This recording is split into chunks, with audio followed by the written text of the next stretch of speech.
à la batterie.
Yes, yes.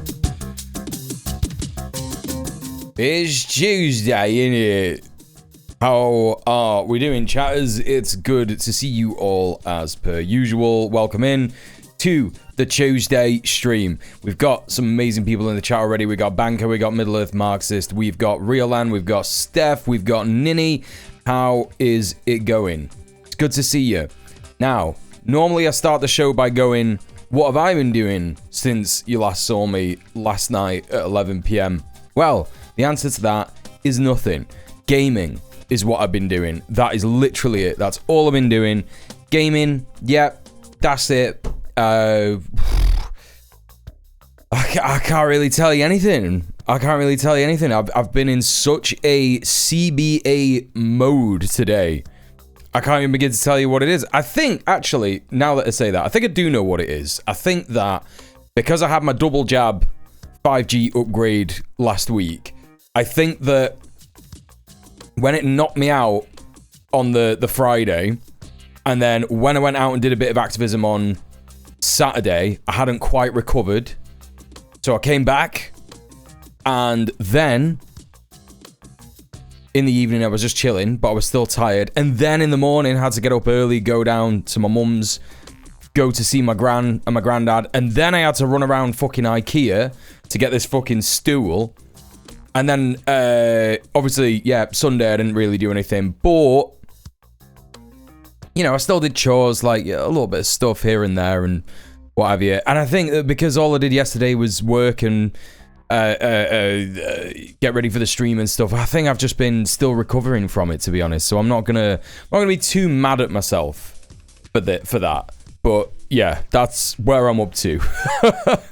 Hey Gobs, how are you doing? Welcome in, everybody. Please go and follow Goblin Hugger, ultimate legendary streamer. How is it going? How are you? What's up? Krill, how are you doing? What's going on? Welcome in. Welcome in. B-Rat, how are you? Hello. What have we been playing? Embarrassingly enough, 7 Days to Die. But I've got a reason for it. It's because I'm going back and playing a previous version. If that makes sense. So I'm not playing the current version, which is bad. I'm playing Alpha 20.7, which is fairly decent. It's more in line with what I think most people wanted the game to be, which is just a general scavenger working through the apocalypse survival thing. And it's before they started to remove a lot of that kind of stuff. Current version is bad is because they've turned it into a looter shooter. So there's a lot of focus on things like do this quest, get this XP, get this loot. They changed all the leveling stuff as well. They've been messing around with the leveling system for so long, and they had like a really good balance that they achieved at some point around. I want to say most people say Alpha 16 was when it was exactly what it should have been, and it should have just stayed that way. But it's the common thing of a early access developer doesn't want to make anything else other than continuously update their game. And now they're like, we're on version 2. But they're still upgrading it. They're still changing bits of it. And it's because the player base is going like that, you know? The active players, the concurrent players, it was like, whoa, and then, you know, a lot of the things didn't get done. And then it went, and then it had a little bit of resurgence around, I don't know, 2018, 2019. And it went, whoa, and like, you know, a bunch of streamers started playing it. And it was interesting again, and most people were saying, oh yeah, this is where it's supposed to be in terms of development and the actual game and stuff. And then as soon as they started noticing the player drop off again, they just started changing more stuff, and it's just crap. They should have just made all of the skill and challenge stuff into the old perk magazine system, so the only way to really progress was scavenging specific places. Well, that's why I'm in 20.7, because that's where it is in the in that version. That's where it's up to, the perk stuff. Like, you know, what was it? It's not exactly what you're saying, but basically, you no longer have to You can't unlock every crafting thing with just leveling up. So that's how it is in 20.7. You can't just like craft everything. You do have to find recipes for like a bunch of stuff. And that's a good part of 20.7. And on top of that, you can craft things earlier than if you were to level up if you find the schematic. So it's good. It's good. The only good early access experience I had was Workers and Resources, Soviet Republic. Fucking mint game. Love it. Really makes my tism go burr. Okay, now I've got to find out what that is.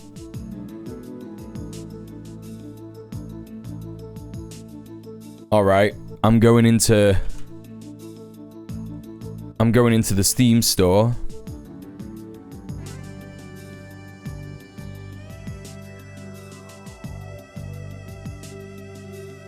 Workers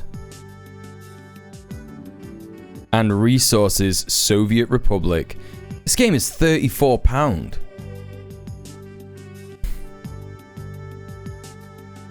Build a Soviet Republic from an impoverished country into a rich industrial superpower and a city builder with intricate production chains and a fully simulated global economy. Okay, I need to play this immediately. What are you talking about? This is great. This looks great.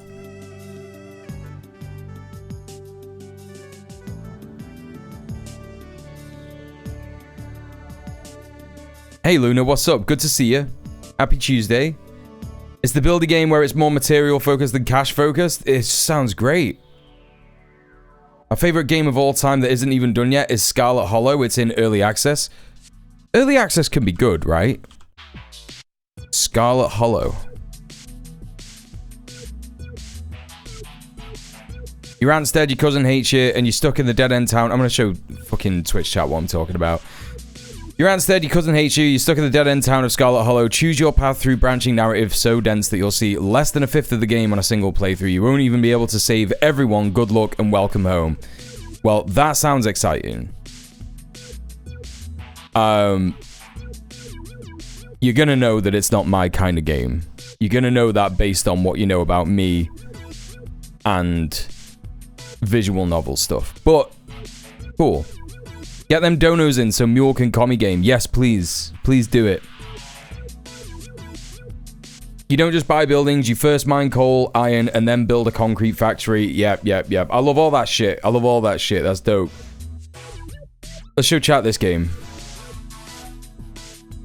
Yeah, I gotta get it. It looks so good. It looks so dope.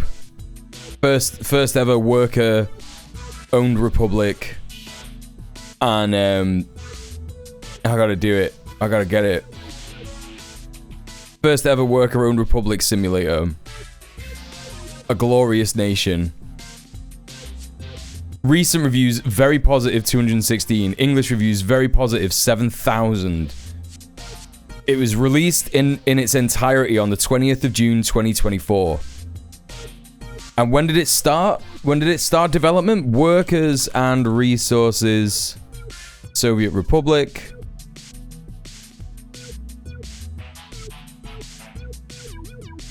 When did it start?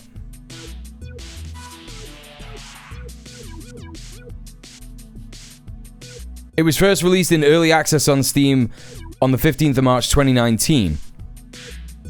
So that's a great early access success story. Because do you want me to tell you when? Do you want me to tell you about 7 Days to Die? I'll never get over this, chat. I will literally never get over this. And I will never get over the fact that not every gamer is a communist. Because how in hell can you make excuses for... It's so crazy, man. It's so crazy. It's so crazy that this is... It's absolutely mental. Right? 7 Days to Die. Survival horror video game set in an open world developed by the Fun Pimps. It was released through early access for OS X and Windows on December 13th, 2013. A 1.0 version was released for Windows, PlayStation 5, and Xbox Series X on July 25th, 2024. but they're not saying it's finished. They're still developing it. They're on version 2.4. It's just completely fucking like, you know, you buy into a game like that and you go, yeah, sweet. Sounds good. Because to me, yeah, here was the thing. The goal of 7 Days to Die is to survive for as long as possible while fending off the elements and zombies. The player can either spawn into a randomly generated world or the preset world of Navasgain, Arizona. As a survival game, the player character is in constant need of water and food for sustenance, as well as being vulnerable to injury and illness. The game is voxel-based, similar in some aspects to Minecraft, but with smooth terrain, allowing for simple building and destruction of objects in a physics-simulated environment. For example, building a structure with no support, such as pillars and walls, can lead to its collapse. Objects in the world degrade through use, so the player has to search for or make new tools as the game progresses. The player can also gather and create materials from nature and the remnants of human civilization to construct these necessary items, right? So it sounds great. And at the time, in 2013, there wasn't really anything like it. It was like, oh, this is like Minecraft, but not babyfied. And I still like Minecraft. I'm not going to lie. I'm not about to like infantilize people who enjoy Minecraft because I enjoy it very much. However, 7 Days to Die, man, was like, yeah, this sounds sick. But it just wasn't. And it's just been bad for like such a long time. I used to make how to play videos on my YouTube channel about this game. I used to make how to play videos where I would be like, all right, what you do, yeah, is you make a little base, and this is how you get this, and this is how you make a bow, and this is how the leveling system works. And they got quite a decent amount of views for like a little baby YouTube channel that did gaming in an overly saturated market and shit. But yeah, just like completely absurd. They recently completely broke combat with an intellect skill perk where the stun baton can be permanently charged, so basically nothing can touch you. That's crazy. Like, what are they doing, man? And like, when you listen to the guy, yeah? When you listen to the guy talk... Oh, wait, did Telltale acquire the game? Wait, what? That's crazy.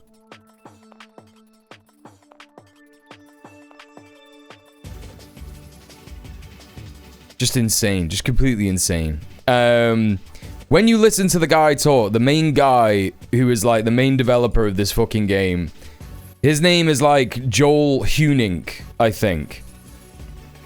And it's like, this guy does not understand anything. Doesn't understand. He's made a game for him that he likes, that he enjoys playing. Like, that was how it started out. And then as it progressed, it just became like completely out of touch decisions made about the player base. There were all these promises that were never fulfilled. One of the first, this is still true. This is still completely true.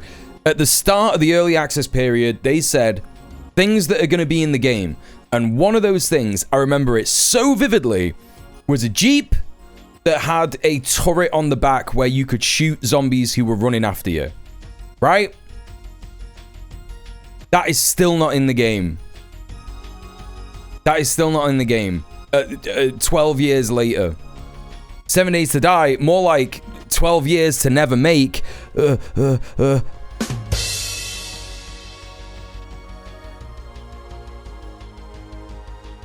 Hello, Husker. How are you doing? What's cracking, Mule in chat? Just got back from physical therapy and got birria tacos and hella good refried beans. That sounds great. When you say birria tacos, that's not barrio, is it? Yeah, no, birria is like the, it's like the meat inside is all like whizzed up, chopped up, bagged up, spun up, and all that business, right? I actually had a burrito today, which was incredibly good. But yeah, absolutely cannot be bothered cooking today. Not by any stretch of the imagination. Hello, Monkey Sputum. Chat, has anyone given Mule Milky yet? No, no one has given Mule Milky yet. It's not happened. Hey, Prince, rolling in late and we're talking about games and Milky. No, that's you. That's you and that one other chatter. So, that's what that is. Backed up, spun up. Average Mancunian on the weekend. Hey! Oh. Oh. Oh. I have my recommended amount of fiber today because I'm old. Listen, you say that, but I should also be having that as well, but I'm just not. I'm also old. Well, I'm not old. I don't like to say that because people who are older than me always go, "You're old? I'm 59!" And it's like, all right, okay, yeah, I get it. I should be having a healthy and balanced meal. But a bit, you know, the burrito, not too bad, to be honest, as things go. Brown rice, beans, veg, a bit of meat, got spices in it, they're good for you, guacamole, sour cream, not so good. Burrito, the chips, what are the fucking Dorito chips in there? And what else?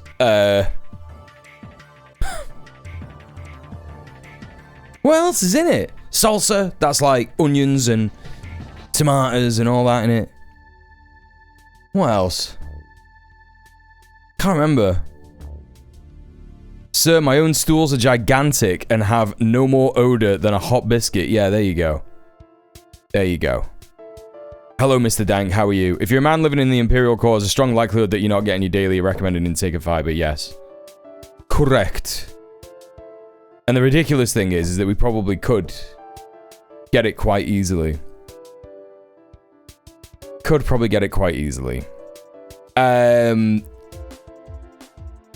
What have we got today? Today is a commemorative day, chat.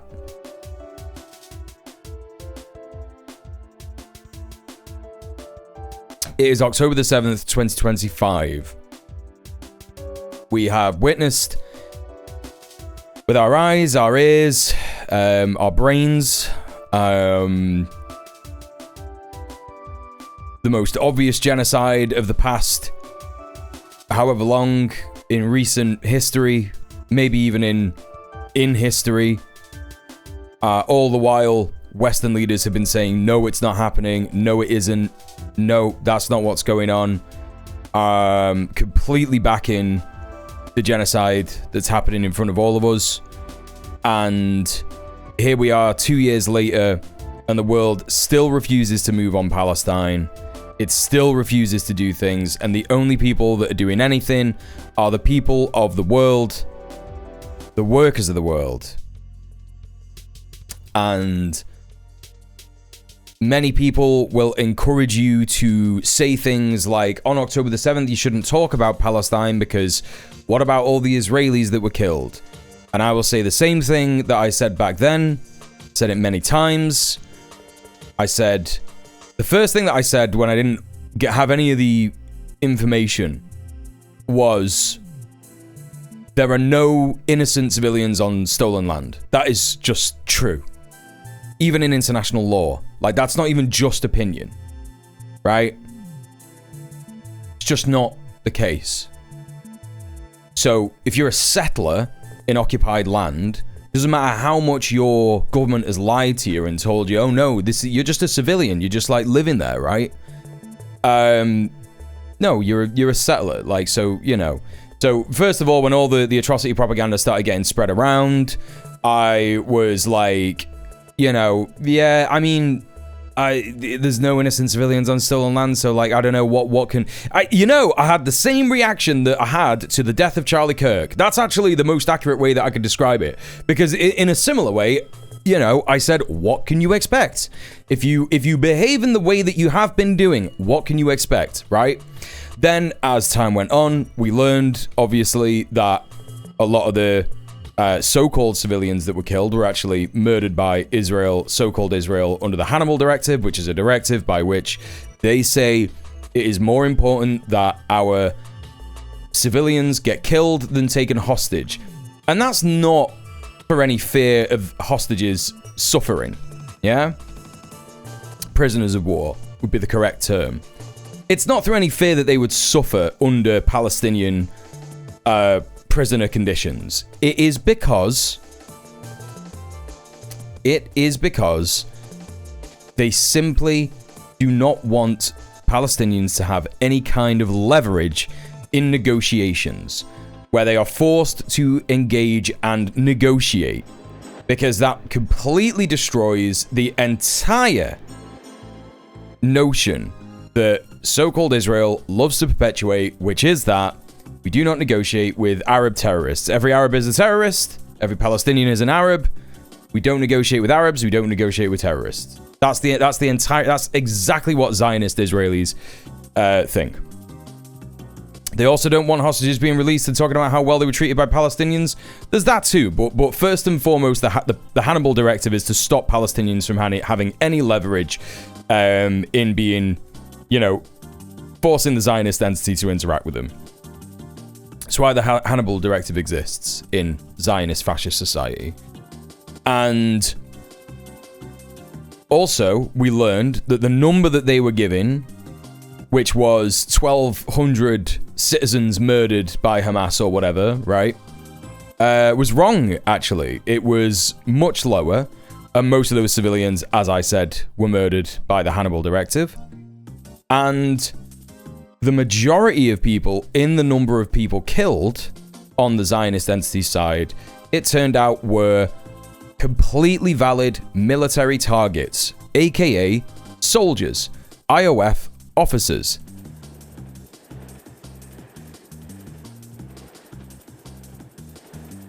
So, that's what happened. And since then, obviously, Israel, the Zionist entity known as Israel, has taken the opportunity to murder as many Palestinians as possible. There is a lie in the Zionist entity's civilian society, if you want to call it that, the settler society, where they say, hey, we're at war with Hamas, but every single Palestinian is Hamas. But actually, they aren't fighting the armed wing of Hamas, which are the Al-Qassam Brigades, Sarai al-Quds, Popular Front for the Liberation of Palestine. There's another name for their armed wing, the Popular Front for the Liberation of Palestine, and that's it. And that's it. Soul Bunny, hi, how are you doing? Good to see you. Everybody go and show some love to Soul Bunny. She's absolutely fucking great. Can't recommend her enough. Incredible content creator. Please go and show her some love. Lil Baby Beef, how are you doing? Yes, an Islamic Jihad. Yeah, Palestinian Islamic Jihad. So they're not fighting. They are not fighting the armed militants, the armed resistance of the Palestinians. They're not doing that. And in fact, the armed resistance of the Palestinians have made tremendous gains in terms of actually fighting the IOF fascist forces, the military forces. And we see this all the time in the resistance reports from Electronic Intifada. We see it all the time, various posts that the actual resistance brigades post on Twitter. They post it on, various different channels. The news gets out and people see it. So I wanted to start today with just the explanation of that. Like, this is where we are up to. Since then, we have seen an overwhelming amount of gains in terms of people just completely dropping Zionism as an ideology. Whatever kind of thoughts that they had about the state of Israel in the past were completely destroyed and obliterated. Completely obliterated.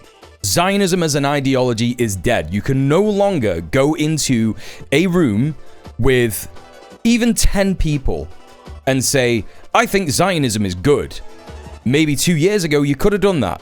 On October the 6th, 2 years ago, you probably could have gone into a room and said, I think Zionism is good. And most people would have gone, what's Zionism? And if you'd have just lied about it and said, oh, it's just like people think that Israel should exist, most people would have been like, oh, yeah, sure, right? Because they don't know.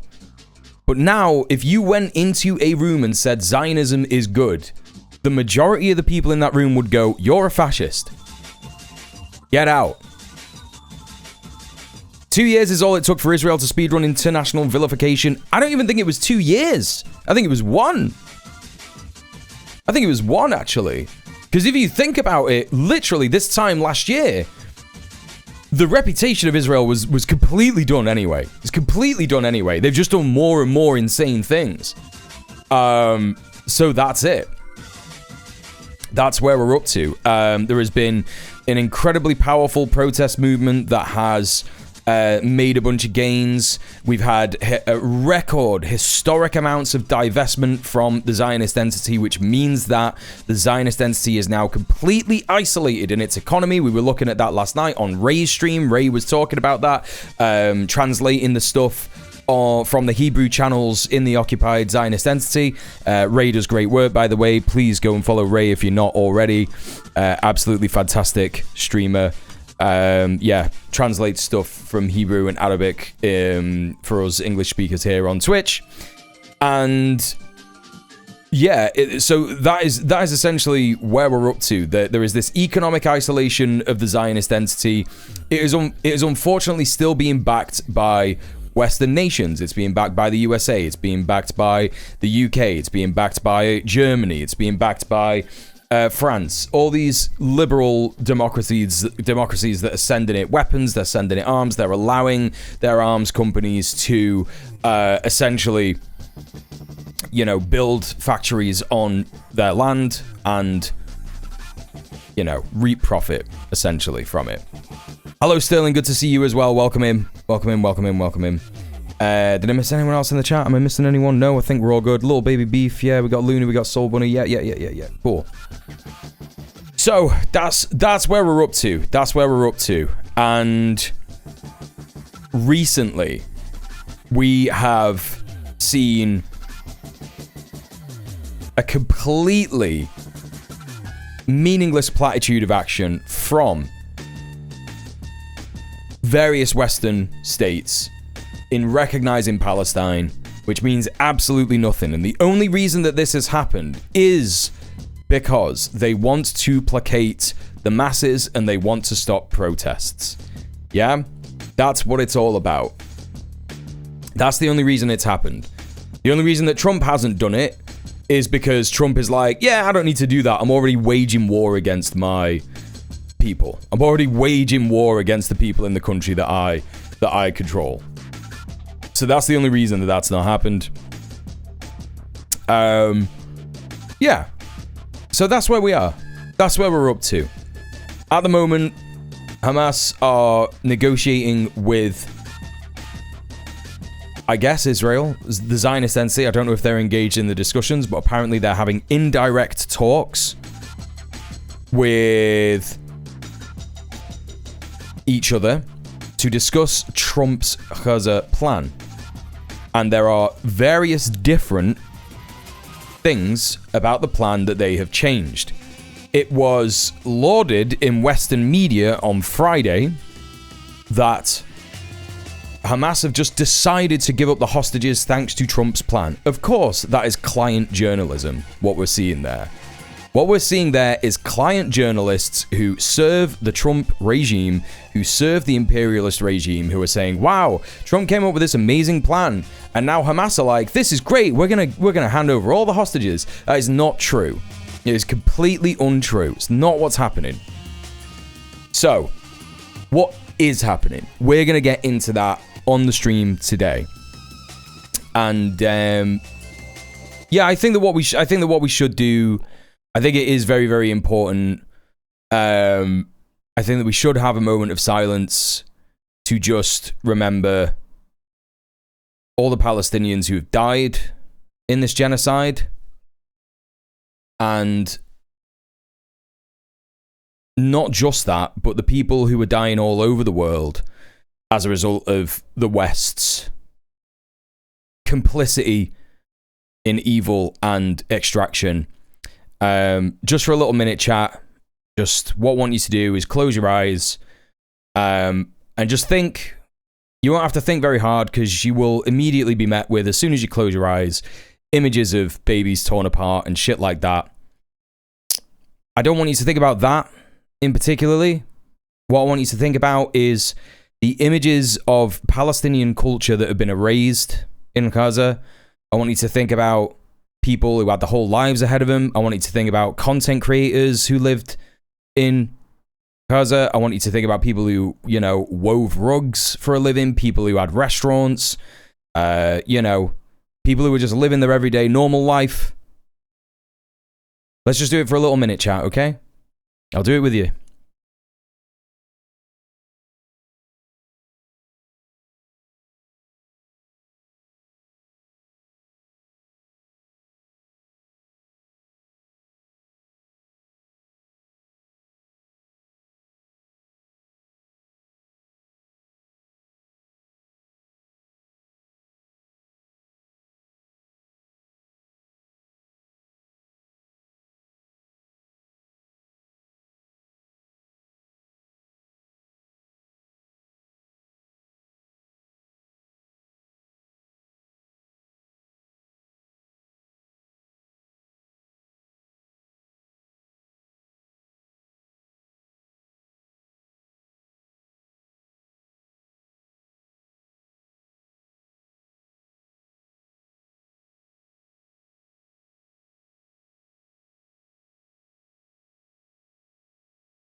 Incredibly important that we remember what Gaza was, what Gaza is, what Palestine is, and within our lifetime, I truly believe that we will see a free Palestine. I truly believe it. We must keep fighting in the memory of every single person who has been murdered by the Zionist entity, in the memory of every single person who has been murdered by Western imperialism all over the world. We absolutely must continue to act, continue to do whatever we can. I'll keep saying it again and again. If you don't know what to do, go to your first pro-Palestine protest. You'll be able to find it wherever you live in the world. Speak to people, talk to people there, find out what needs to be done. They will be able to tell you, and that's how you get started. Even if you don't do that, get involved with causing rot within the Imperial Core. This is what I say all the time. Within the Imperial Core, we have a very specific function as workers in part of the global revolution, which will save us from the evil that is capitalism. And that is to cause rot. Yeah? And that is not to say that we shouldn't organize with a revolution in mind. We should organize with a revolution in mind, but we should organize with a global revolution.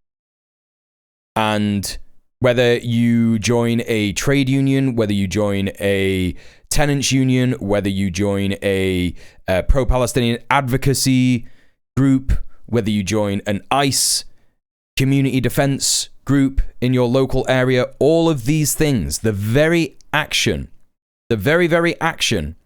of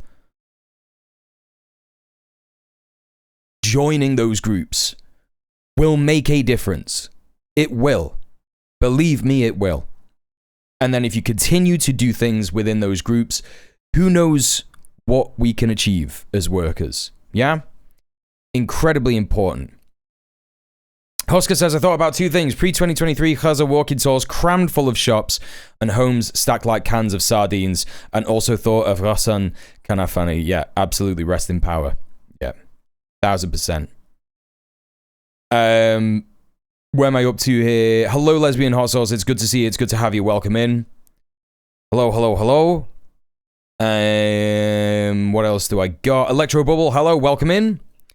I think it's quite useful in these days of constant sensationalist news. Taking a moment of silence to just think about what actually matters is quite important. Actually, yes. Can also help to identify bad faith actors. Yeah, absolutely. Absolutely.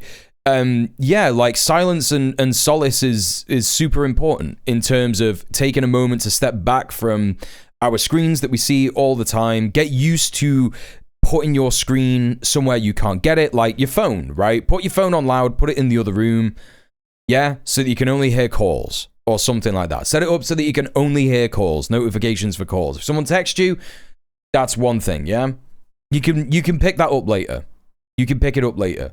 The more distance that we get from constant, you know, brainwashing and liberal propaganda. Like, you know, I'm on TikTok, and I popped off on TikTok a little bit recently, and so I'm on there, and I'm, you know, I'm trying to engage and do stuff and be in the algorithm and yada yada, but it's almost impossible to get through that shit without seeing deeply, deeply, deeply depraved propaganda.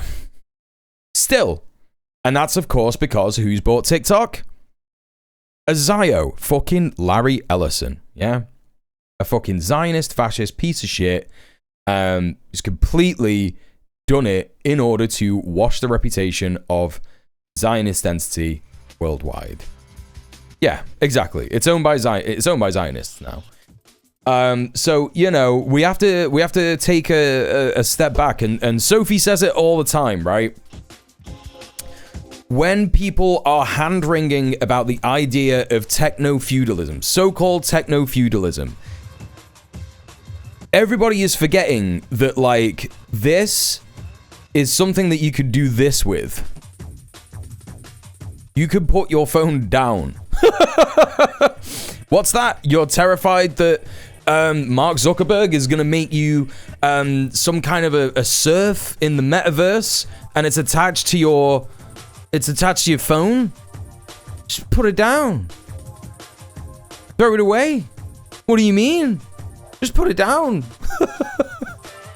just put it down. Like, you don't have to go to work in the metaverse, farming in the metaverse. What do you mean? So there you go. You know, just remember that. For now, there's never going to come a time where they find some way to graft phones. Here's the thing to remember, chat. Capitalism is not that good. Right? Capitalism is not that good. I couldn't access universal credit without my phone. That's different. That's obviously something that's completely different, right? I'm not saying throw away your phone and, you know, don't ever use it kind of thing. A lot of my life is done by my phone now. Yeah, no, absolutely. That's fully true. But at the same time, if it comes to a choice between, like, being a slave and not, you're going to put your phone down, aren't you? Like, this whole techno-feudal... Anyway, it doesn't even matter because we're talking about a hypothetical scenario. It's not going to happen. Literally just not going to happen. Like, techno-feudalism is like a fucking insane pipe dream where capitalists think that for some reason the AI bubble is not going to pop and all of their corporations are going to be operating in exactly the same way in the next 10 years. They're not, right? They're just not. You know. Yeah, we're mostly saying that social media is a brain and time sink. Yeah. I just get lesbian thirst trap TikTok though, and I don't want to put that down. If that's what you're getting, then that's great. That's great. You know, good for you. But I think that, unfortunately, you know, I have not been on that side of TikTok, and it sucks. But I have been on the side of TikTok that is like political stuff, and now my political stuff is completely, you know, I don't know what you want to call it. It's completely just like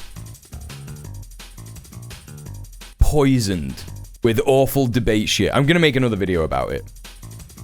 I think there is a legitimacy to the concept of techno-feudalism, and that's why we have to fight against it. Well, I think you're completely wrong, and I don't know why you think that. And I think that it's not any different to the fight against capitalism. That's essentially what I'm trying to say. Techno-feudalism is just it's just a buzzword that people have invented to make capitalism sound like it's new and it's exciting and it's done stuff. Capitalism is not that innovative. It's not gonna, like, find a new technology. It's just capitalism with internet. Yeah, and we already have that. That's exactly it. It's fine for us millennials to say, just put the phone down. Gen Alpha aren't like us. No, I don't think that's true. I reject that entirely. I reject that wholeheartedly. Gen Alpha are like us. They are. They're human beings. Human beings are very, very similar. You know, the way that they interact with social media might be different, but when push comes to shove, they are just us. They are just humans.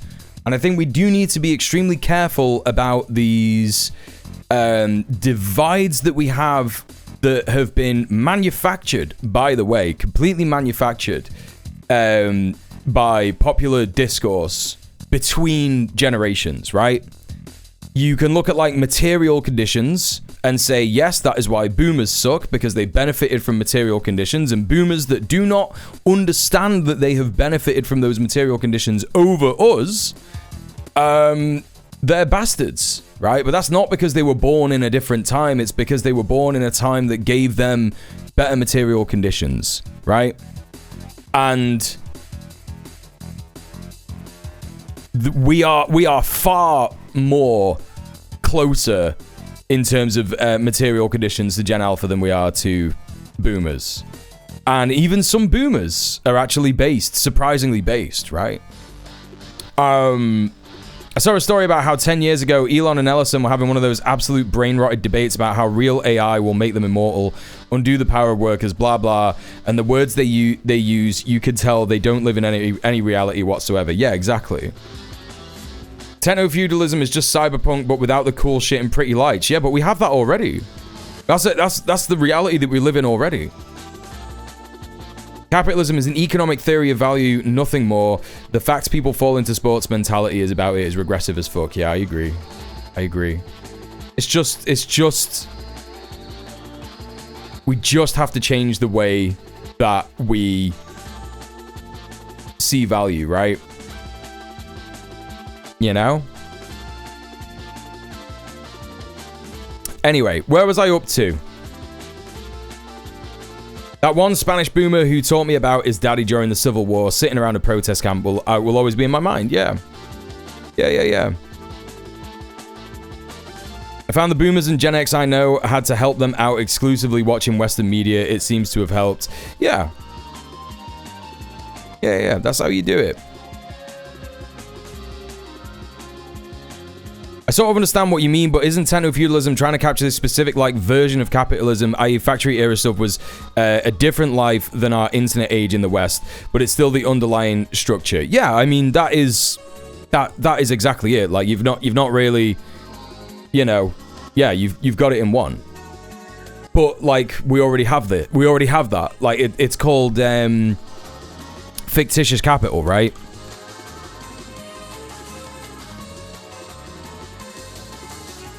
Where are we up to? Fictitious capital.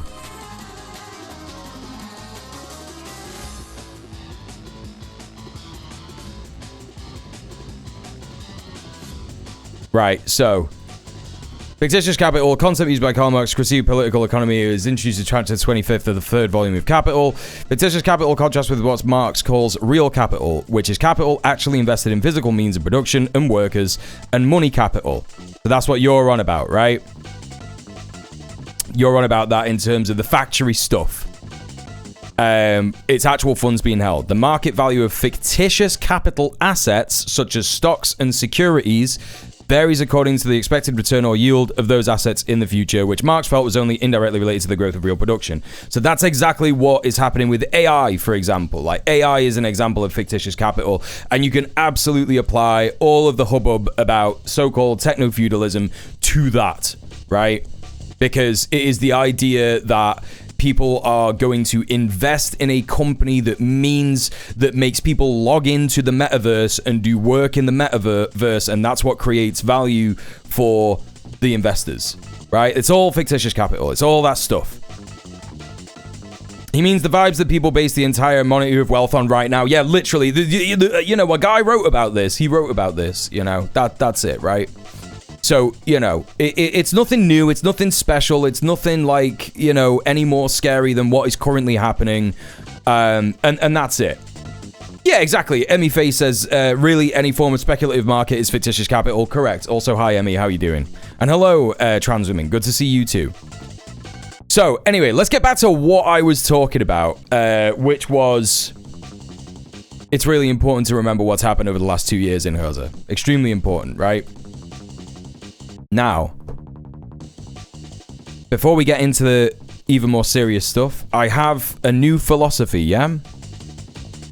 I have a new philosophy, chat. And this is what it is. Whenever someone engages with me in this way, I am now going to react like this. This is how we're going to do it. First troll that comes in here today, I'm going to do this. Yeah? It's incredibly effective. I was in the Majority Report stream earlier, doing it with a troll in there, and it's very, very effective. Yeah? Hello, Rob. Yes, that's right. It's mulism. It's not really. It's whoever this person is, ism. So, JJ Hillis says, this is so devastating and effective. It feels like using napalm and an anthill. The game is forever changed. So this person posted this on September 7th. Working on a new unified theory of American reality I'm calling Everyone is 12 Now. I'm strong and I want to have like 50 kids in a farm. Of course you do. You're 12. I don't want to eat vegetables. I think steak and french fries is the only meal. Yeah, that's because you're 12, homie. Maybe if there's crime, we should just send the army. Bless your heart, my 12-year-old buddy. This is what you do. Hey, Val. Yeah, that's what I was doing in the, you know. That's what I was doing in the Majority Report chat. Yeah. Now, let's have a look at this. This is great. Here's this theory in action. Whatever happened to beautiful paintings of landscapes? Why is it all modern art has to have some dumbass deep meaning? Why can I not look at a piece of modern art and tell immediately what it is? It's not ever beautiful. It's a bunch of coloured squares on a canvas. Lol, it's because you're 12, bro. That's why things are like that to you, because you're a 12-year-old in mind and soul. Right? Or is it because modern art has so much meaning it came full circle and is now completely meaningless? So instead of explaining to me why your side is correct to the sense of an argument, you backtrack and then call me 12 because I can't look at a blue square on a blank canvas and immediately decipher it or extrapolate the meaning from it. Oh, everything is meaningless because you're sad and 12, little bro.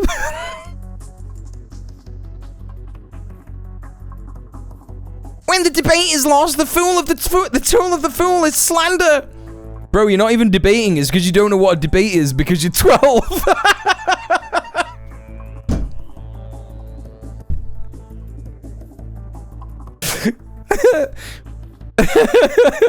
I'm 20. Do you have an actual point to make? Or are you just going to keep trying to rage bait me? Are you getting upset because I said you're 12? Well, that's probably because you're 12, bro.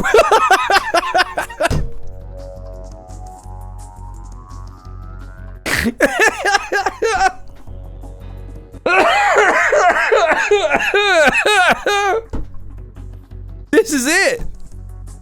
This is what we do. This is the new strat. This is it. Yeah, it makes sense that you think like that because you're a child. Muhanga! Sonic will never again be a pain in my ass! Thank you for the £10. Low energy today, but you are doing amazing stuff daily. Please continue. Thank you so much for subbing off Twitch. Thank you so much for supporting the stream, Muhanga. Thank you for the £10. Let's go. Thank you. Thank you. Fucking savage. Actually like fighting a 12-year-old. Well, this is the thing, Prince, right? Because that's why this whole bit makes sense. Because this is exactly where we're at in political discourse, right? We are against literal fascists who will not engage with the idea. They will say absolutely everything before admitting that they're a fascist. But the things that they say are things like, I think french fries and steak should be every single meal. And then you go, yeah, that's because you're 12, right? I think that there are just two genders, men and woman. Man and woman, and it's like, yeah, that's because you're 12, bro. That's because you have a baby understanding of things. You know? It's great. Like it's just so good. Yeah, if there's crime, we should just send the army. Yeah, no, you're an idiot. Like, you don't understand how things work. You just don't get it. So, you know, that's where we're up to, right? There's no point in engaging with any of these freaks whatsoever. You just go, yeah, because you think like a 12-year-old. Game over! Now we can actually concentrate on getting things done. Yeah? We can concentrate on getting things done. So, that's great, isn't it? New shit. Completely new shit. Chat, I'm going to run real quick and warm up my coffee. I'm not going to say what I'm actually going to do with it because people in the chat are going to be like, Yeah, Mule puts his hot drink in the microwave to make it hot again. Why doesn't he just drink it cold? Why doesn't he just suffer like the rest of us and drink it cold? Why doesn't he just do that? Why doesn't he just have a shit life like the rest of us? Why doesn't he not use his technology that was specifically invented to reheat things and just not use it for that? Why doesn't he not use that for the thing that it's supposed to be used for? because that's what you'll all do, isn't it? But I'm not doing that. I'm just going to go reheat it in an unspecified way, so I'll be back in a minute.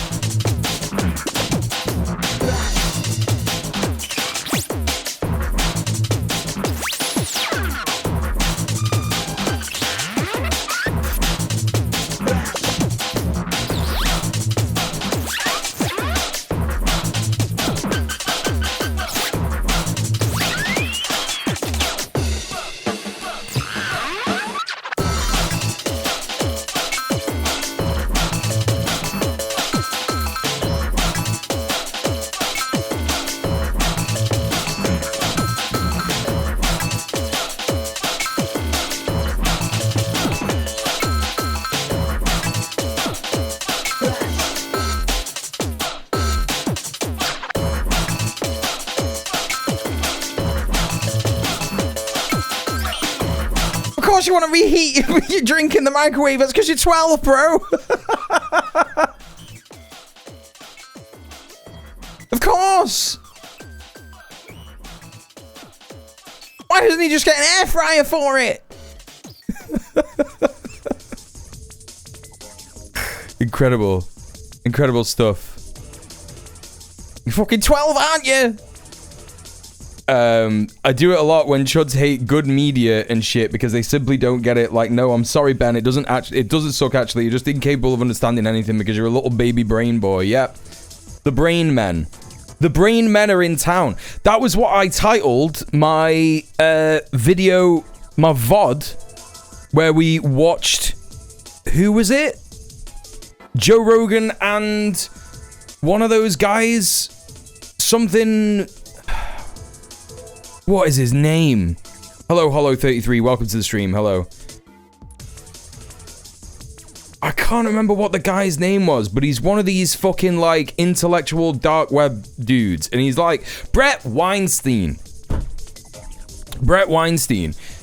We watched that on stream, like, 2 years ago or something. We watched Joe Rogan and Brett Weinstein talking about, like, nonsense. Saying things like... AIDS doesn't really exist and all this stuff, and it's because I just thought this thing. And that's what I called the VOD. I was like, Return of the Brain Men. Because that's just what they think they are. They're just like, I'm a brain boy. My brain is so big, and it's because I think about things in a different way. Yeah, that's what a 12-year-old would think. It's because you're 12, bro. My little bro, you're just 12. Hello, one who reads. Joe Rogan and that guy who's 12. That's a different book. They're all pedophiles, aren't they? They're all pedophiles. That's the joke there, chat. In case you missed it. Allegedly. Not even allegedly, really. I don't think anyone's alleged that he's done that, but, it's satire. Satirical joke. Just a little satirical joke there. The Dark Horse Podcast. Microwaves are only good at one thing. Peep jousting. You take Easter peeps, the little duckies, and stick toothpicks in them, facing each other.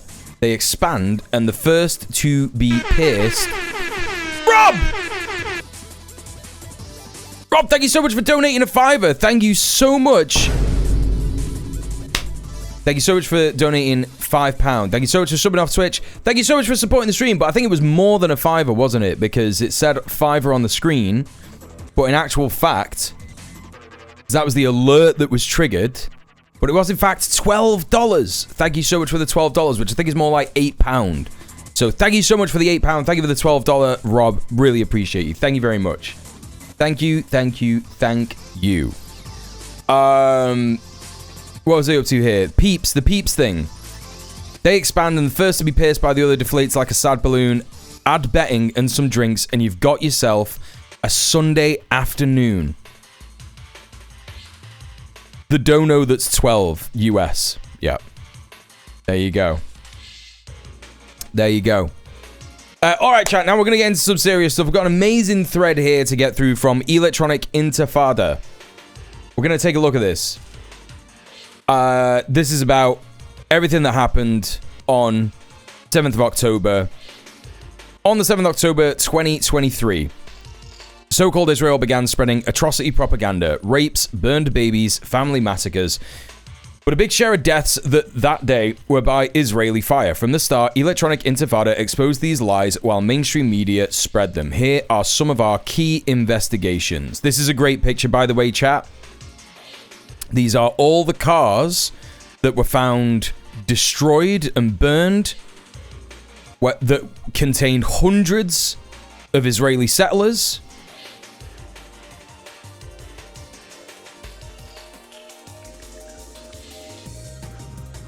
And these were all included in the death toll on October the 7th by the Zionist entity to say Hamas did this. Hamas did not have the firepower for this. Not only did they not have the firepower for this in terms of the bullet holes that were seen in the sides of the car,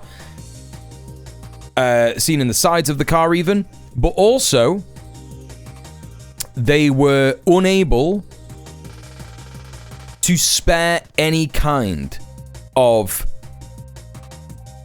weaponry and armament because they knew that they would need it for the defense of Gaza that would come after this onslaught, right? It's like the claims about burning babies in an oven, right? If you think about the operation of Al-Aqsa Flood, which is what it was called by the Al-Qassam brigades and various different militants who broke out of the concentration camp that day, the operation was get prisoners of war for negotiations, for leverage, and get out. That was what it was. All these stories about, oh, they broke out and they burned babies in ovens. Right, so what you're saying is they, rushed out of Gaza, they, found some babies, put them in an oven, turned it up to 200 degrees and just waited for a bit. You're saying that, and they just, waited for a bit, right? That's what you're saying? Yeah? That's what you're saying happened? Right, okay, alright. That's because you're 12, bro. That's because you're 12. It's the way a 12-year-old thinks. Yeah? So, what do we got? On the 16th of October 2023, we published the groundbreaking story, Israeli forces shot their own civilians, kibbutz survivor says. Yasmin Porat's first-hand testimony that Israeli troops, not Palestinian fighters, massacred Israeli civilians in kibbutz Be'eri. Let's take a look at this. Electronic Intifada is now able to publish the entire interview with Yasmin Porat. When this article was originally published on the 15th of October, a recording of the interview was not available on the website of Israeli state broadcaster Kan and was not included in the online edition of Haboka Haza for that day, the program that interviewed Porat. Following the publication of this article, the full interview was uploaded by Kan. It includes several extra minutes that were edited out of the interview that we had originally obtained and translated. In the full-length interview, Porat states the Palestinian fighters, who she says treated her and the other Israeli civilians humanely, intended to kidnap us to Gaza, not to murder us. Yes, why would they waste hundreds of Yasin 105s? Why would they do that? Yeah?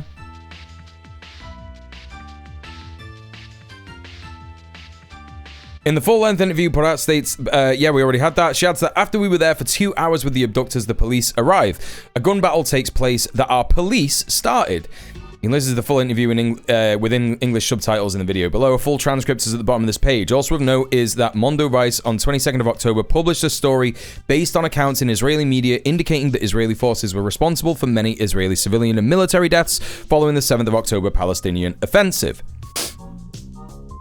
This includes the shocking revelation that some Israeli civilians were alive for up to 2 days before Israeli forces killed them, along with Palestinian fighters who were holding them.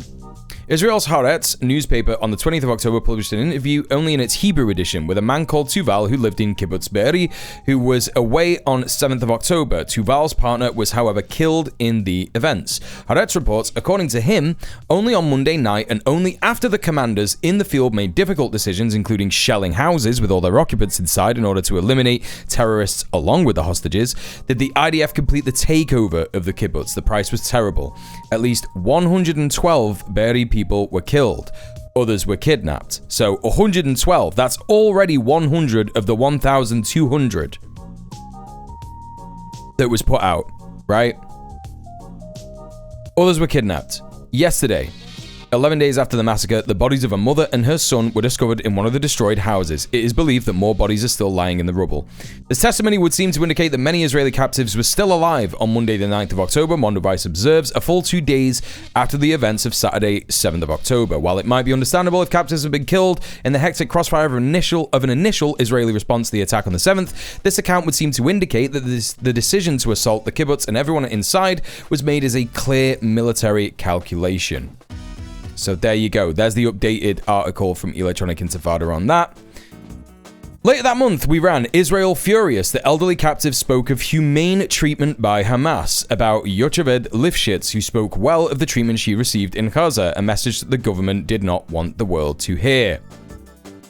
There's another one.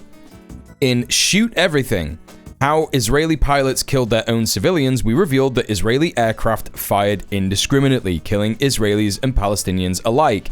This is what happened to those cars, chat. Okay? Are we going to go over Kieran's video on Novara of him explaining what happened? Sure, that sounds relevant. Yeah. Do you want to hit me up with a link, Luna? That would be great. Shoot at Everything, how Israeli pilots killed their own civilians. Over the last few days, this video clip has gone absolutely viral. Syrian girl, a user on X, formerly known as Twitter, shared it with a compelling caption, breaking, Israel admits Apache helicopters fired on their own civilians running from the Supernova Music Festival. I think it's called the Nova Music Festival, but whatever, Supernova. All the information was so fucking completely absurd. Yeah. Anyway. Have a little look at this tweet. So, I do not like this account, by the way, because she's definitely posted some actual fucking anti-Semitic shit, but whatever. This was known like a week after. Hey, Raven Payne. Good to see you. Thank you, Luna. Appreciate that. We'll take a look at that later. So let's take a look at this video. Yeah, this is the Hannibal Doctrine, yeah. So that's them literally shooting cars one by one. Cars that have got people who were trying to escape the Nova Music Festival. Insane. Completely insane. So, there you go. A little bit of leftist audio there, I think. I think that was only coming out of the left ear, but there you go. Syrian girl rolls with the Hinkle crowd, so it's messy. Yeah, I just... the reason that I blocked her is not because, like, you know, she harasses me or anything like that, but it's like, you know, I just seen too much, like, insane, actually anti-Jewish shit on there, you know what I mean? So... yeah, she's ACP. Yeah. I hate having to still argue basic facts 2 years later whenever I talk to the libs. Yeah, it's fucking good, isn't it? Hey, Mia, welcome in. So, here we go. That's that. Syrian girl also shared this passage from an article in Yediot Aronot, a major Israeli newspaper that has been quoted in several other publications. The pilots realized there was a tremendous difficulty in distinguishing within the occupied outposts and settlements of who was a terrorist and who was a soldier or civilian. The rate of fire against the thousands of terrorists was tremendous at first, and only at a certain point did the pilots begin to slow down the attacks and carefully select targets. Now, remember here, chat, thousands of terrorists is a misnomer here. The amount of Al-Qassam fighters who left Israel, I don't think you could say that in this particular scenario, their numbers would have added up to thousands. It was more likely hundreds or maybe like a couple of thousand of Al-Qassam Brigade's Palestinian fighters, resistance fighters. And it was probably a couple thousand of people from the surrounding kibbutzes, settlements, and the Nova Music Festival. So it was all bunch of different kinds of peoples mixed in together, and the pilots were literally told, yeah, just murder everybody. Just literally murder everybody. I mean, Israel has murdered more people than there were members of Hamas in the first place, but to be honest, I'm 12, so what do I know? No, but you're not 12, are you, Electro Bubble? Because that's an informed take that someone who's 12 would just not know. So you're not 12, are you? And that's the end of that. So, since Syrian Girl posted the tweet on 9th of November, the embedded video has been viewed almost 26 million times. The tweet itself has been reposted and liked 250,000 times. In fact, the Israeli army published similar footage in the middle of October, though its significance may have escaped many at the time. And while Syrian Girl only posted a 14-second clip, the video released by the Israeli military is almost 3 minutes long. As the Times of Israel reported, on the 15th of October, the army published a video claiming it shows helicopter gunships striking Hamas terrorists as they streamed across the breach border from Gaza on the 7th of October. The army video was also published by other major media outlets at the time. It's not clear whether the clip posted by Syrian Girl is sourced from the same longer video released by the Israeli army, but the army video almost certainly does show Israeli helicopter pilots shooting at Israeli civilians and possibly soldiers as well. So there you go. That's that. Shoot at everything. Difficult to distinguish. Another Israeli survivor account in which the only reported shooting and killing of Israeli civilians appears to have been done by the IDF. So there you go. All the terrorists were dead and we were alive, except for one of the women with us. She had died in the arms of her daughter, who had come to the kibbutz to visit and now would not leave her mother. I was bleeding. Here we go. What's this saying? We were 50 meters into the fields when I was hit with shrapnel in my head, knee, back, and I was bleeding. The IDF helicopter was overhead. I tried to signal to them I was alive. I tried to move forward. Every time more terrorists drove by, I played dead again, which I could do as I was covered in blood. At noon, it was hot, and I drank water from the field irrigation pipes that continued to a row of tamarisk trees. And of all the roads in the fields, I lifted up my head, saw the kibbutz in flames. They were all burning. So the helicopters had literally set fire to all of it, right? So there you go. Right. That's that. So that's that story. On November 2023, Israeli Air Force Colonel Nof Erez confirmed to a Hebrew-only podcast that Israel had targeted its own people, calling it a mass Hannibal. So that's more confirmation there. We revisited Be'eri, an Israeli child burned completely by Israeli tank fire at kibbutz, and revealed the truth about 12-year-old Liel Hatzroni's death, which Israel had exploited for its propaganda. So this was one of the bodies that was being shared in an atrocity propaganda depraved fashion by mainstream media. The body of this child was paraded around the world and said, look at what Hamas does to children, and it was completely confirmed that in fact the IOF had done this to their own child, right? A child of the settlement that they are in control of. On the Electronic Intifada livestream of the 4th of December 2023, we did our first major debunking of Israel's 7th of October mass rape hoax. Many more reports would follow, dismantling Israel's false claims of systematic sexual violence. Again, chat, consider the necessity of the operation, right? Let's not even think about the politics of Palestinians towards women, which in fact is far more better than the policies, attitudes towards women, I would say. We don't even have to focus on Palestinian attitudes towards women and girls, which are dramatically better, incredibly better than the attitude of so-called Israeli people towards women and girls, and sexual assault and rape and pedophilia and all this kind of stuff. You don't even have to consider the Palestinian attitude towards women and girls. Just consider the necessity of the operation to be done in a fast and quick manner. Why on earth would you say to your soldiers, we should sexually assault any women that we find because it's a power play? Why would you do that? Why would you do that? In what kind of world where you are thinking, right, what we've got to do here, we've got to break out of this concentration camp, we've got to take as many prisoners of war as possible, get them back to the concentration camp, use them as leverage to get more rights for our people. In what world would you say, hang on a minute, got to do a bit of rape? You would be fucking slapped down. You'd be like, what are you talking about, bro? What are you fucking talking about?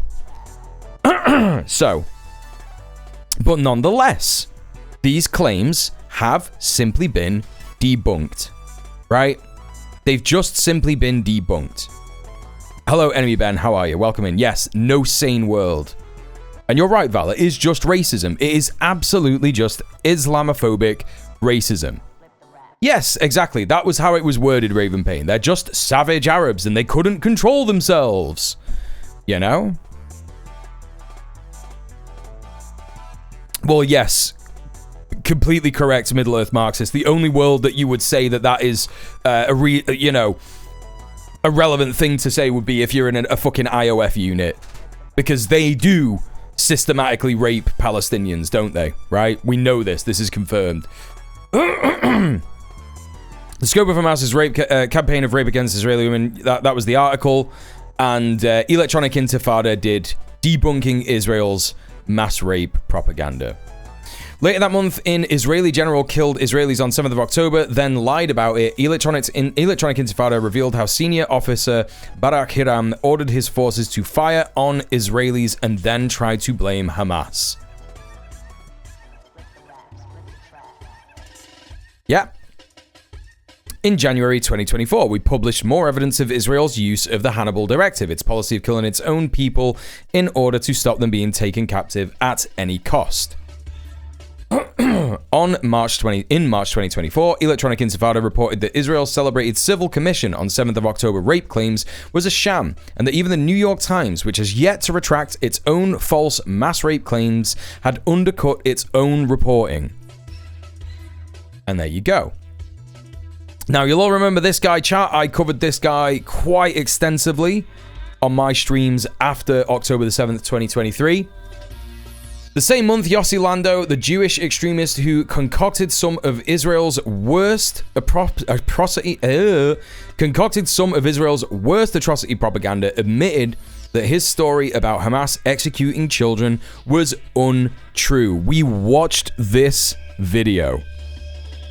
Where he was like, no, that didn't happen. And he's being interviewed by Al Jazeera. And this is why they banned Al Jazeera. Because of reporting like this, right? Because they just keep reporting the truth about the deeply sick, twisted, fascistic society in so-called Israel. Hey, Sophie, how are you doing? Everybody, please go follow my sweet friend, wonderful Sophie from Mars. She is amazing, and you will not regret it. Next up, in Israel's National Murder-Suicide Pact, we examined the history and psychology of the Hannibal Directive and what drives so many Israelis to accept their own government deliberately killing them or their loved ones. In May 2024, we debunked Screams Before Silence, Facebook billionaire Sheryl Sandberg's 7th of October so-called mass rape film, showing how it is riddled with contradictory and unverified claims and outright falsehoods. In the same month, German Foreign Minister Annalena Baerbock claimed she saw a video filmed by a Hamas member of an Israeli woman being raped on 7th of October 2023, something that does not exist. She's never been held accountable for this oft-repeated lie. And yes, this was something that we revisited literally last week, I think, if that's correct, Mia, when we were talking about Annalena Baerbock. Like the things that she's been saying recently, or like relevant stuff about Germany.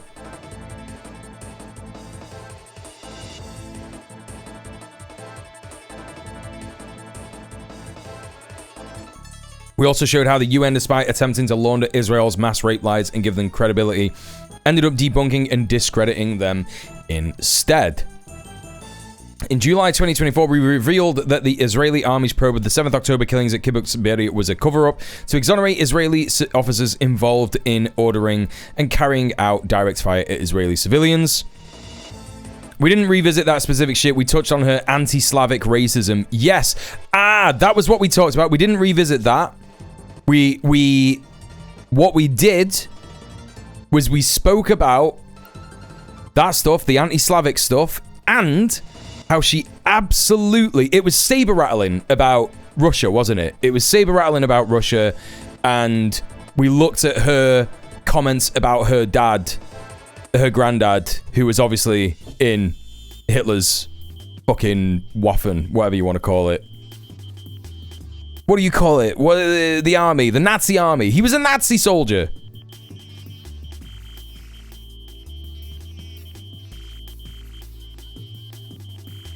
Hey, Oxbeggar, how you doing? If someone draws the line at porn and masturbation and even sees premarital sex as sinful, then the first instance of losing self-control isn't going to be raping people. I mean, I would also say, Oxbeggar, that like that isn't even like a blanket thing that you can say about Palestinians. Because, you know, not every Palestinian is...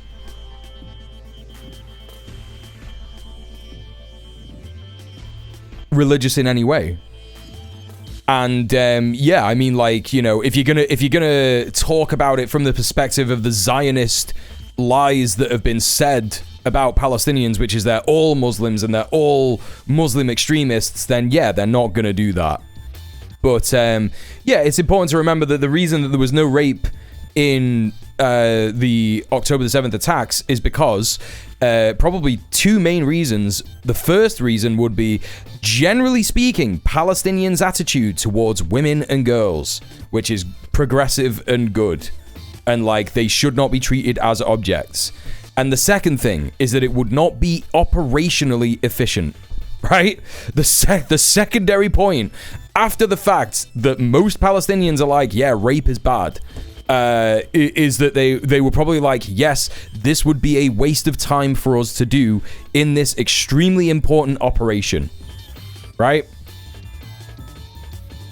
So, yes, so Annalena Baerbock's granddad was in the Waffen SS. Yes, that was what I was thinking about. I'm thinking of the Wehrmacht, but he was in the Waffen SS. Yeah. So, that one as well.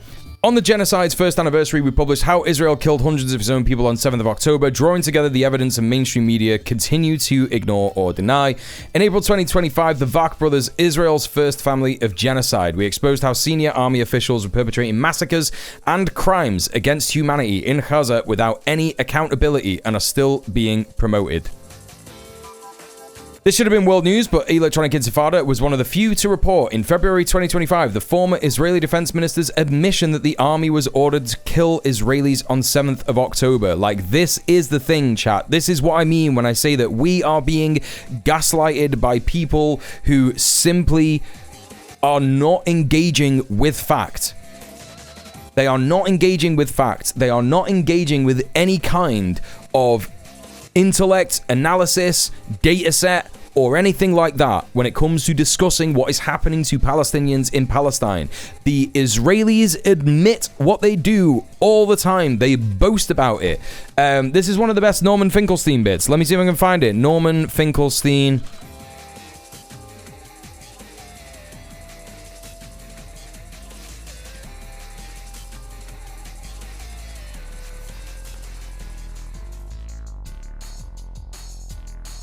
I don't know if I'm going to be able to find this, but Norman Finkelstein says, this is the most democratic genocide in the history of the world. Not even the... No, it's not necessarily... Yes, this particular, Sophie, this is about the Hannibal Doctrine. Yeah. Norman Finkelstein said, not even the Nazis were in this much support. Not even Nazi Germany supported a genocide as much as the Israelis. Yeah? And what he means by that is that when you look at the way that the Nazis spoke about exterminating Jews, it is often recorded that they would say things like, it is such a shame, it is such a dirty business that we have to do this. We're being forced to do it, and it's horrible and it's bad, and it shouldn't happen probably, but we've got to do it. So there was an element of shame to the Nazis that were exterminating Jews. They at least knew that what they were doing was bad, right? But they didn't care enough to not do it or to stop doing it. That remains true. But Israelis are gleeful about what is happening to Palestinians. They are like, yeah, this is great, actually, that this is happening, and they should all be killed. And they say often, in society, all the time, in Israeli society, they say things like, if we don't do something about these children, they will grow up to be terrorists. And it is fucking gross. It is the most democratic and widely supported genocide in history. Incredibly fucked, right? In another major story ignored by mainstream media, in April 2025, we covered how key Israeli mass rapes witness Rami Davidian was exposed as a liar who profited from his fake tales of 7th October heroism. Incredible. Absolutely incredible. The whole reason they went for gas was because too many German officers were self-deleting from PTSD. That is also what is happening with IOF soldiers. They are taking their own lives and saying and quoting the fact that they cannot sleep at night because they constantly see the faces of the Palestinian children that they have killed. Right? And that's just how human psychology works. That's just how it is. Right? That's just how it is. Electronic Intifada says, in related story in 2025, also ignored by mainstream media, we reported on an interview which a top Israeli prosecutor admitted that there had been no credible complaints of rapes on 7th of October.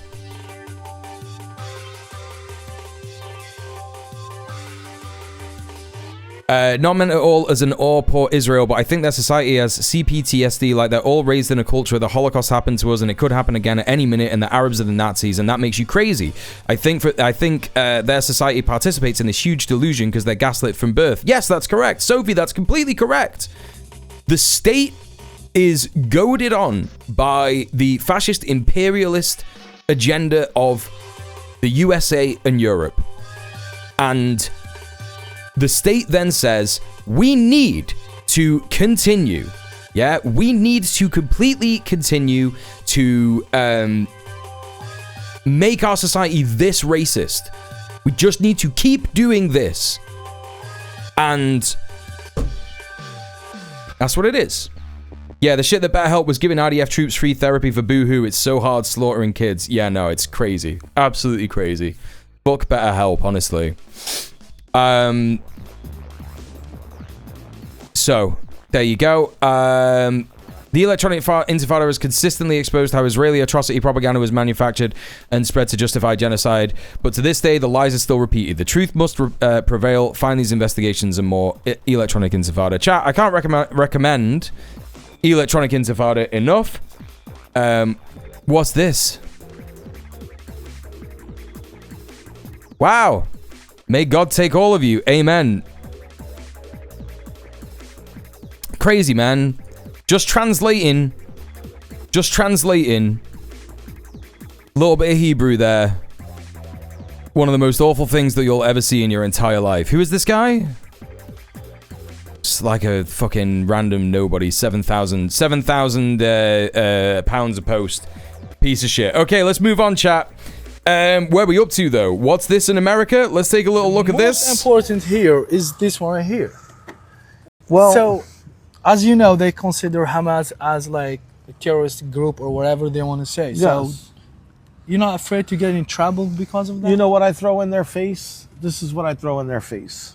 America says they don't support terrorism, right? True. They're not terrorists. They're a resistance group. I'm going to start off with that. Hamas is a resistance group. Now, America says they don't support terrorism, but just a few years ago they were in Iraq, and just a few years ago they were calling ISIS terrorists. And now they sit on the same table with them, right? And now the ISIS is now running Syria, And Donald Trump went over there and shook the man's hand and pardoned the $10,000 bounty on his head. And Taliban also. Taliban, they call them also terrorists. How many people did that guy that's running Syria, how many Americans did he kill during the war? Yeah, probably a lot. Exactly, and you pardon the man and you shake his hand, but America says that they don't deal with terrorism, which is a bull-faced lie. So for them to say that I support terrorism, which I'm on a no-fly list, I'm on an FBI watch list, I can't have a passport, I'm blacklisted from every bank in America, I'm on the Canary list 3 times, I'm blacklisted from TikTok, Venmo, PayPal, GoFundMe, Chime. Wow. Basically, they're trying to shut me down, so I can't be out here and be the voice for the voiceless. But you know who can shut me down and only can shut me down? Allah. That's Allah. Nobody else can take away. Allah Legend. will take care of me. I could have $10 in my pocket. Oh, Allah, please help me. Alhamdulillah, it comes out of nowhere. You know? The Canary list, I think he's referring to, is Canary Mission, which is this. Canary Mission is an anonymously run doxing website established in 2014 that publishes the personal information of students, professors, and organizations that it describes as anti-Israel or anti-Semitic. So, yeah. There you go. Anonymously run is a misnomer here. It's obviously fucking Hezbollah. It's obviously fucking IOF, right? So there you go. Okay. Right. That's that. We love that guy. Legend. Another example that there are loads of different strats that we can employ in the face of fascism, right? We've already gone over, yeah, of course you think like that, bro. That's because you're 12. Yeah? Of course we think that.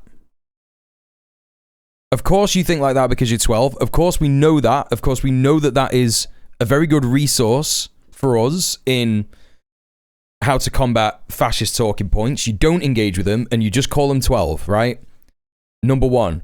What's another one? Well, let's check out this video and find out.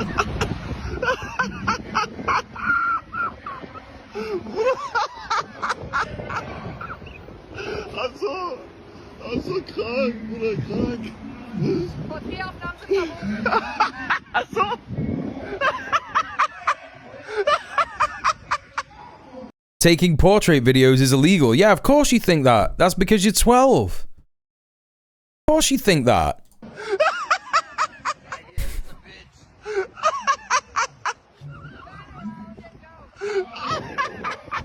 Digga, ey. Who are you?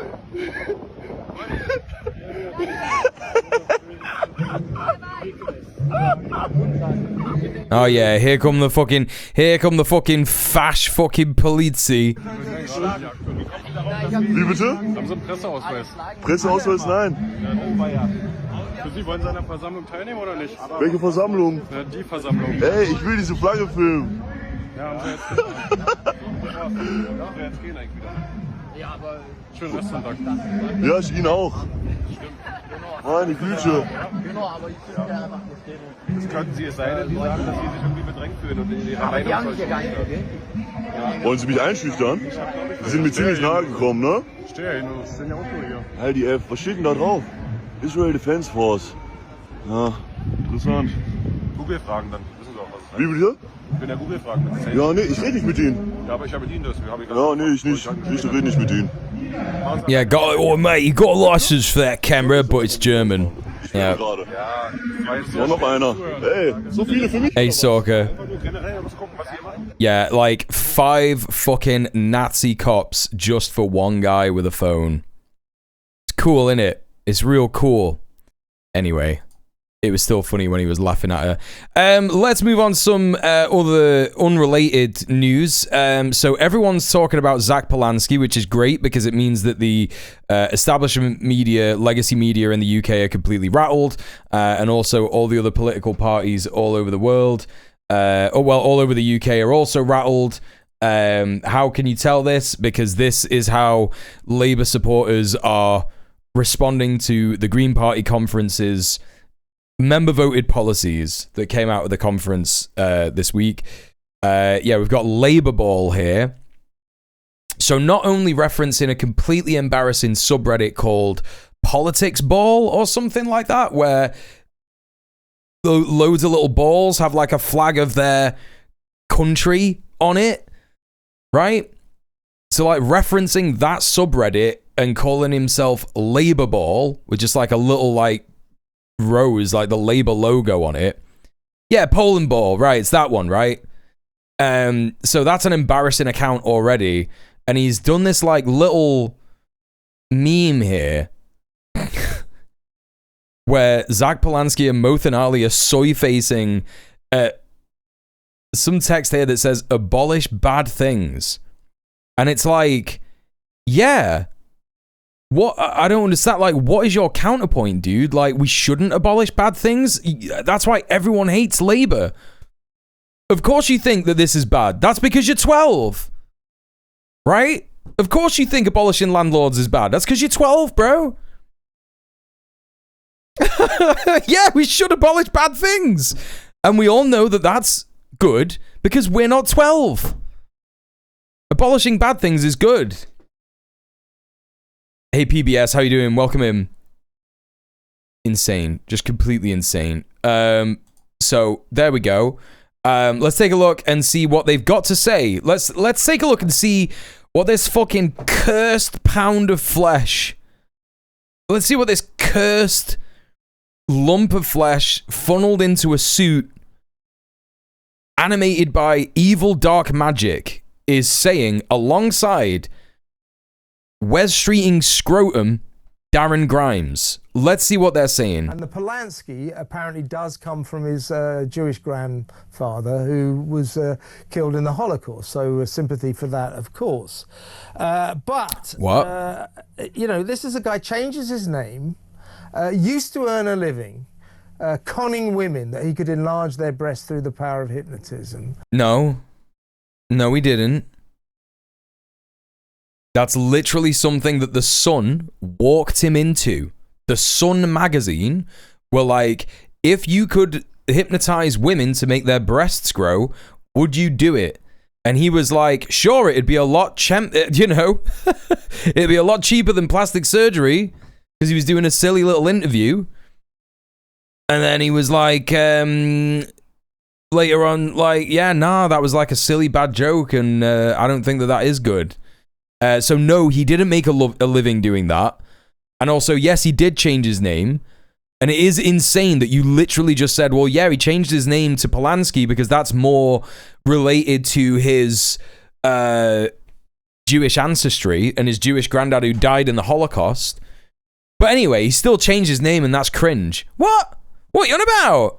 And is now ranting and raving about Nigel Farage wanting a one-party state, being a fascist. You heard that sort of almost comical avalanche. Also, hi, Emmy. I don't know if I said hi to you. Emmy Killy. From him. I mean, as I say, I used to sort of have a bit of affection for the Green Party. I didn't agree with them, but I admired their commitment to their cause, and they only wanted to make the planet a better place. But they've been hijacked, haven't they, by some kind of ranting communist, as far as I can see. Oh, absolutely. They've gone from animal welfare and windmills into absolute chaos, right? They are... I have never heard him speak. What the fuck? What the fuck?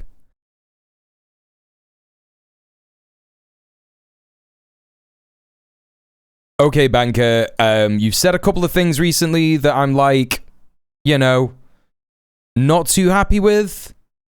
I'm drawing the line right there. I don't want you saying to people that you can make their boobs bigger via massage. Yeah? Don't do that.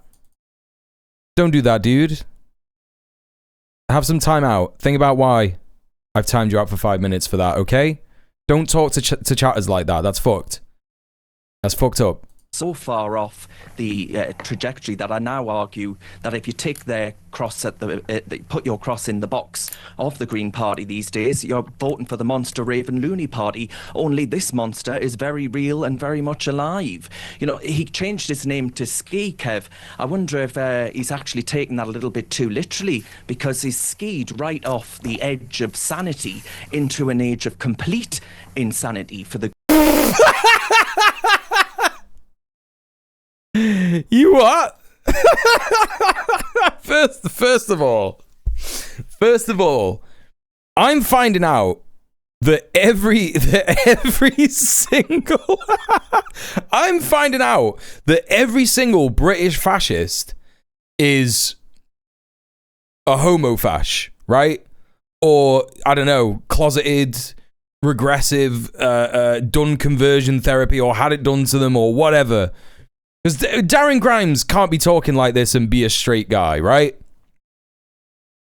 Sorry to any straight guys who do talk like this. You can be like this, but, you know. Darren Grimes is, he's talking like Hugh Anthony out here, and, you know, his nickname at school was Crafty Wank, apparently. That's something that I heard as well. I don't know. But let's just hear that analogy again. Real and very much alive. You know, he changed his name to Ski, Kev. I wonder if he's actually taken that a little bit too literally, because he's skied right off the edge of sanity into an age of complete insanity for the... He changed his name to Ski. Right, I mean, look. Listen, yeah? Listen. The full name is Polanski.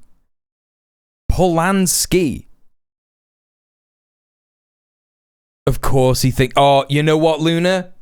You're absolutely right. Why am I bothering to even engage with this? Of course he thinks like that, because he's 12, isn't he? He's 12! He's 12. Of course he thinks like that. The way this guy talks, I feel like he's at the day rave asking where toilets are. Exactly. Oh. A debate bad rap battle. Hello, Duke of Blonde. Welcome in.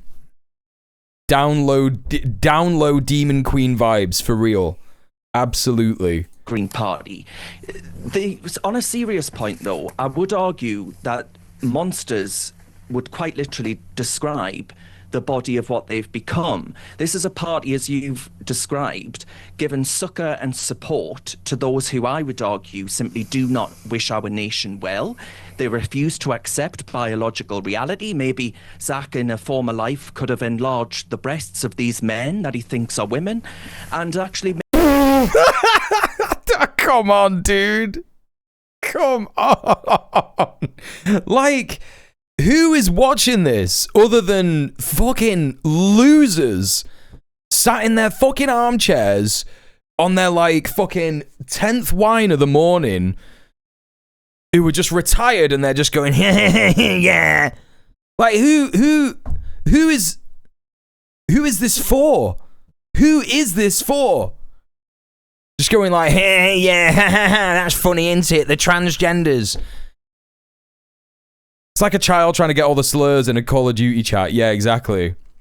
Yes, please, Zack Polanski, please enlarge your breasts with my mind. You know, the doomsday cult of eco-extremism could tell his party that the posh and the privileged who glue their behinds to the roads to stop working class men going to work, that they are the exemplars of the modern day political left. So he's confusing the Green Party with Insulate Britain. They are obsessed, absolutely obsessed with Insulate Britain and how annoying all that was. Yeah? And they're bringing it back for the Green Party now to be like, hey, remember when you were really mad at all of that stuff? I can't believe you used the joke that we made 2 weeks ago as a serious point on live stream. Wait, what was the joke we made 2 weeks ago? Yeah, what the fuck would he know about working class with his fucking Look at this. I don't even know what fucking microphone this is. With his fucking neon name in lights. Chat, if I ever get to the level, yeah? If I ever get to the level of having, like, you know, an actual background to have my stream in that isn't just like a tattered green screen, you know, in my little fucking spare room, yeah? We just literally need to end any support of me if I get my name in a neon fucking little sign like this. It's just so embarrassing. Hypnotherapists that cater specifically to trans women, you're getting very EP, yeah. The joke was that Zack could make our titties bigger. Oh yeah, sure, yeah. I mean it's crazy, right? We made a silly joke that was like, yeah, he could be a real ally to trans women. No sign, how about a disco ball? Yeah, like anything that's not egotistical, right? His Tommy Hilfiger zip polo shirt, he's literally speaking to the manager at Gale's Bakery in Kensington right now. Clean shirt core, exactly. Neon, this bisexual Palestine sign when? No, it would have to be the full thing. This bisexual stands with Palestine. It would have to be that. You know, the Bubsy game beats neon signs 10 out of 10 times. Exactly, you know? Exactly. Could tell his party that the posh and the privileged who glue their behinds to the roads to stop working class men going to work, that they are the exemplars of the modern day political left. And I tell you, Kev, I don't say that as a compliment. I say that as a criticism. The man is a supreme narcissist. He has emboldened, I would argue, some of the most evil elements of British political life. And I do not think the Green Party are a good force for sensible democratic participation. Yeah, of course. Of course you'd think that, Darren. That's because you're 12. All right, we got some US politics with the warm-up today. Let's have a little look at this. So, here's the context. Man in the black and white flag mask bikes in circles around the Zohran Mamdani presser in Jackson Heights, calling the mayoral candidate a terrorist. After a minute or two of that, this muscular man screams at him to get out of here with his bigoted shit.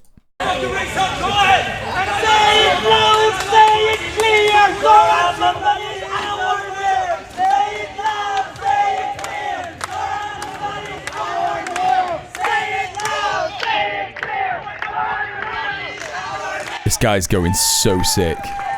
He's going so sick. But like, look at this embarrassing fucking dude. Do you know what I mean? Like, this is the fucking fash nowadays.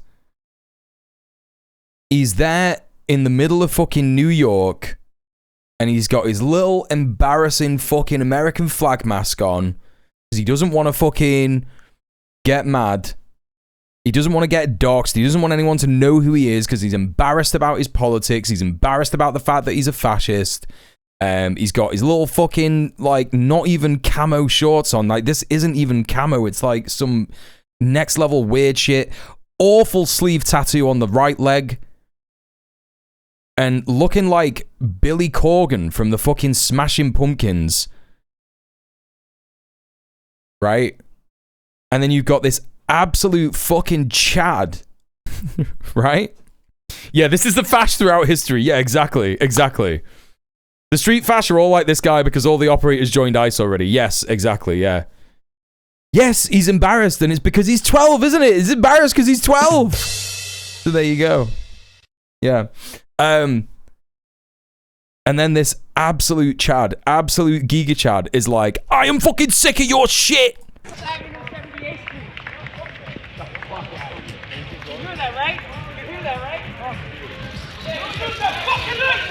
Yeah, get his ass. Get his ass. This guy is absolutely queer without a shadow of a doubt. This guy's a muscle bear. 1000%. He's got massive bear energy. Don't ask me what it is, chat. Don't ask me what it is. That's just how I'm feeling. Zohran, keep doing your fucking thing, man. He's like a proper fucking New Yorker as well. Zohran will ruin your fucking day, man. He'll fucking kick your ass. Yeah, it is hopeful thinking. I mean, look, you know, yeah, I'd suck his dick. I'm saying it. I'd suck his dick.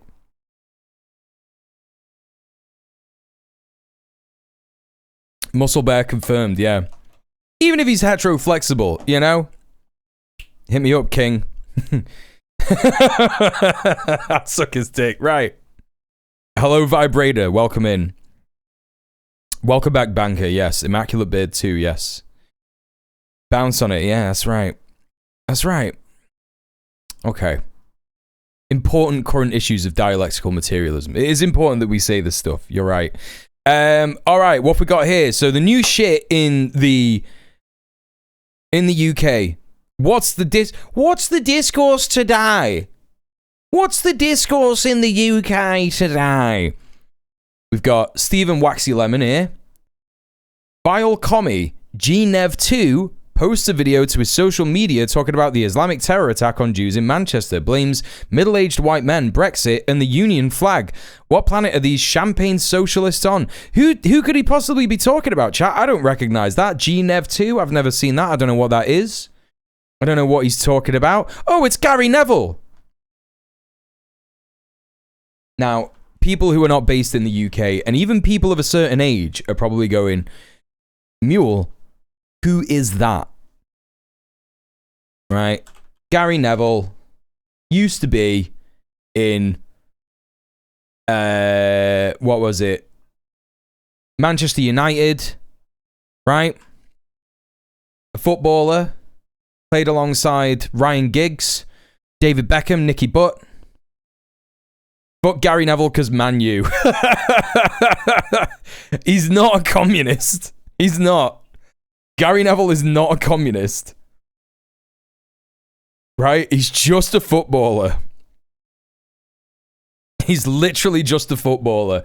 He went on to be like a coach. He's a football guy that used to advertise crisps. No, that's not even him. You're thinking of Gary Lineker. Gary Lineker's the crisps guy.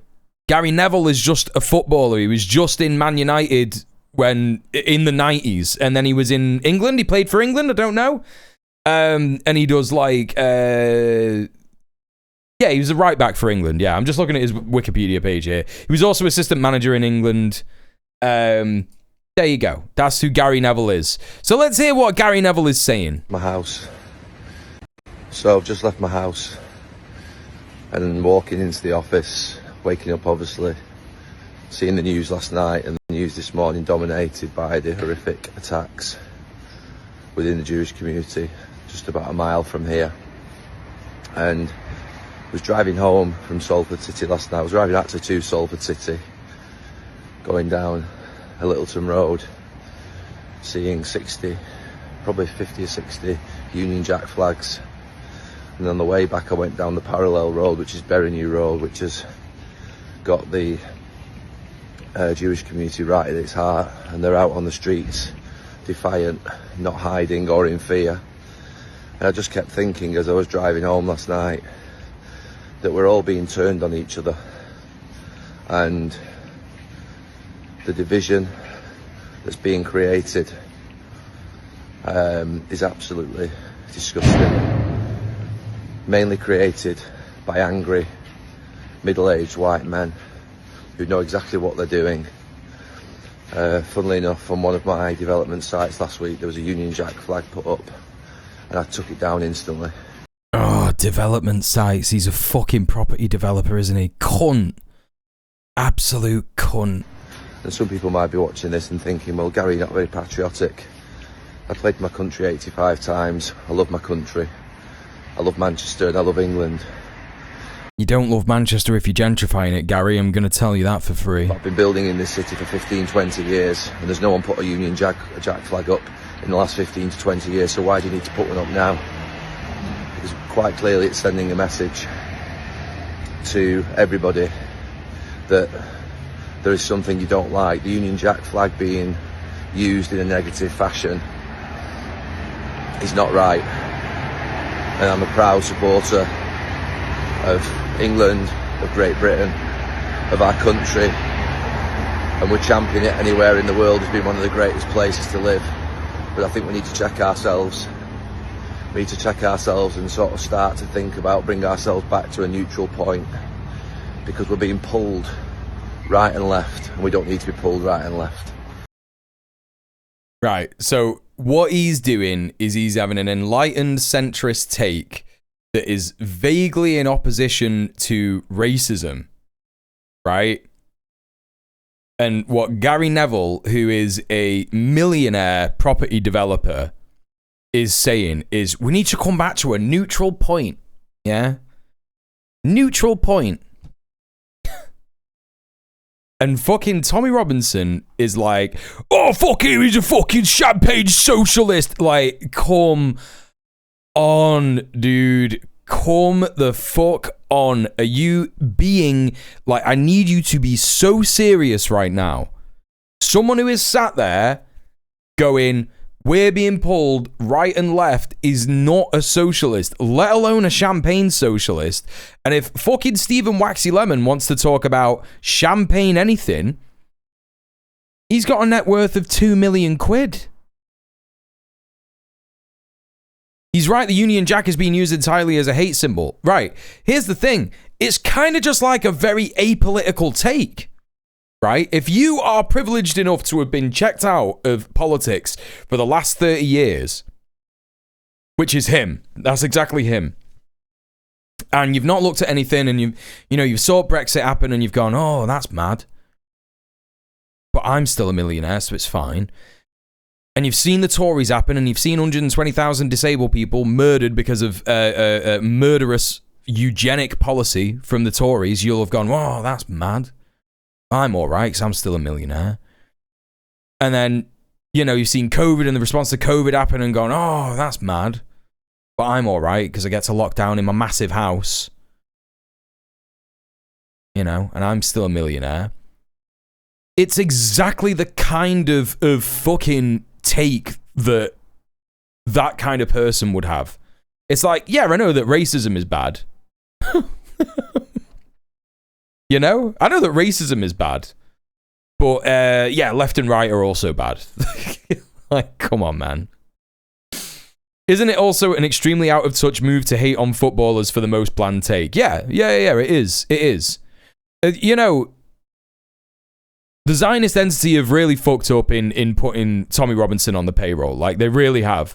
Because, and let me tell you about this as well, Tommy Robinson is going to speak in Israel, the so-called Israel, this week, I believe.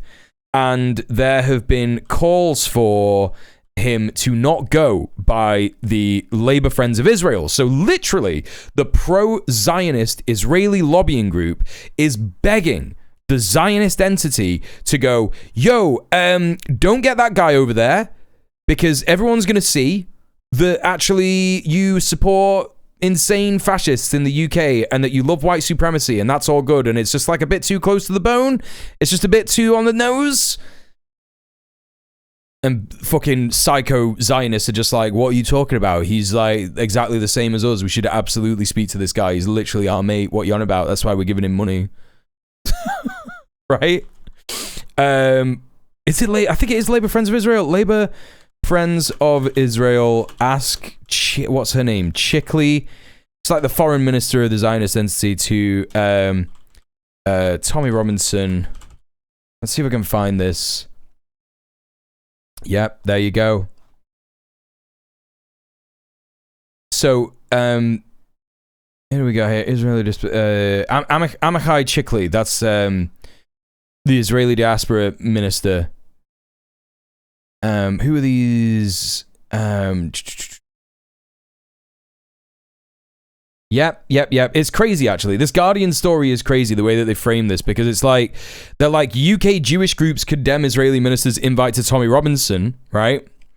And then, and then down here, they list the groups, right? They list the groups. The Board of Deputies and the Jewish Leadership Council, right? So the board of deputies are Zionists. They fucking removed a whole swath of Jewish members of the Board of Deputies of British Jews because they were like, we need to start to distance ourselves from Israel. And the Board of Deputies were like, nope, see you later, guys, and got rid of them, right? Next up, who have we got here? Labour Friends of Israel, which includes MPs and others, called on Chickley to withdraw the invitation, noting Robinson's multiple criminal convictions, right? So literally, these pro-Zionist lobbying groups are like, you need to distance yourself from this guy.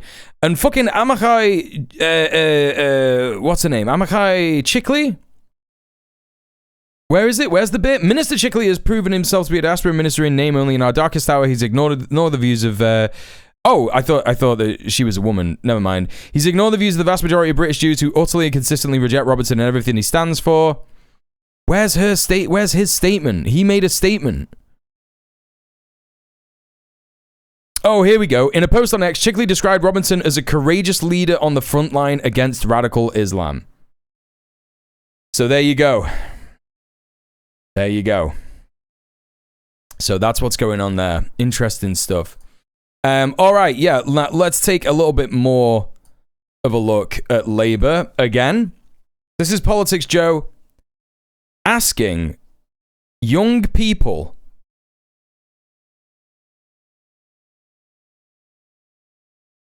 at the Labour Party conference what they think of the plan to make Gaza into a colony with a viceroy, a colonial viceroy in charge of it, and that colonial viceroy is Tony Blair. Let's have a little listen to this. I think it's a brilliant idea. I think that Tony Blair is a very experienced politician. Of course you'd think that, because you're 12. Obviously, he's done a lot of work in the past with the Middle East. Of course you'd think that that's what qualifies him for the job. That's because you're 12. And he's always been very committed to that issue. I think his experience in international politics gives me hope. Of course you'd think that that's because you're 12. The Good Friday Agreement was a wonderful, wonderful piece of legislation, brought peace to Northern Ireland, ended the Troubles, and, if you can do that then, if we can do that then, we can do that now as a party. I think he has a lot of experience in Middle East politics. I think he's also an experienced statesman. He's obviously advising statespeople around the world through the TBI, and I think he is actually a good person for this. Of course you'd think that. That's because you're 12. Because whilst Trump's the chair of the board, I think it's a 22-person board. It is insane to say a lot of work with the Middle East. She does mean responsible for the deaths of 1 million Iraqis. But of course she'd say that because she's 12. I think that Tony Blair's an experienced figure who can definitely rebuild Gaza. What has Tony Blair rebuilt? What has he rebuilt? The only thing that Tony Blair has ever rebuilt is a willingness for me to get banned on social media platforms because I see his face. And this happens whenever he's mentioned. Chat, if you like this joke, you should. Chat, if you like that joke, you should consider giving me money and subscribing. What has he rebuilt? Apparently his reputation, his stock portfolio. Guy looks like everyone's first girlfriend. Not sure about that comment, Monkey Sputum. I don't know if this person on the screen here is a guy. So, yeah, let's just try and think about that before we, make a joke like that. So, sounds an awful lot like these talking points were either given to them or they couldn't come up with anything but his experience. Yeah, it does sound like that, doesn't it? It does sound like that. Yeah. Chat, if you like that joke, you should consider giving me money. This is my full-time job, so please consider subscribing. Please consider donating. Send me a little bit of money. Yeah. We've got an ad starting in 1 minute. So please consider either subscribing if you aren't subscribed already. If you see someone in the chat who doesn't have a sub, gift up a sub to that person. Or if you don't want to do that, if you don't want to subscribe on Twitch, please consider subbing off Twitch. You could do so via the tip link, the tip command in the chat. And there is the Streamlabs link at the bottom of that command response. So please enjoy.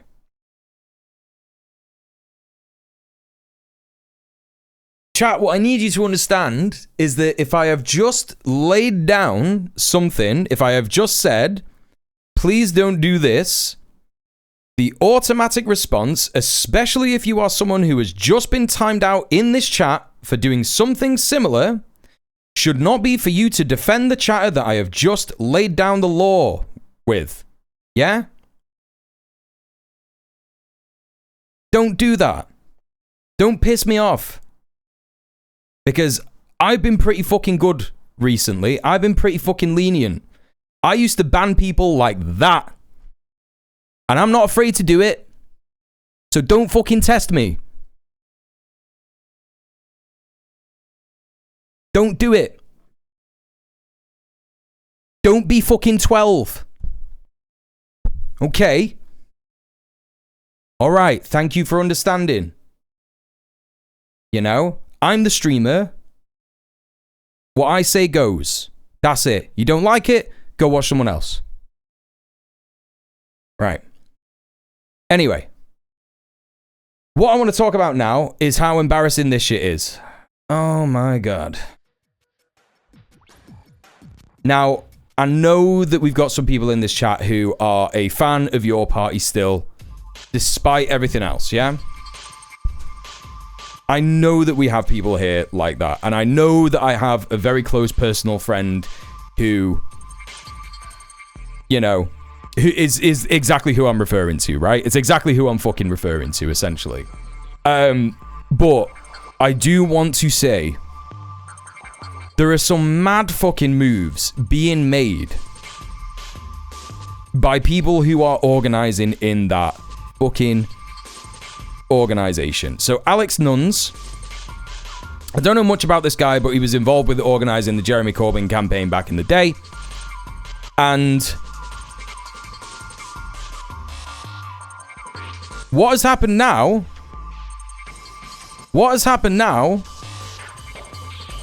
is they have published a book.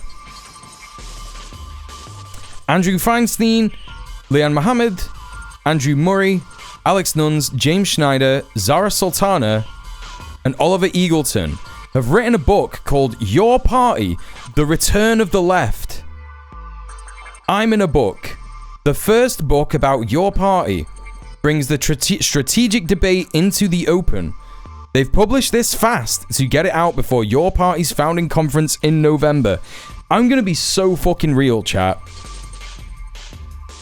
It is insane that they have done this. This is insane behavior. Like, this is crazy behavior. I'm sorry, but what are you doing? Why are you publishing a book about a party that it doesn't even exist yet? It doesn't even exist in any meaningful way. And they're like, yeah, we had to write a book about it. What do you mean? What do you mean? Like, I'm sorry, but I fail to see what exactly this is going to bring to the table. It's not how debate works. I mean, is it going to be a pamphlet? Speculative vanguard party. Right, exactly. It's mental. It's 12-year-old behavior. Someone said non-fungible Trotskyism.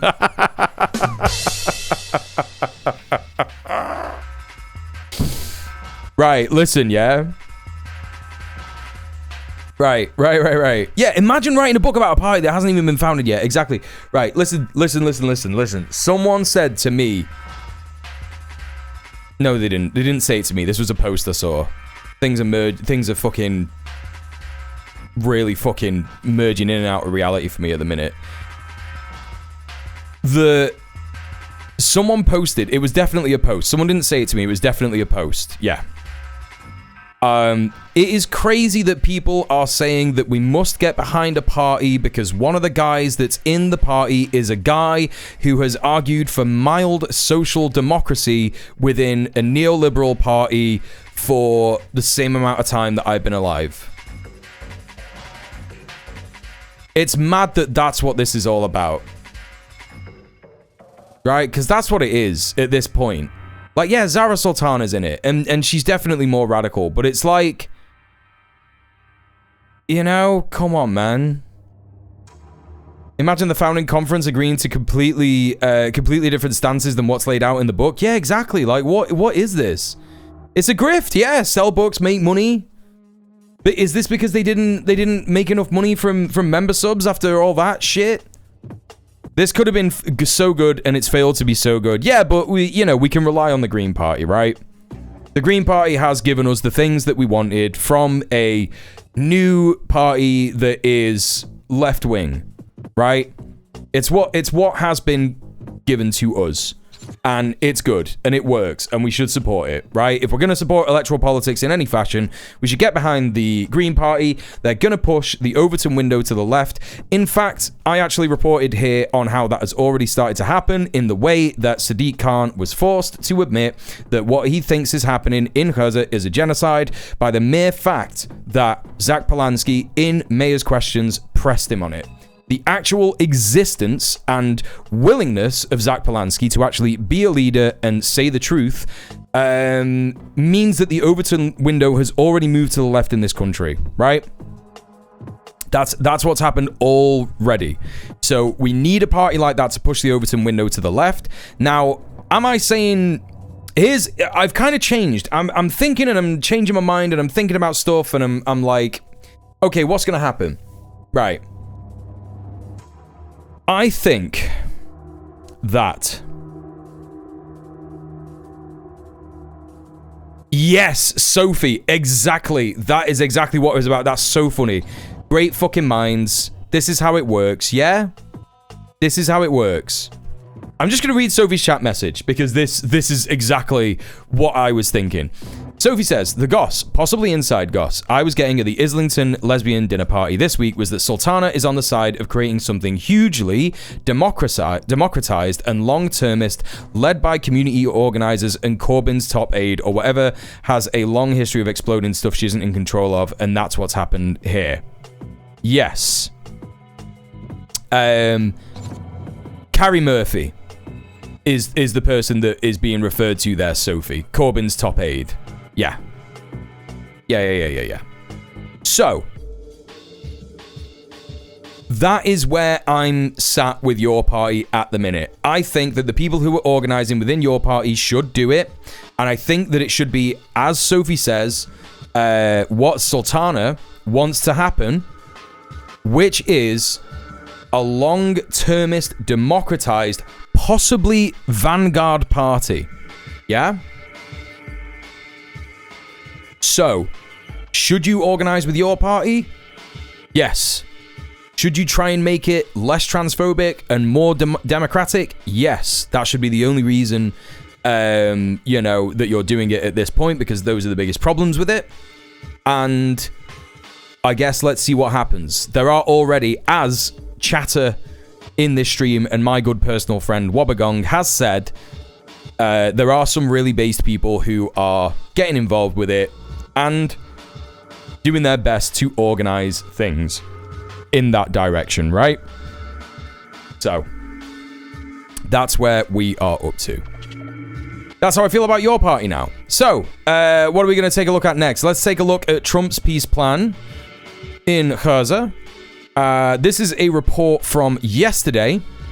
Trump's peace plan for Gaza is hopeful but unrealistic from a former US envoy.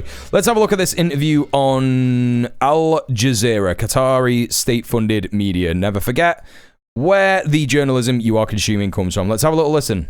To to his social media site, Truth Social, to give an update on the ceasefire proposal. He said, I am told that the first phase should be completed this week, and I am asking everyone to move fast. I will continue to monitor this centuries-old conflict. Time is of the essence. I think you're right, Electro Bubble. Massive bloodshed will follow. And I completely understand where you're coming from as well, Emmy Faye. Nobody, rather, wants to see. Thomas Pickering is former US ambassador to the UN, Jordan and Israel. He joins us from Boston, Virginia. Thomas, you heard Gary Stevenson jump scare again. Don't worry, we'll be having a look at some Gary later. That peace is going to arrive in the Middle East after 3,000 years. I mean, you can chalk that down to exuberance from Donald Trump, but there seems to be a real push here, and not the kind of thing that we've That 3,000 years comment was crazy. What are you talking about, man? seen in the past. Would you agree with that? I think there are evidences of a real push, and there are evidences, obviously, of some serious inexperience in handling negotiations with two warring parties If I was tripping, this guy's face would turn into an elephant. in the Middle East, with 20 points, most of which will have to be negotiated out in terms of the details. It just kind of happens with old guys, right? Actually put them in place, and deep distrust among the parties that the other side, in one way or another, is going to force them to break. Like the downward angle is like not helping either. He's just like staring down at us like, what is happening? Process of moving toward peace. So the optimism is hopeful, but at the moment I think somewhat unrealistic, but I'm perfectly pleased if I'm proved wrong.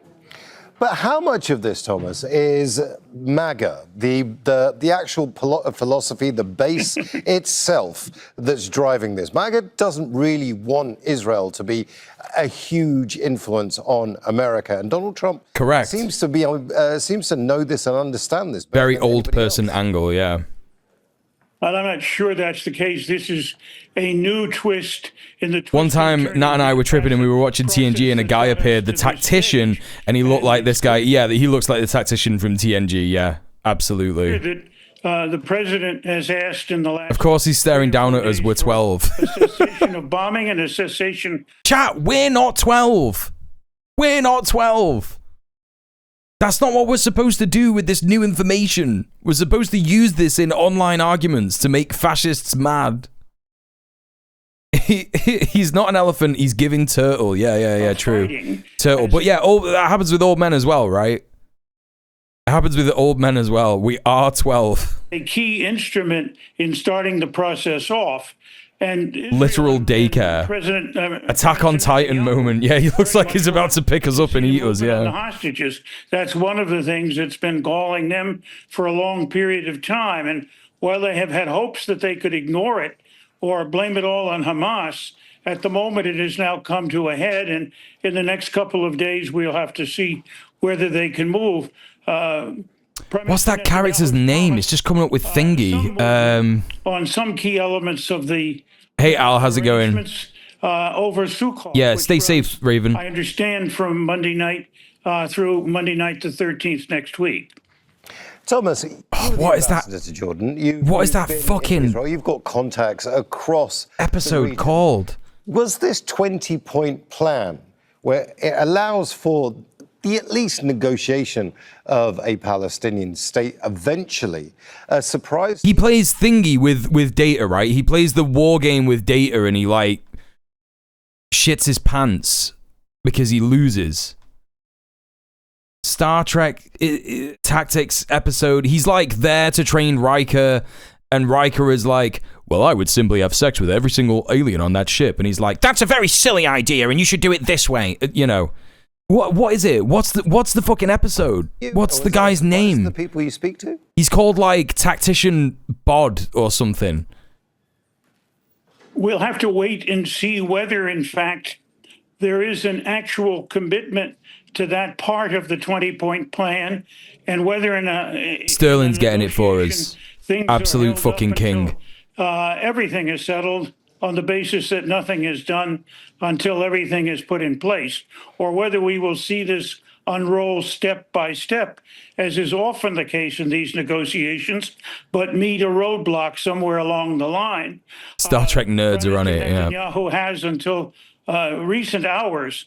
It is one of the early seasons, yeah. Accepting a Palestinian state, and even then he's uncertain in public about what it is that he will accept with respect to that particular element, and that's key, not just to the Palestinians, of course, but to the entire side which sympathizes with the Arabs. And at the moment, Israel's policies, particularly the continued heavy bombardment and the extreme death toll among Gazan Palestinians, has left Israel isolated with very few supporters in the international community.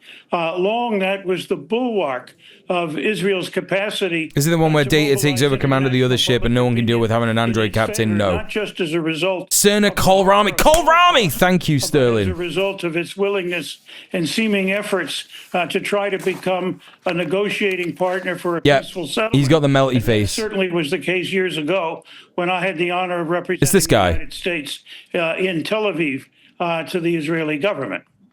Thomas Pickering, always great to get your thoughts. Thank you so much. Thank you very much. There you go. Get the full picture. Subscribe to Al Jazeera for... All right, well, we didn't really get anything from that. It was like meaningless speculation from a previous ambassador to the US. It's like, okay, whatever. The episode was called Peak Performance. Yes, thank you, Mia. Yeah, there you go. There you go. My TNG knowledge knows no bounds. Sterling, we all know that you went to fucking, what's it called? The wiki.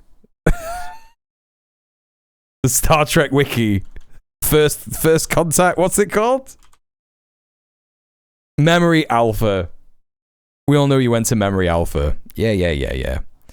Alright, so, that's not the story that I wanted. Whoa! Okay, let's take a look at this report from BBC. Trump has told Israel that it must stop bombing Gaza immediately, as Hamas has agreed to release all remaining hostages, living and dead. A key demand. So, this was... Hell yeah, I did. I'm not spelling that at the top of my head, yeah. So, this was released 3 days ago. This is a BBC report on this from 3 days ago. So, as I said earlier, the entire Western media apparatus was talking about this on Friday and Saturday as if Hamas has all just like automatically just gone, oh yeah, we've seen the Trump Gaza plan and we're going to release the hostages. So that's exactly how this fucking wet slime of a prick at the BBC is reporting on this. Let's see what he's got to say. Demand in the president's proposed peace plan. Earlier, Hamas said it accepted some parts of his proposal, but is seeking to make some changes. It made Hello, no Dudezu, you're the right. key demand of the plan, that it agrees to its disarmament and to playing no Looks like he's had his role nose in the broke. governance of Gaza. Reports in the Israeli media, quoting a statement from the Prime Minister's office, say that the government is getting ready for the release of the remaining hostages. Is that your real hair, pal? Our North America correspondent Peter Bose has the latest. Is that your hair? Fresh momentum for peace in Gaza. Hurdles remain, but Hamas and President Trump appear to be moving towards common ground. Caricature of King Charles come to life. Hamas said it was ready to accept the US plan for Gaza, with some points still up for negotiation. Crucially, the group said it would release all the remaining Israeli hostages, both living and dead. And it would agree to future administration of the Gaza Strip by a Palestinian body of independents or I don't think that's true. as outlined in Donald Trump's proposal. This is a big day. We'll see how it all turns out. We have to get the final... Oh, they got the AI Trump again. They got the AI Trump out for this. Down in concrete. Very importantly, I look forward to having the hostages come home to their parents and having some of the hostages, unfortunately, you know the condition they're in, come home likewise to their parents because their parents wanted them just as much as though... No, actually, no, it's not. It's not the AI Trump. I thought it was for a minute, but it's not. He's speaking in the Trump fashion. Man or young woman were alive. And let's call it... There's just something about it. Oh, hang on. No, maybe it is Soph. I don't know. It's the same shot. He's in the same position. I can't see his hands and the... So that young man or young woman were alive. And let's call it eternal peace in the Middle East. He does look younger. Like, if you look at him here, he looks like absolute ass. He looks like shit. He looks like fucking poopy dookie. Poopy doo-doo. Like an orange fucking turd shoveled into a suit. You know what I mean? The media is probably paying it as already accepted, so when negotiations fail, they can blame Hamas for going back on their word. Yeah, probably, right? It's a recording with the AI Trump laid over it. Yeah, maybe.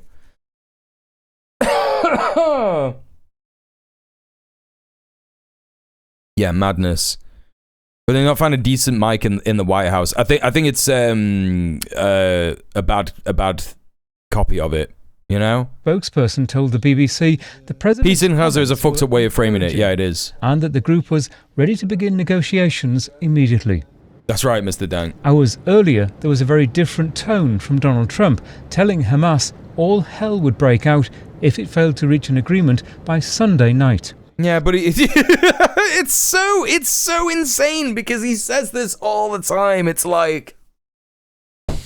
What threat have you got for the people of Gaza that is worse than what they've been through over the last 2 years?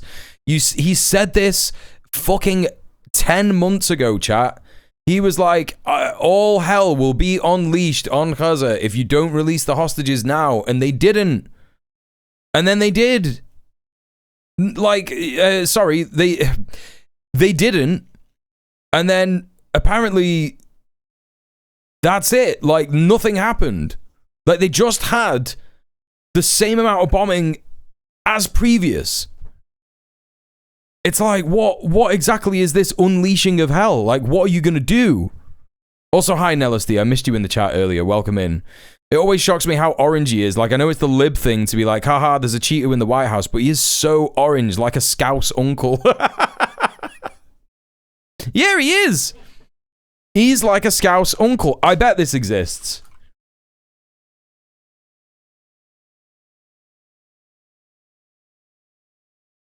Oh my god. Oh my god.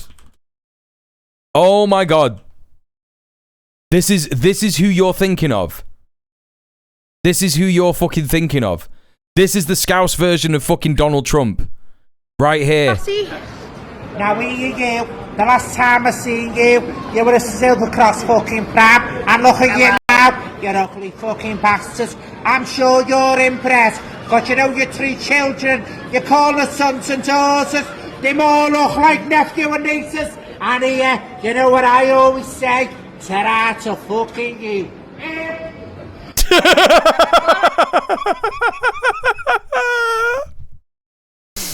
Alexa Scouse uncle to pacify Trump. Yeah. Trump is this level of zesty download demon queen. Right? And he is literally like this. Whenever someone is like mad at him or upsets him, he's just like a horrible, horrible bastard to him. All the fucking non-UK and even some UK chatters right now in the chat being like, what the fuck did he just say? What just happened? Yeah, if you don't follow this guy, you really should. Fucking Queen of Scotty Road is so good.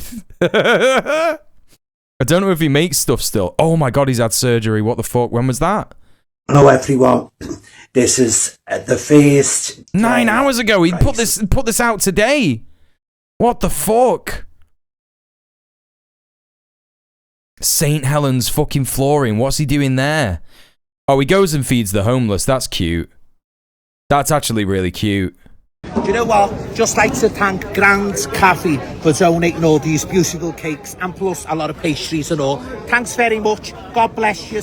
Right, Andrew? Yeah, you know what? I think I'm going to keep this last one for me, to be honest with you. No, you're not. I am to you. Do you know what? Yeah, fucking mint. Fucking mint. You don't got any more, any of his bits?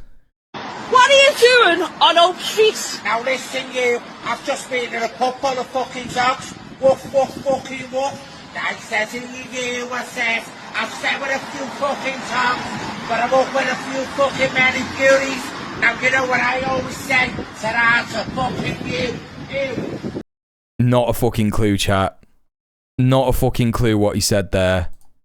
Here, someone just give me a bottle of fucking wine, Carly wine. I'm not here.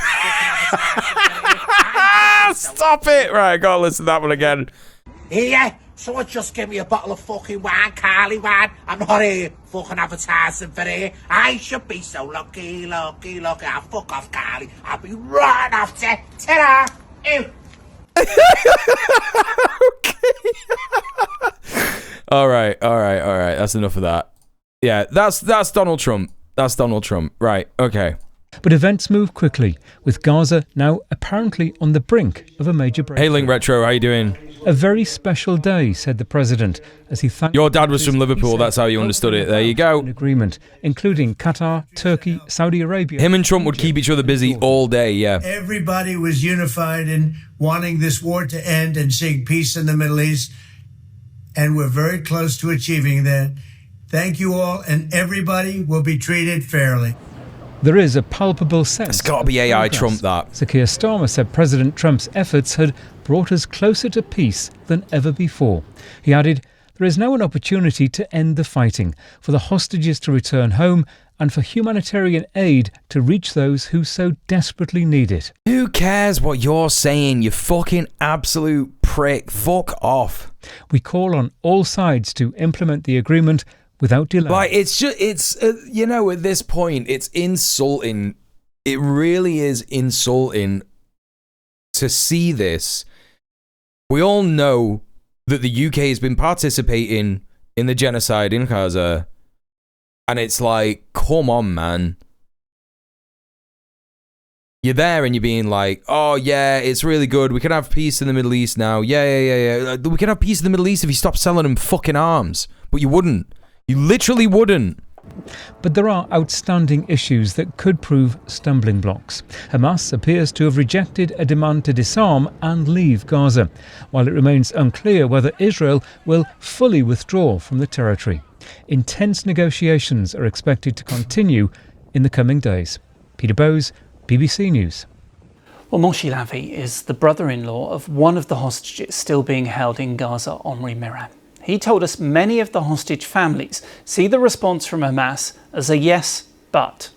There shouldn't be a deal in the first place because the hostage should be released immediately and unconditionally. But we are realistic and understand there is a deal. At the same time, we know that the Prime Minister Netanyahu has a coalition that is problematic, to say the least. There are members of the radical right that have stated before that they're obstructing deals time and time again.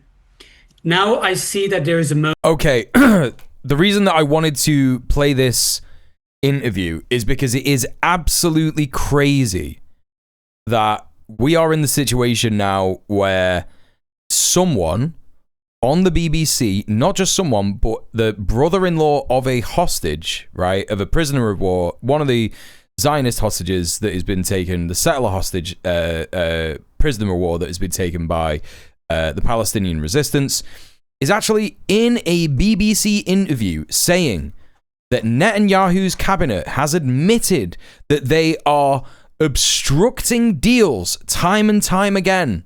Like, this is crazy, but it's going to completely go under the radar. That's a crazy Trump face to finish on. What the fuck is going on there?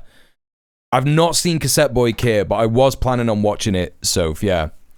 Yeah, hi Morgana, hi Rebel Phoenix, how you doing? Good to see you. This is crazy. Did I just get that by pausing? That's mad. That's mad. He doesn't look real there. He looks like fucking plasticine. What the fuck is that? That's getting saved. A moment where President Trump, who gave the Prime Minister a lot of space to reach an agreement. His face is falling off. With Tough guy Trump. Successful military pressure on Hamas to finally understand that the war needs to end and that the hostages must be released and prioritized. I think the Prime Minister will be able to explain to a public that overwhelmingly supports a deal, over 70% consistently wants a deal to release the hostages, And for his coalition, he has the safeguards for members of the opposition and the majority of the coalition that support a deal. I think he will be able to carry it through, and we will not allow it to be obstructed again. But I want to emphasize again, Hamas needs to be pressure first and foremost, and they need to agree to the framework President Trump laid out with the international community earlier this week. And that's because you are a Zionist. That's because you are a fascist Zionist. Like this whole thing about like, oh, you know, Netanyahu and his cabinet have been obstructing deals and shit like that. And it's like, hey, you are saying that they should agree to this deal that completely detooths any kind of Palestinian resistance to Zionist occupation. And you're like, yeah, but Netanyahu are bad. You want the same thing, dude. You just want the same thing. You just want it to happen later. With less of a speculative eye on the Zionist entity. Like, that's all it is. That's a no delays. Quoting stats about majorities wanting hostages releases, what about the majority that want Palestinians exterminated? Exactly. They're never going to report on that, right? Well, I asked Benjamin Rad, a senior fellow in international law at UCLA, whether he thought this move by Hamas was enough to keep Mr. Trump's peace plan on track. The more time passes and this sinks in and we hear clarification from Hamas, the less it seems we have cause to celebrate. It's a death warrant for Palestinians if Qassam goes, yeah. Hamas's statements and their clarifications indicate not that they're agreeing to the 20-point plan, but that they're agreeing to it as a starting basis for further negotiation. Again, this is what scuttled previous ceasefire talks going way back for over a year now, where there's parameters or frameworks that are agreed upon, but then when they get into the negotiations in greater detail, we see it fall apart. This to me sounds why does it fall apart? Familiar to those prior negotiations. The difference is the pressure now on both parties is higher than it's been before, given President Trump's credibility on the line and the international community and the Arab states supporting it. So the pressure is there, but the language seems awfully familiar to what we've heard. So, like, here's why Al-Qassam and Hamas responded in the way that they did, right? Here's why they responded in the way that they did. I'm just going to refer to them as Hamas as we go on, because the coalition of different militant brigades, it just makes more sense to refer to them as Hamas because it's colloquially understood, and people here are obviously not, you know, anti-Hamas and disagree with the prescription of them as a terrorist organization. But, you know, we can obviously see that they are a valid resistance that can exist under international law, right? So the reason that Hamas obviously immediately responded to this plan is because they knew that Trump's credibility was on the line with this plan, right? And so they've gone, okay, let's call your bluff. Let's call your bluff, Netanyahu. If you think that this is okay, if you like this plan, we'll agree to the major points of it, right? The other points about disarming and stuff like that, they know that that's never going to happen. They know that that is never going to happen. So it was pointless even asking. You know, it was completely pointless asking for the resistance to disarm. It was never going to happen. But they've called Netanyahu's bluff. They've said, yeah, okay, we'll do it if we just have like negotiation around these other points. And Netanyahu is going to go, no, we're not doing it. And Trump is going to go, what the fuck? I was telling everyone about this amazing plan and now it's not working and this, that, and the other. Yeah, he's walked them into a trap. They look more than reasonable on this. Exactly. It's because there's so many eyes on it all over the world. And people will see it for what it is when it gets inevitably rejected by Netanyahu, because Netanyahu is not interested in a ceasefire. He's not interested in a prisoner of war exchange. He is only interested in a forever war against the Palestinian people, which amounts to genocide. They're only interested in committing genocide. Yeah? Yeah, they've laid out a democratic framework for ending the genocide, and Israel are going to be like, nah, exactly. Before. Yeah, President Trump saying he believes Hamas is ready for a lasting peace. How much pressure will that now put on Benjamin Netanyahu to accept, especially when Hamas made no mention, as we've said, of disarming? And also important to remember that Trump has said that he said to Netanyahu, stop bombing Gaza now, and he has not. So either one or two things are happening here. One, Netanyahu has finally gone rogue and is not listening to President Trump whatsoever. Or two, Trump is lying, and that's the more likely one, right? He's not told him to stop bombing Gaza at all. He's just said that he's done that. Well, we are nearing almost the 2-year anniversary of the October Perpetrating a 2-year and counting genocide to stay out of court for corruption charges is crazy work. I don't even think it's that. I'm going to be real. I don't even think it's that. And the reason that I kind of reject that framing of it is because that is the Zionist reasoning for this. Like, when you ask a liberal Zionist why they don't like Netanyahu, they will say he's trying to avoid his corruption charges, right? And yes, that might be true, but it completely misses the entire support for this genocide and the appetite for genocide in the Zionist entity. You know what I mean? Like, I don't think that it is just that he doesn't want to be convicted. I don't think it is that. I think he doesn't want to be convicted, but I also don't know if he will be convicted, right? I just don't think he will. And even if he does, what's going to happen? He's going to go to like a low security prison. Like, we're talking about fascism here, right?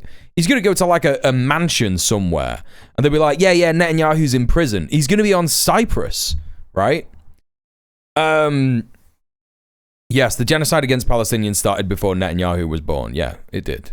Public relations win. Netanyahu would love nothing more than to announce the deal. Like, what we are seeing is a culmination of Zionist society. Or beginning. Like, this is what Zionism October 7th, wants. which is coming up in a few days. So I can imagine the pressure is fierce, because right now it seems like the remaining. Yeah, he wasn't charged with corruption in 2014 or during the March of Return. Yeah, Operation Cast Lead. He wasn't charged with corruption during that.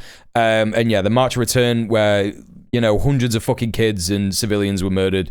There was nothing about corruption going on then. He just wants to murder Palestinians. Every single one of them wants to murder Palestinians. Every single one of them. Back home to bring this resolution to an end. I can't see how he would be able to justify delaying and breaking their hearts even further on the basis of these disagreements. But again, understanding that these are Netanyahu's red lines. He's made them clear all along. Even if he does do that, and within the rest of his government, it could mean that there is mass disagreement and it brings his government down. That, and he could further alienate and strain ties with the United States, particularly those in U.S. Congress, especially in the Democratic Party, traditional stalwarts and supporters. We've seen polls recently in the United States this last week showing support is decreasing. There is pressure coming. Oh my God, that's an understatement of the fucking decade. What do you mean? We've seen polls this week that show that support is decreasing. Buddy, where have you been? Where have you been? 80% of Democratic Party members, we're not talking about the politicians, we're talking about members, think that Israel is doing a genocide in Gaza. And 80% of the members want the Democratic Party to change their position on Israel. Like, come on, dude. Are you serious? From the American side, that is unprecedented. That will be even more so if Netanyahu is seen as the spoiler in this recent round. Do you think Hamas are playing for time with what they've said in their statement? Well, the Wall Street Journal is reporting that there is internal dissent within Hamas, that there are factions of their fighters who simply do not want to give up their arms, who do not see disarmament. Buddy, Wall Street Journal talking about Hamas in this way is completely insane. They don't know a goddamn thing. Oh, there's internal dissent within Hamas. Some of them want to disarm. No, they don't! What do you mean? Cite your source! And disbanding as an option. And then there's the political leadership, which is not based in Gaza, which is pushing for exactly that to happen. So I don't think Hamas they're not. What do you mean? What are you talking about? On the same page What are you on about? Its members at what it wants to do. So if it is buying for time, it is simply so that it can reach a consensus. Insane Let's go take. to our Middle East correspondent Hugo Bashega, who is in Jerusalem. Hugo, I know it's the Jewish Sabbath, so not a lot of reaction yet, but what is Israel saying in response to what President Trump has said? Yeah, Nikki, so this response by Hamas came late last night. So obviously a reaction here in Israel has been limited so far. There has been a very short statement from the Prime Minister's office saying that Israel was ready to fully implement the first phase of this plan, and that is the release of all the remaining hostages, both living and dead, who are in Gaza. So there hasn't been a lot of reaction. Who is this guy? Is this like the first man ever to like learn to speak without speaking to another human ever in his life? What the fuck is going on? Why is he speaking like that? In Israel yet following this reaction from Hamas, the response that Hamas gave to that 20-point plan that was announced Wait, is by he President Israeli? Trump earlier this week. But obviously I think it puts pressure on the Israeli Prime Minister Benjamin Netanyahu. In the past, many, including families of the hostages, accused him. He's Israeli, isn't he? That's what this is. He's Israeli. Sabotaging efforts for a deal that could lead to the end of the war. And I think the response by President Trump following the statement released by Hamas is seen as President Trump embracing what Hamas has said and paves the way for negotiations to happen over the points of this peace plan that was put forward by the president. Yeah, on that, which parts are Hamas agreeing to and which ones are they not so happy with? Why does he sound like this? I'm Mr. Bug. This is my show. I ate the bug. I ate the bug. This is the end. I love you. Just like sounds like that. Yeah, and we know that Hamas was under a lot of pressure to accept some points of this deal that was announced by President Trump. President Trump has been heavily involved in trying to, see progress in these negotiations and see the end of the war in Gaza. So Hamas agreed that all hostages are going to be released immediately. Again, both living. Hey, Parkour's language. How are you? And also for a group of technocrats to take control of Gaza and govern Gaza. But crucially, the statement that was released... He's Dutch, isn't he? He's Dutch. Yeah. That's it. Anyway, not much else that we can learn here. We have got Fox News, so get ready for some insane brain rot, chat. We don't need flexibility because everybody's pretty much agreed to it, but there'll always be some changes. But the Hamas plan, I tell you, it's amazing. You're going to have peace. Stick him in the Discord, Husker, for sure. First time in, they say, really, 3,000 years. So I'm very honored to be a big part of that. President Trump speaking moments ago about a possible ceasefire. For more on this, let's bring in Kyron Skinner, Toby Chair Professor and Director for the Institute for Diplomacy, Security, and Innovation at Pepperdine University. She's also a Fox News contributor. Welcome. South African living in Israel. Oh, you're right. Luna, you're right. Let's play him, and I'll get you to react to him. I think hello, Susie. Welcome in. Agreed, including Israel, that eventually, at some point here, as this process plays out, Gaza will be governed by a Palestinian technocratic group that's not Hamas, that are not terrorists, with the help and the assistance and the guidance of an international consortium like the Board of Peace. You have to have somebody to turn it over to. So, I mean, let's be realistic here. You can't just set up a sort of new governance structure inside of Gaza in 72 hours. Why are they saying 3,000 years? Who's saying this? Who's saying this is the Zionists. Boss, it is I, Morton, the best of chatters. I hope you enjoyed good propaganda yesterday. Hello, Morton. How are you doing? Welcome in. That it's going to take some time to... The 3,000 years thing is what Zionists say when they're like, we were expelled from our homeland and that was the start of all the horrible stuff in the Middle East, right? Do it. What is your sense? Yeah, that's right, Zoo. Yeah. The secretary has it quite right. I had a teacher who was Afrikaans. She left when apartheid fell apart. Yeah, because she's racist. Self-governing. Because she benefited from apartheid and was like, oh, that's scary. Better go back to the racist, the start of the empire, you know? Oh, better leave South Africa, you know, mate. They're getting rid of apartheid. And that means I'm gonna have to not be able to beat the fuck out of every black guy I'm seeing in the street now. I can't believe they're taking away my right to do this, mate. Gaza Strip, but there are many, many steps along the way. I like the clip you played with Oh, he's like Brazilian British. Okay, interesting. Thank you, Monkey Sputum. Cheers. President Trump. When he said 3,000 years, this is the first big peace deal, but he was saying something really fundamental. Almost the entire globe is on the side of this 20-point plan. It's a big framework. There are parts of it that many disagree with.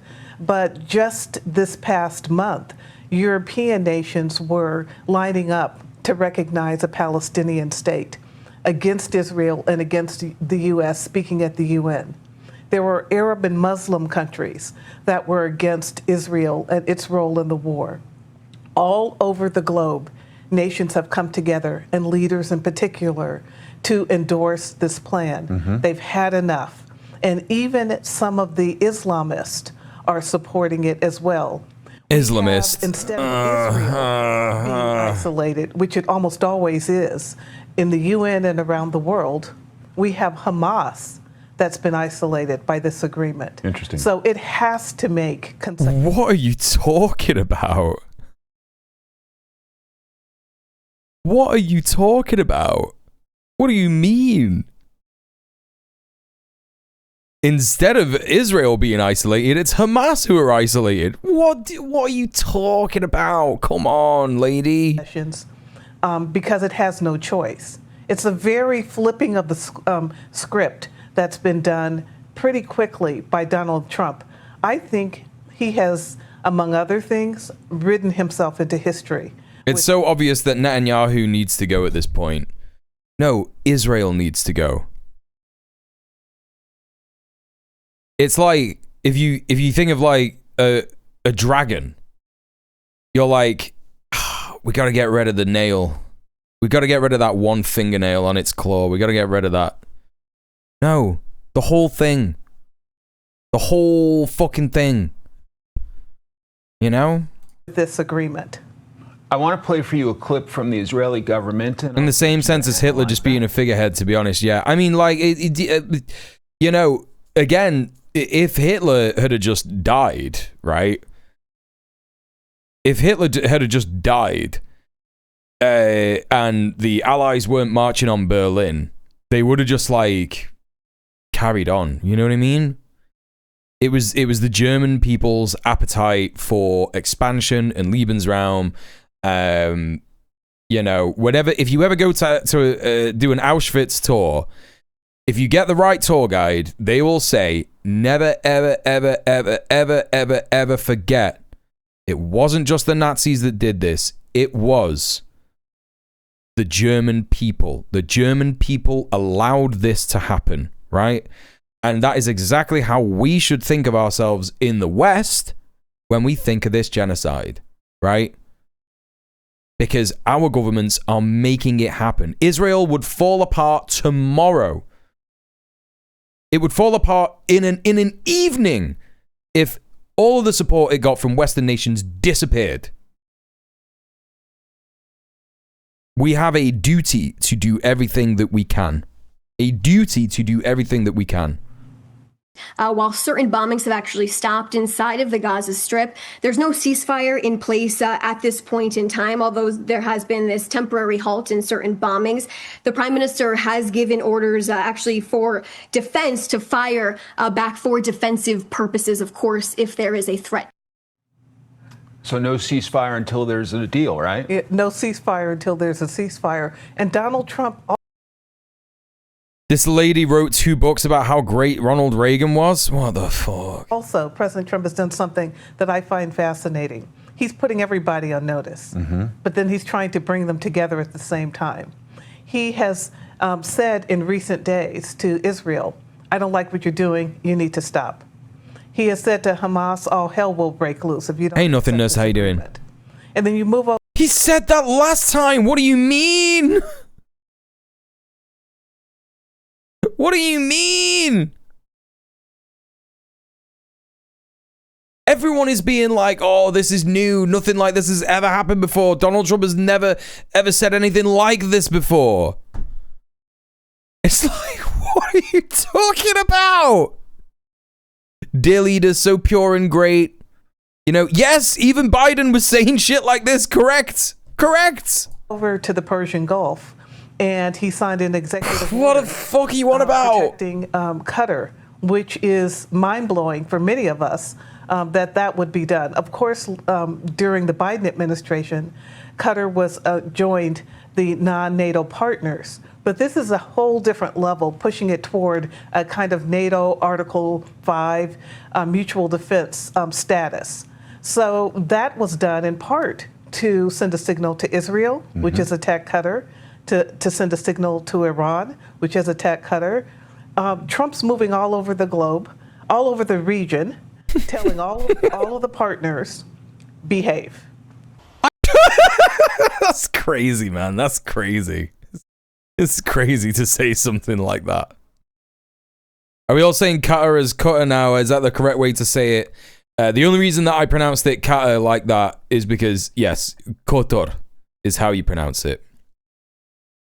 Qatar is not the right way to say it. Qatar is something that you have in the back of your throat. Qatar is the correct way to pronounce Qatar. I'm Steve Ducey. I'm Brian Kilmeade. And I'm Steve Juicy. I'm Brian Kilme. Okay, what else have we got here? Got another little bit of reporting here on the so-called peace plan. So last update was yesterday, which is indirect negotiations between Israel and Hamas underway in Egypt. Don't you love it, chat? Don't you love it, chat? That Britain has recognized the state of Palestine, and yet the BBC, the UK media, yeah? The UK media still refuses to call Palestinian resistance Palestine. Indirect negotiations between Israel and Palestine underway in Egypt, right? Indirect talks are underway between Israeli and Hamas negotiating teams in Egypt, with the US ramping up pressure on both sides to agree a peace deal. Media is from the US, Egypt, and Qatar are in Sharm el-Sheikh in order to break an agreement. US President Donald Trump said over the weekend that he was asking those involved to move fast and claimed that the two sides will be working through the final details. Israel has agreed to the US's 20-point peace plan, and Hamas has accepted some, but not all parts. It's the closest the two sides have come to a deal. Wrong. Just wrong. Important to remember, chat, that there was a Novara Media piece literally today talking about how journalists at the BBC have been completely blocked from practicing correct journalism when reporting about Palestine. It's just that. It's just an example of that. It's all been edited. Whatever correct journalism has been done in reporting this story has been edited by chief editor, Zionist-loving Rafi Berg. Yeah? So, there you go. Just completely insane. Let's take a little look here. We're going to check out the Electronic Intifada's breaking down of the plan. See what they've got to say about it. Let's have a little listen, chat. That, I don't know how to segue into this, but we go from, valiant resistance to a genocide to the West's insistence that Palestinians just surrender. Not just the West, also the Arab and Muslim vassals and servants of the West. That's right. The aspirational West. Yeah. Right. So, Ali, take us through, if you can do it without, vomiting, because it's so depraved and just so so gross. What this 20-point plan is, and any updates to it in the last even couple. Yeah, there's so many angles we can come at this from, and over the last day and all day, I've been thinking about how I want to talk about this, and everyone is, I didn't even want to talk about it because I don't take this seriously, but at the same time, we have to know what's here and what's going on. So let's start from there, from what is said, and then we'll talk about some of the context and meaning. And I don't look at this primarily as a plan, a serious plan, and let's look at it and see what's acceptable and what's not acceptable. That's not the way to look at it. This is more about trying to understand the mindset of those trying to impose it and what it tells us about their understanding of the reality. So many so-called leftists praising that plan. That's crazy. That's crazy. Earlier in the program, he made a point that was, I think, crucial here, and I think is backed up by John's presentation this week and every week, which is that after 2 years, now we're almost into the third year of this genocide, Israel has been unable to defeat the resistance, despite all its boasts, despite having the entire united backing of Western barbarism and Arab vassalage and treachery behind it. Israel has been unable to defeat this resistance. So that's the context we start with. So let's take a look at the so-called 20-point plan. And this has been published in various places. I'm just pointing to the Al Jazeera one because there's no paywall. So if people want to read it, it's easy to find. But point number one. You forget I live in Germany. Oh, I thought you meant like online. I thought you meant like the broader leftist creator, whatever you want to call it, collection of people on the internet. I thought that there was like a little bit of drama behind that. But yes, no, it makes complete fucking sense that you're referring to German leftists. Yes, German leftists. Some of the best leftists out there. They're the best. They're the best. They're definitely not obsessed with the guilt and shame of the Holocaust and are now turning that into support for another Holocaust. They're definitely not doing that. That's definitely not happening. I'll try to go through as quickly as we can. And John, Asa, Nora, when you've just come in, when you have a comment on it. But I just made some notes on each of these points. So number one, Gaza. Yeah, Nora's the only Electronic Intifada host with a good microphone. Zone that does not pose a threat to its neighbors. I think Ali Abunimah has just had like that same mic for like the last 10 years. And, Nora Barrows-Friedman has got the proper, what is this, like a Rode? It's a Shure mic, the one that all the podcasters use, the cylindrical Shure mic, which I've been thinking about trying to get, maybe as a Christmas present, not sure. And then Asawin Stanley, I don't really know what mic he's got, but John Elmer has, I think, what might be a similar mic to me, Rode NT1A, but he's using it in a good way. Even though he has a pop filter on it, he's using it in a good way. It's like over here, not directly in front of his mouth. Like sometimes I'll say a P and you'll hear like a bit of a pop in the mic. So that encapsulates. Buying new tech runs the risk of Israeli tampering. Yeah, exactly. Victims of genocide. That's the problem. And not those who are perpetrating genocide, who are the problem and who are the threat. And that's the starting point here. Not Zionism, not Israel, but the Palestinian people too. Gaza will be redeveloped for the benefit of the people of Gaza who have suffered more than enough. So who has made them suffer? Who is doing this to them? They don't tell us, but I think we all know. 3, if both sides agree to this proposal, the war will immediately end. Israeli forces will withdraw to the agreed upon line to prepare for a hostage release. And they say that bombardment, etc., will be frozen and the battle lines will remain frozen until conditions are met for the complete staged withdrawal. Now, that's important. Until conditions are met. We'll come back to that. And then they say within 72 hours of Israel publicly accepting this agreement, all hostages, alive and deceased, will be returned. So Israel gets everyone up front. And then once Israel has got everything it wants,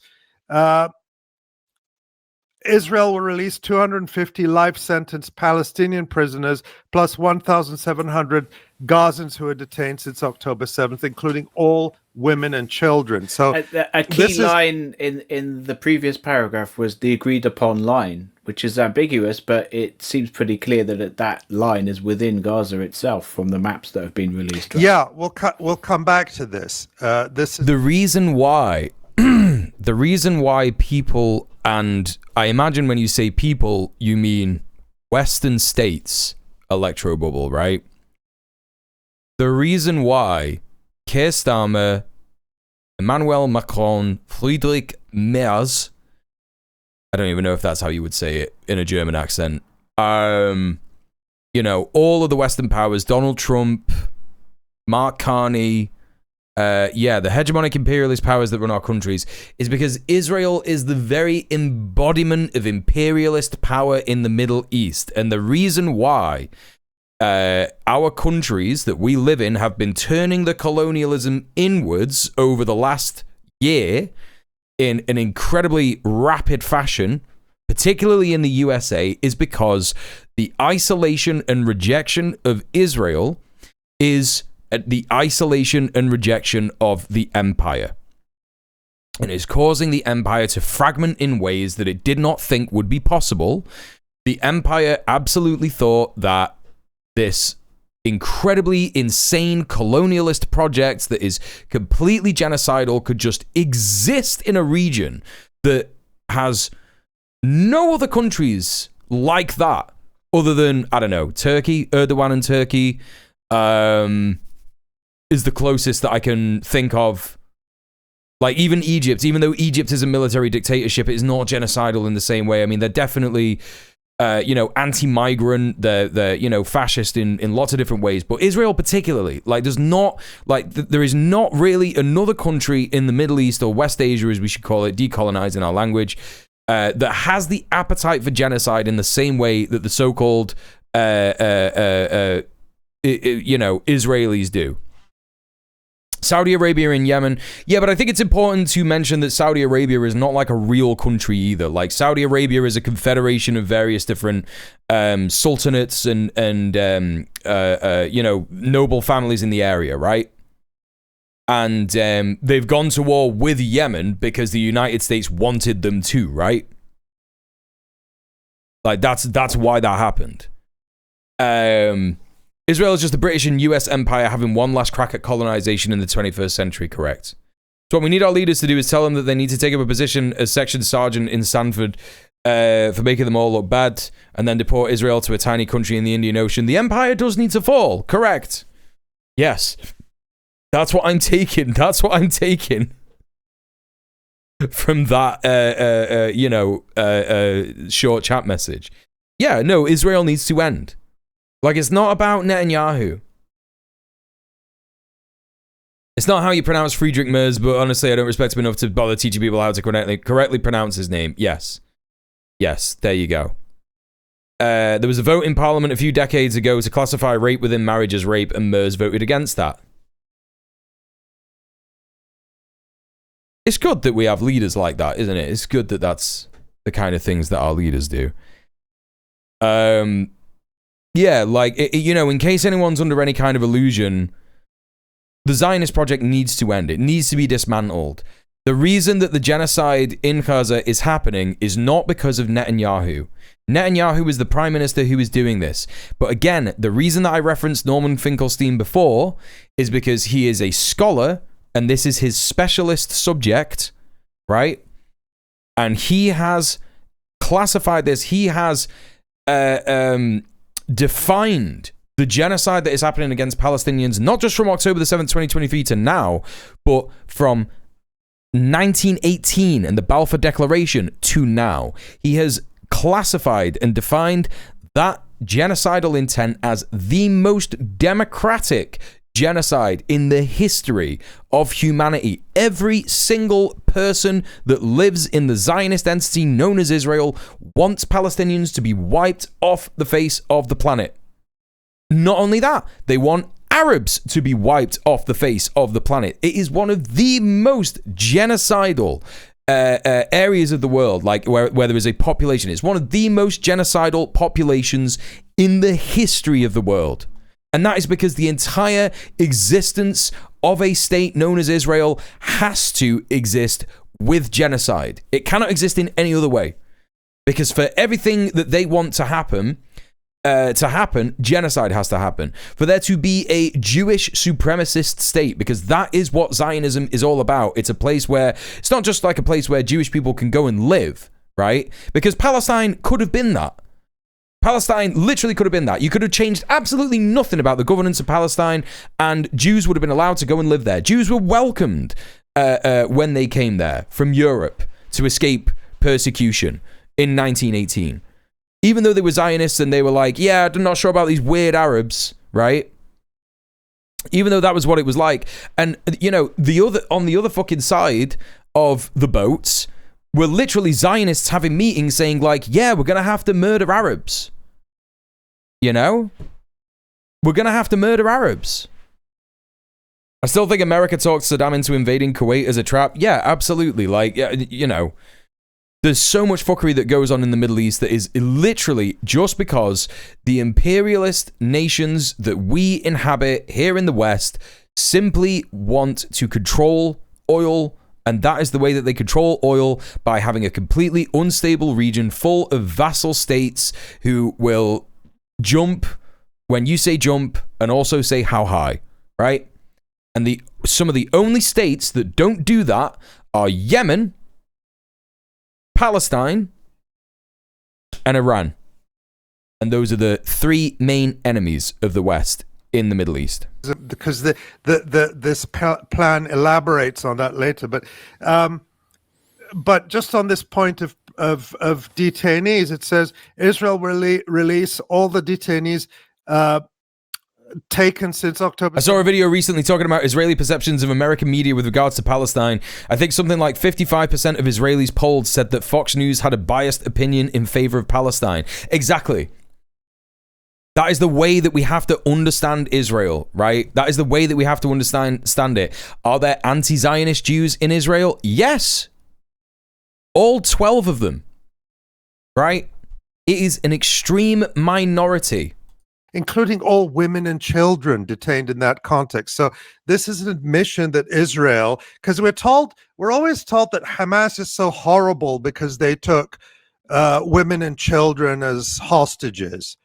But here we're told in this plan that Israel takes women and children, but somehow that's not horrible to all of these Western leaders who, you know, are wearing their yellow ribbons for the Israeli so-called hostages, who the only ones remaining in Gaza alive are prisoners of war. Yes, no, absolutely. I have referenced that many times, Electrobubble.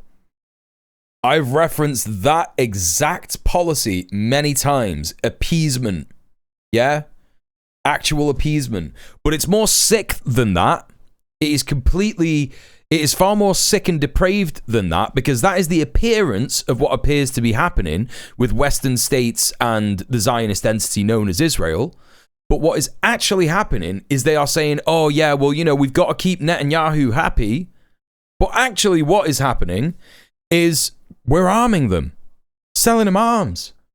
Nothing is being done to stop, like, everything that we have in our power to stop this genocide has simply not even been touched within a fucking literal fraction.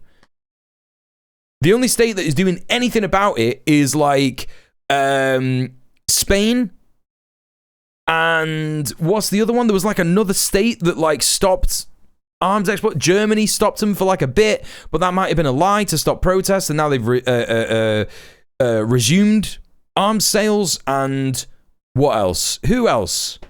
Fucking hell. All 12 of them, many 12s to date. You're right, Loki Human. You're right. Oh, God. Anyway, I don't know. And they keep calling them hostages. It's worse than appeasement because we are arming the Hitler of our time. We're giving him the weapons to do the genocide. We're sending planes to go and do reconnaissance in areas that they want us to do reconnaissance in. It's all part of the same big, horrible machine. You know what I mean? And then they say here in point 6, once all hostages are returned, and yes, America absolutely commit to peaceful sided with the Nazis. Their weapons will be given amnesty. Members of Hamas who wish to leave, and America inspired Hitler. Yeah, safe passage to receiving countries. Our queen did a Roman salute. Yes, she did. Amnesty is something you give to criminals. So this is defining the resistance. Ireland wasn't selling to begin with. I don't know if that's true, you know. Genocidal so-called army are the prisoners who need amnesty, and not the wanted war criminals who head the Israeli government. No, I don't think that's true at all. Banker. This is on the first page of the Ireland-Palestine Solidarity Campaign and the Irish arms trade with Israel. You know, they've been doing it. They've been doing it. The Republic of Ireland is not a, you know, it's not this like perfect nation. You know what I mean? Just because the Brits were kicked out of the Republic of Ireland, it doesn't mean that they were immune to neoliberal capitalism, right? And an interest in being part of the empire, because you have to remember the empire is. It's NATO, it's the UA, right? Yeah, it is very much not the IRA. So, you know, unfortunately, that is the case in Ireland. And it would be great if Ireland was an anti-Zionist socialist utopia. That'd be dope, but it's not. You know? Man its army and who are being investigated by the ICC now, even though there's too much US influence in Ireland, issued, but those against whom the Hind Rajab Foundation, for one, is collecting evidence. And then members of Hamas who wish to leave Gaza will be provided safe passage. So a call for exile, which is, of course, illegal. Now, then they say, upon acceptance of this agreement, full aid will be immediately sent into the Gaza Strip, at minimum matching the quantities that were sent in during the January to March truce, which Israel, of course, violated.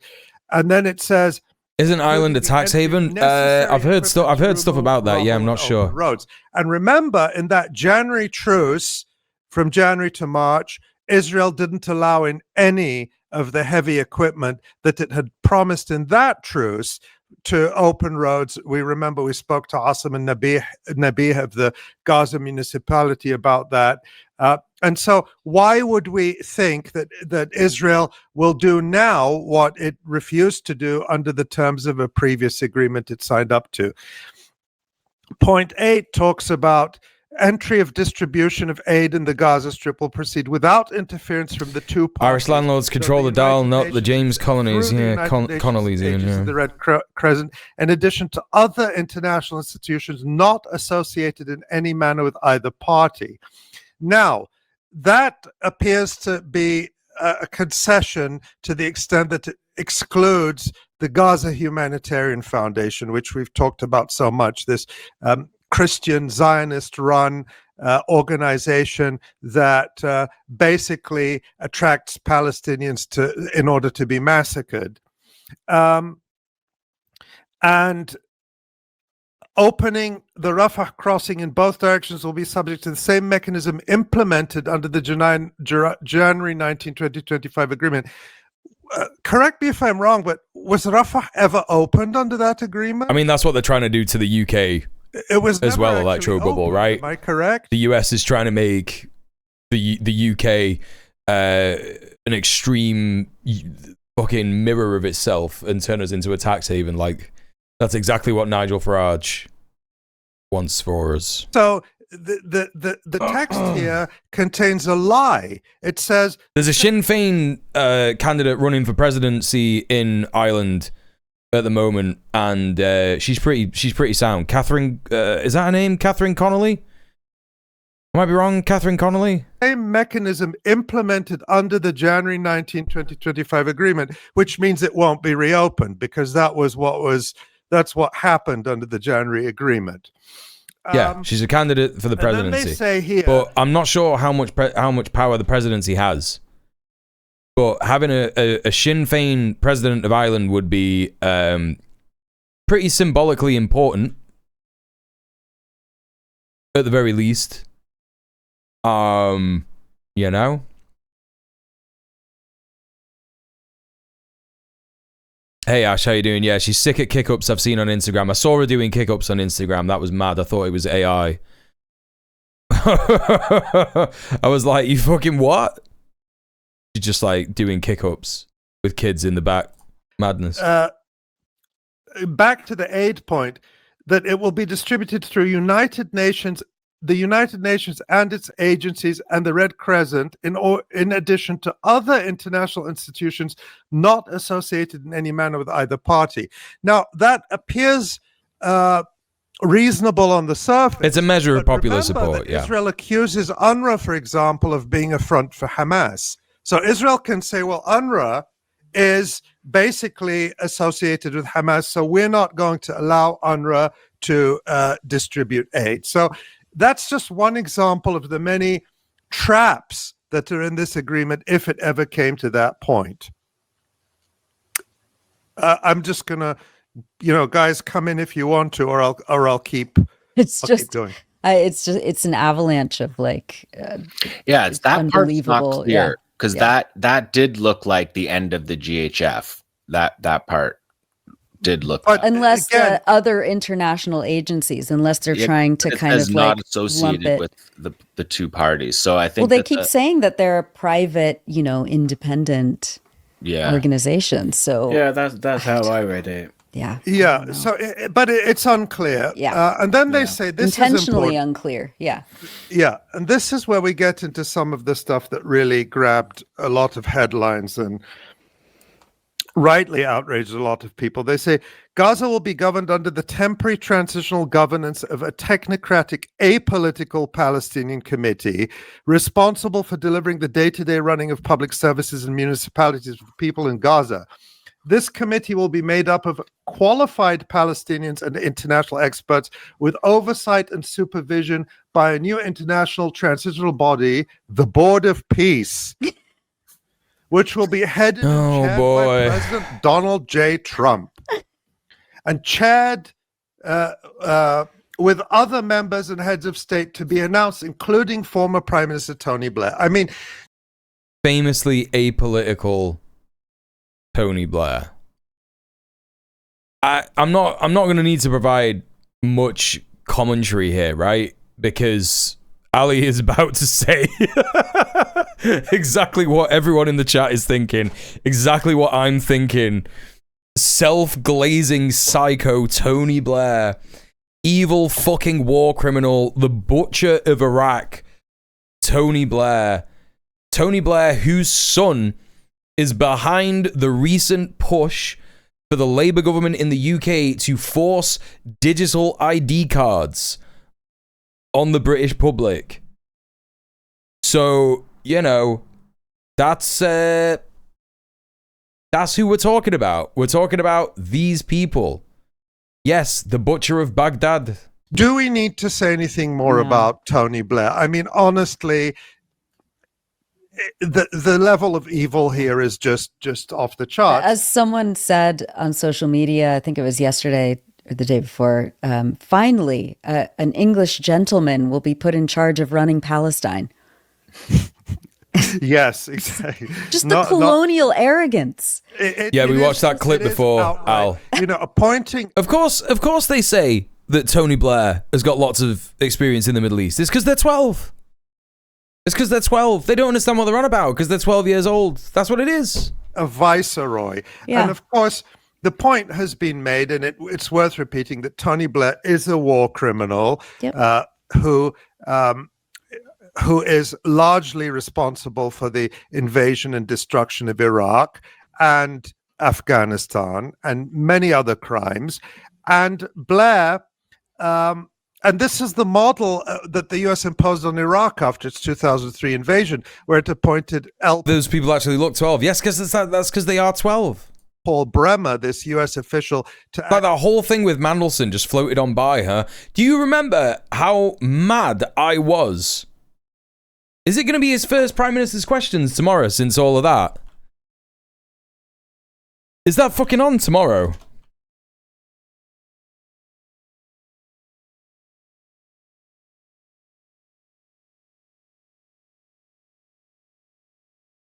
Epstein famously had lots of experience managing remote islands, you know.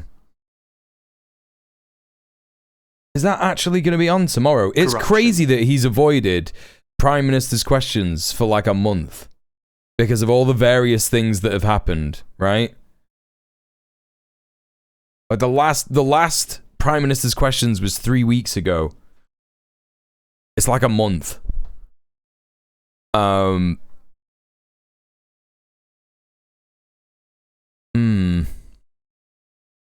It doesn't say on the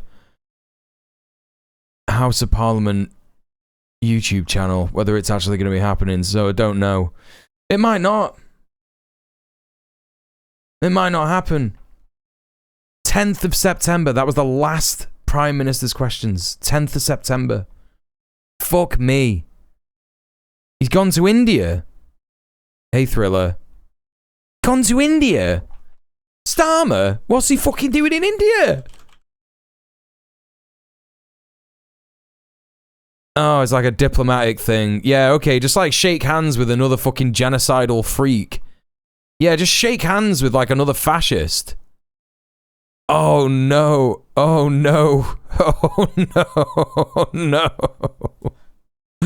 Oh no. Keir Starmer and Narendra Modi eye closer tech ties at Mumbai's summit. The UK PM's first India visit comes months after the two nations closed their long-decided trade deal. Wait, what did we make a deal with India about? It was probably just a regular trade deal. After Brexit, I imagine. But particularly meeting the Butcher of Gujarat to drive forward tech and security partnership. You know, Modi, who is getting the Indian army to murder Maoist insurgents in the Maoist corridor. It's going to be AI, yeah. It's going to be AI shit. Some specific to the country, focus on fintech, financial technology. The great trade deal that we finally signed. And did it bots to promote the Labour Party bot farm? Yeah, it could be. Could be. You know what? I won't put it past him. He'll do anything to fucking, you know.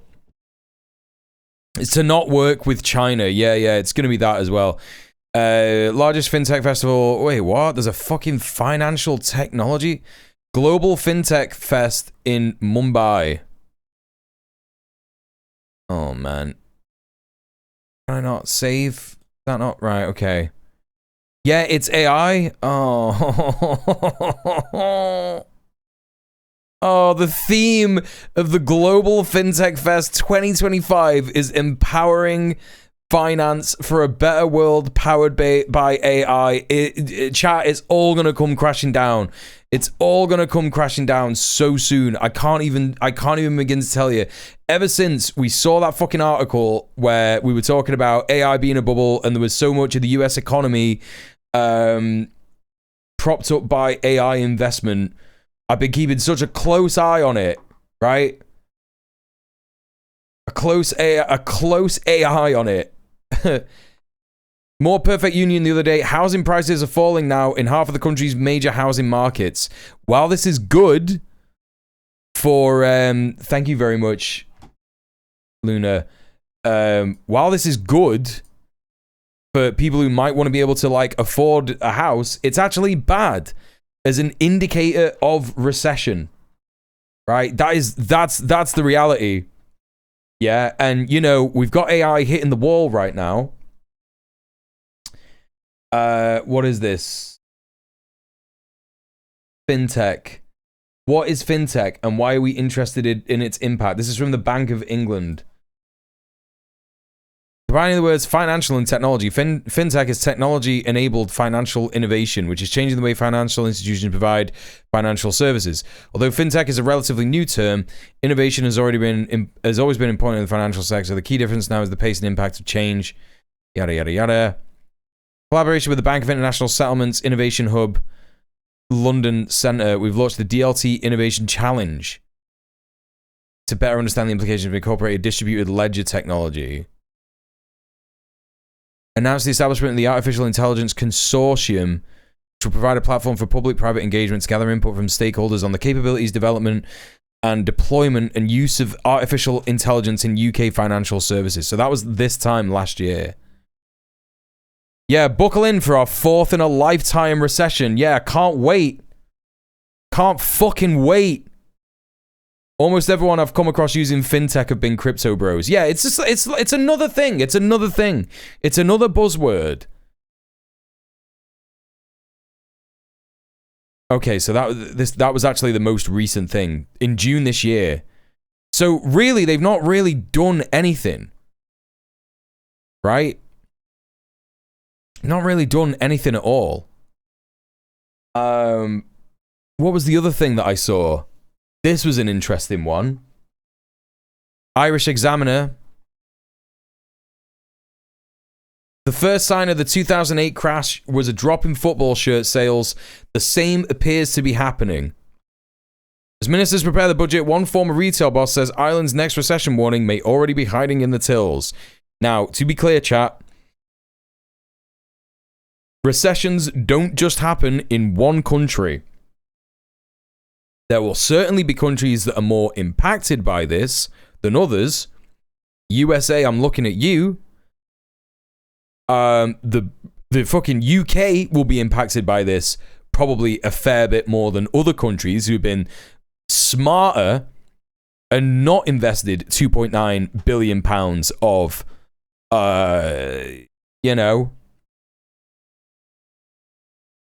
public funds into investment. You couldn't get DH-gate snides back then. What the fuck is DH-gate snides? What are you on about? DH-gate snides? What are you on about? What are you on about?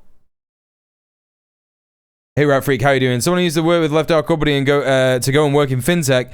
He's really excited to build a digital space that would allow banks to collude without breaking current laws. Oh yeah, okay, that's good. Snide footy shirts off DH-gate. What? Wait, what?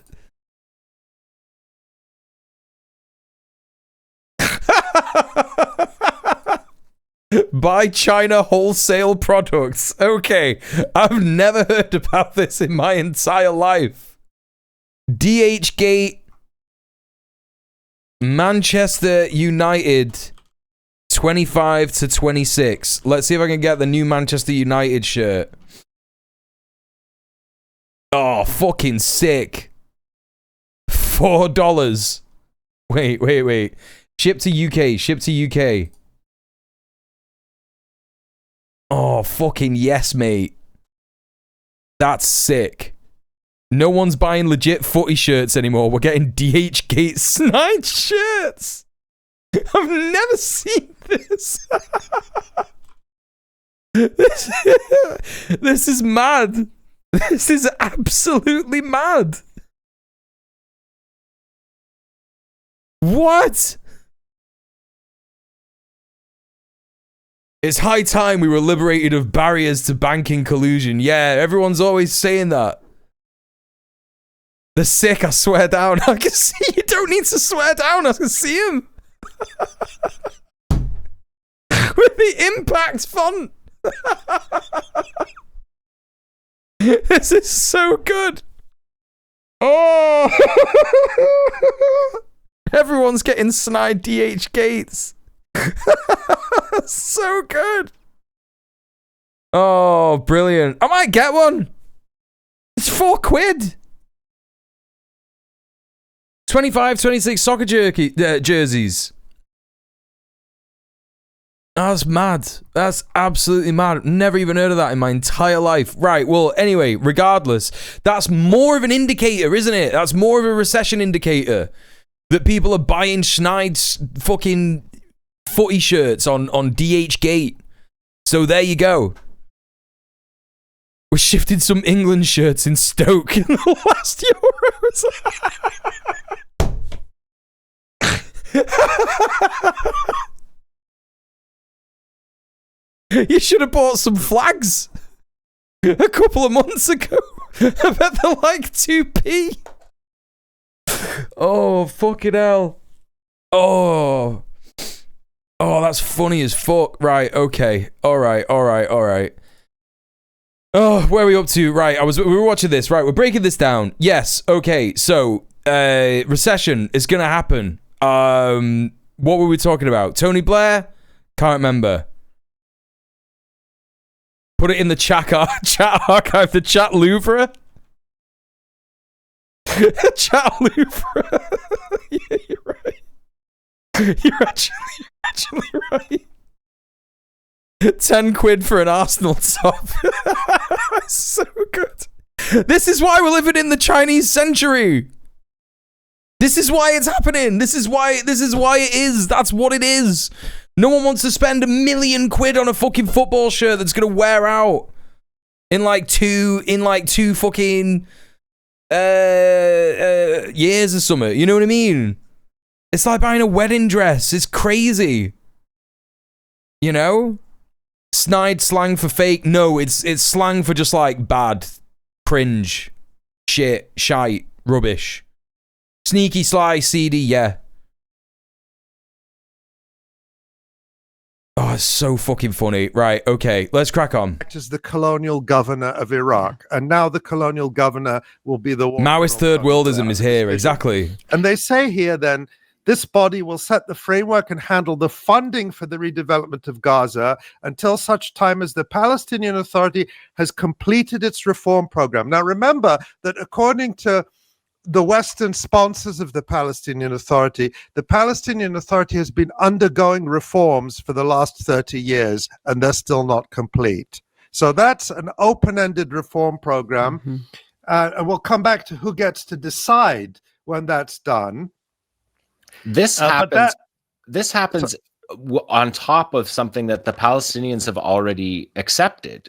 Hamas has already accepted with the other factions to create a community support council that aren't affiliated with parties, that don't have quotas. Okay, just gotta read this. I used to be okay with paying 50 plus quid for shoes because they would last, but now they fall apart, same as Shoe Zone shite.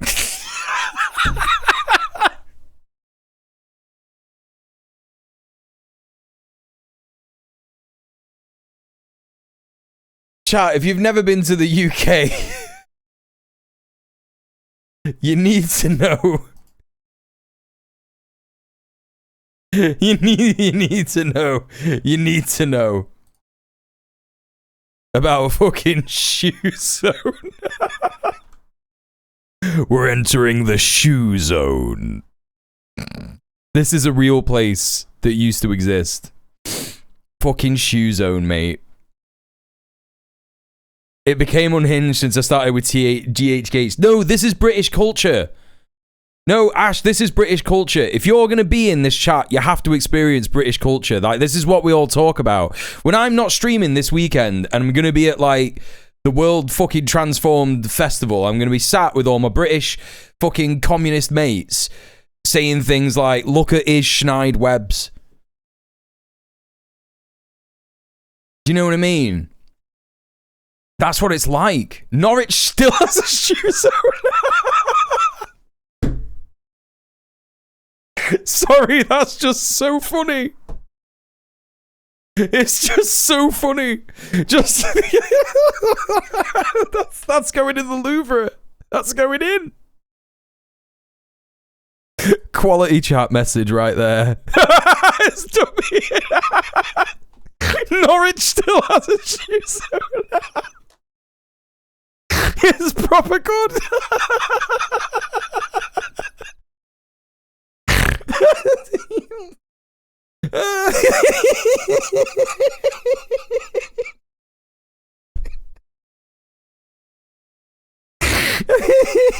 I'm fucking crying. I'm crying. Oh my god. Oh. Oh. Okay. All right. All right. Here we go. Here we go. Here we go. Closing down. Closing down. Yeah. They just like, yeah. They did loads of them close down. That's why it's funny. Right, that's why it's so funny what Luna just put in the chat.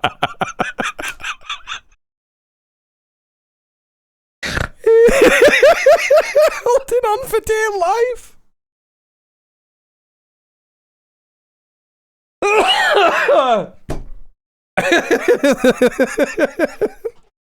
Okay, I've not fucking laughed this much since Curtis Lee was Ed. I'm actually crying. It's so stupid. It's so stupid because fucking anyone who's not British in the chat has not got a fucking clue why that's so funny. They've just not got a clue.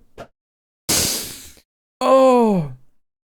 Like, you know, like they say that like when actors who are comedians corpse, you know, they can't, like they laugh when they're doing a bit. It's because it's a really absurd situation to be in, and like it's an extremely absurd situation to be in live on a stream. I'm literally trying to talk about like one of the most important issues of our time, and for some reason shoe zones come up. We're talking about like recession indicators and like shoe zone.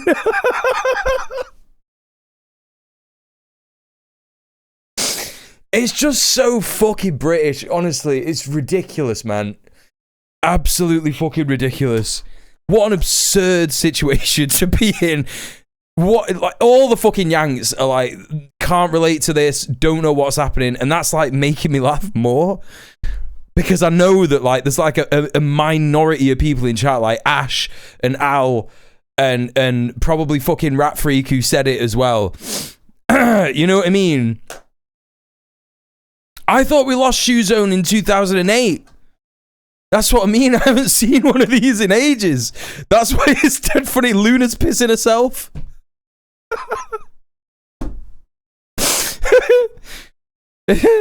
Sterling as well. Just came back to that. Nowhere else sells Velcro shoes for adults. Exactly. Bring Shoe Zone back. How many Shoe Zones are left? Yeah, take a picture of Norwich Shoe Zone. How many are still... There's one in Manchester! Nah, wait, what? There's a Shoe Zone in the Arndale? What are you on about?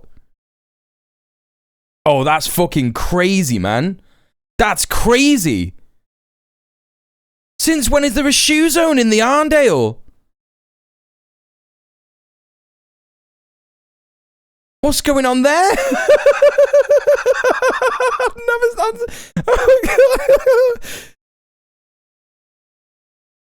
There's one in the Arndale. There's one in Stockport. That's crazy. It makes sense that there's one in Middleton Shopping Centre. Okay, there's a lot more fucking Shoe Zones in the country than I thought, actually. That's crazy. That's crazy. There's one in town near you. I thought that they'd all disappeared. Can't have an Arndale without a Shoe Zone. There's one in Wandsworth. Mule, we need an IRL Arndale stream. I'll get jumped. You know what the kids are like in the Arndale. Well, maybe you don't. I don't know. They'll immediately just be like, "What are you doing, mate?" And I'll be like, I'm just filming Shoe Zone." And they'll be like, "That's proper cringe. Debate me about something. I don't know." Oh God. Should I do an Arndale? You know what? Actually, it's less likely that I'll get jumped, and it's more likely that I won't be able to stream because the internet's really bad. Arndale food court kids beating up Charlie Veach lives rent free in my head. Oh God. Absolutely mental. Absolutely mental. There's one near you as well. Yeah, crazy. Mule will demand Americans experience British culture. They'll go and eat a French fry sandwich, call it his buddy, reminisce about the childhood he spent in Shoe Zone. A French fry sandwich. If it's like the bull ring in Brum, I can imagine, yeah. The signal in the bull ring is dog shit. You can't, like... I used to think that the Arndale was cladded in lead. Do you know what I mean? Because you'd go in there and you just wouldn't be able to phone anyone at all. Although, to be fair, have I spoke to my mum in the Arndale recently? Often when I go to the Arndale, I'll be on the phone. So maybe I have. I don't know. Maybe it'll, I don't know. Maybe it'll work. Right, I'm leaving this on the stream chat. I have to go to the toilet because everyone made me laugh way too much. So, yeah. I'll be back in a bit. Enjoy yourself. Enjoy Shoe Zone, yeah?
Okay.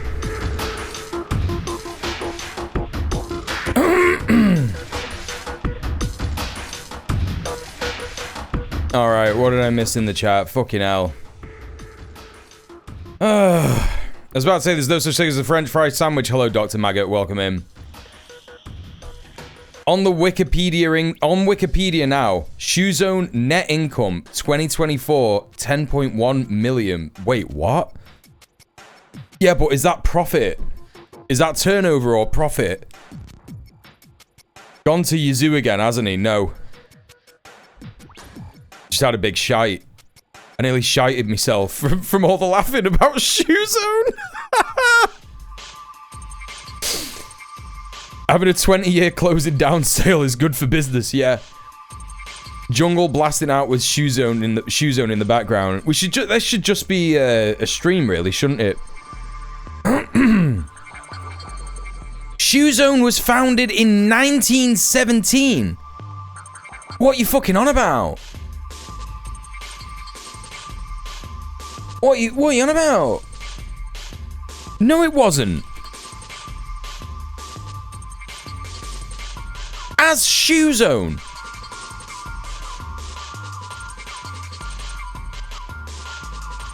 The company's got an annual turnover of £161 million. So is that the profit? That's net profit. Who goes?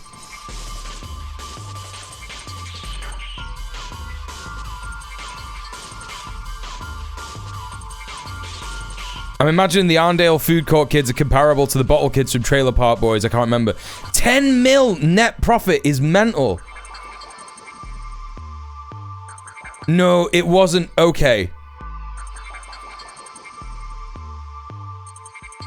Right, okay. It obviously wasn't called Shoezone in 1917. Company was founded in 1917. Brothers Michael and Christopher Smith bought controlling shares in the footwear company Benson Shoe. By 2000, the company had 184 stores and late that year acquired the Oliver Group PLC, which added a further 258 stores to its portfolio.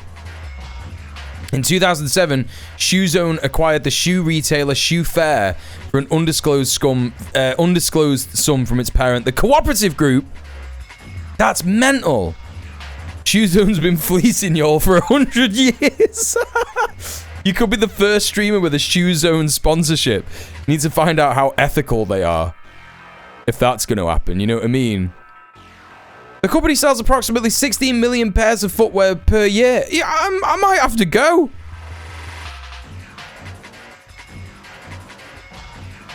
I actually might have to go. I'm not being funny. I do need some new webs. So, if it's cheap, I might just go.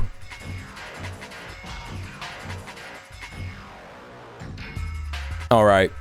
We're moving on, chat. Let's get back to check it out for science. I mean, I need to check it out for webs. Only 32 million households in the UK. That's a pair for every other house. They're just supplying us with food, aren't they?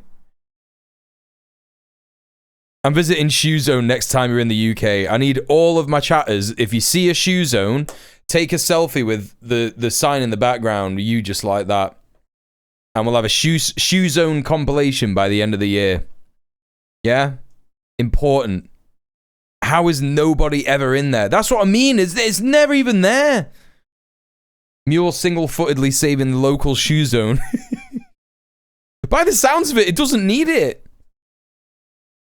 Every other person in this chat has the Shoezone special. It's got to happen, hasn't it? the parties that are technocrats that will run Gaza. Also, I want to go back to this comment from Al in the chat.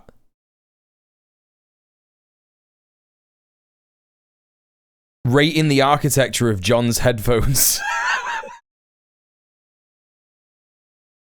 That's another good chat message. That's another good one. Hamas has accepted that as part. Hey Omar, what's up? Does that mean I get shoes? Hopefully. Previously. Hopefully we're all going to get shoes from Shoe Zone. Undermining that indigenous council. Well, I mean, no Palestinians had any say in the writing of this document. I mean, it's even more basic than that. Yeah. This was written presumably by Israel and the United States and probably Tony Blair, all those kinds of people. Jared so there's Kushner. Nothing in here that mediators and yeah. So I'm just looking juxtaposition against this Swede. Yeah. 10.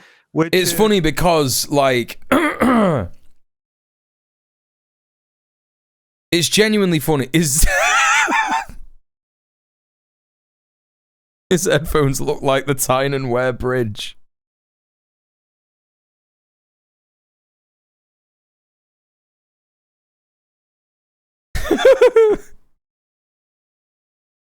No. No, they don't. No, they don't. What you mean this? Wait. You mean this? Actually, if you miss out the top arc, wait. Actually, if you get rid of that, then yeah, a little bit. Yeah.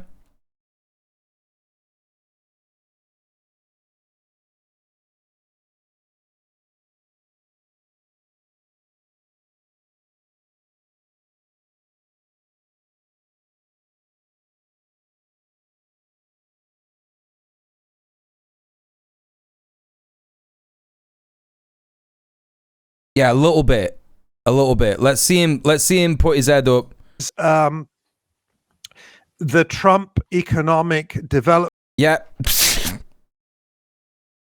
Yeah. Okay. Yeah. Yeah, all right. Yeah, I'll give you that. Yeah.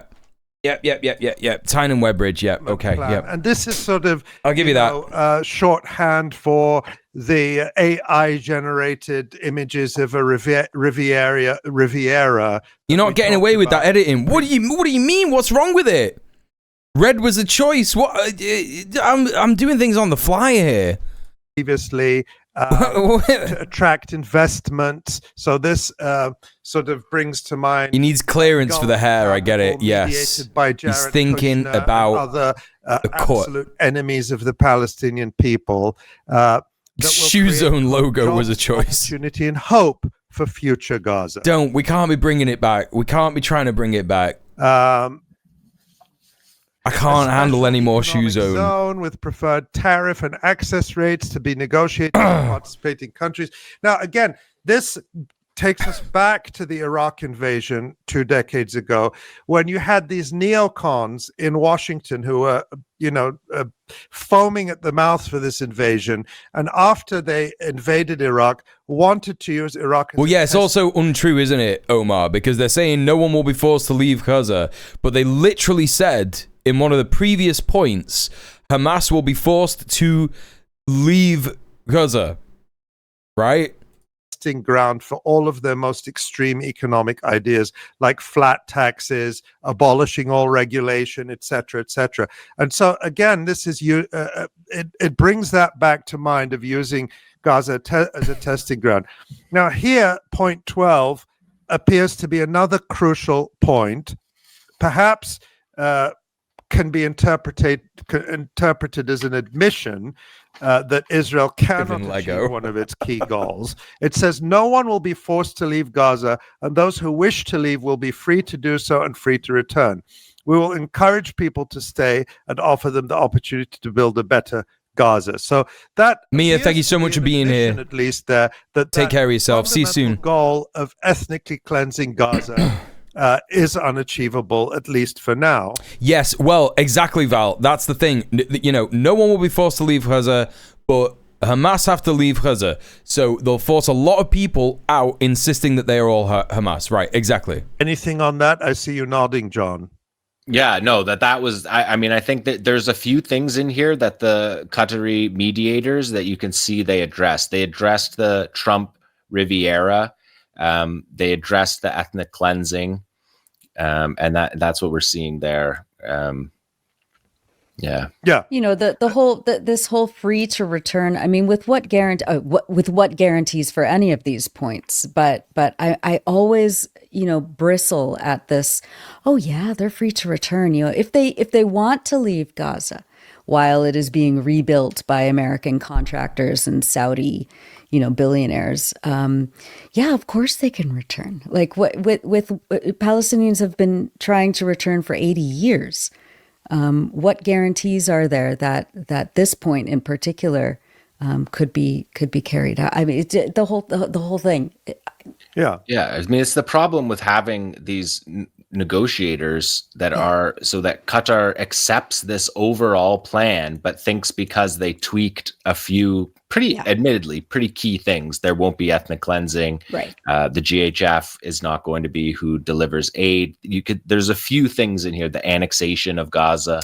Yeah, like that's the important thing to remember about this 21-point plan as well, chat, is that this was not just a Trump 21-point plan. It was initially a Trump 21-point plan, and then the treacherous Arab vassal states, you know, Saudi Arabia, Qatar, Egypt, all the states that were involved in the recent meeting that they all had, they were like, we need to have a meeting to discuss a peace plan. Like, a peace plan has to happen. It has to end. And that was what it was all about at the UN a couple of weeks ago. You know, they had this big meeting afterwards to discuss it. Trump came up with this plan, gave it to Qatar and the other Arab states, and the other Arab states were like, oh, okay, well, all of these things are good, but we'll get rid of a couple of things, right? So this is what they have agreed. Like, they have said, yes, let's present this to Hamas. It's just like treachery of the highest order. And also, it allows Trump to be a scapegoat for the Arab nations who have signed off on this plan, which includes these ideas of removing the resistance from Gaza and allowing Tony Blair to govern like a viceroy, like a colonial era viceroy. But you're not a mediator if you're just, you know, adding things in the margins of a surrender document. With no timeline, no conditions. No, it is a surrender document, I don't know. There's more to say about the so-called mediators. There's some other things I want to show, so hold on to those points. It's turkeys voting for Christmas. It really is, yeah. Well, the thing is, Ash, is that the leaders of these countries are not going to be affected by it in any way, are they? Right? Do you know what I mean? Like, as soon as the Zionist entity starts with its expansion into places like Jordan and Saudi Arabia, they'll just take off. They'll be like, right, see you later. In a bit, it is the people who will suffer. And, you know, these Arab nations have consistently gone against the will of their people. The majority of people in the Arab world are pro-Palestine. They don't want normalized relations with Israel. You know, across the board, the civilians of these countries are like, fuck Israel, free Palestine. You know, think about the World Cup in, was it in Qatar? And you got that fucking, they got that fucking gammon England fan saying Palestine hurrah.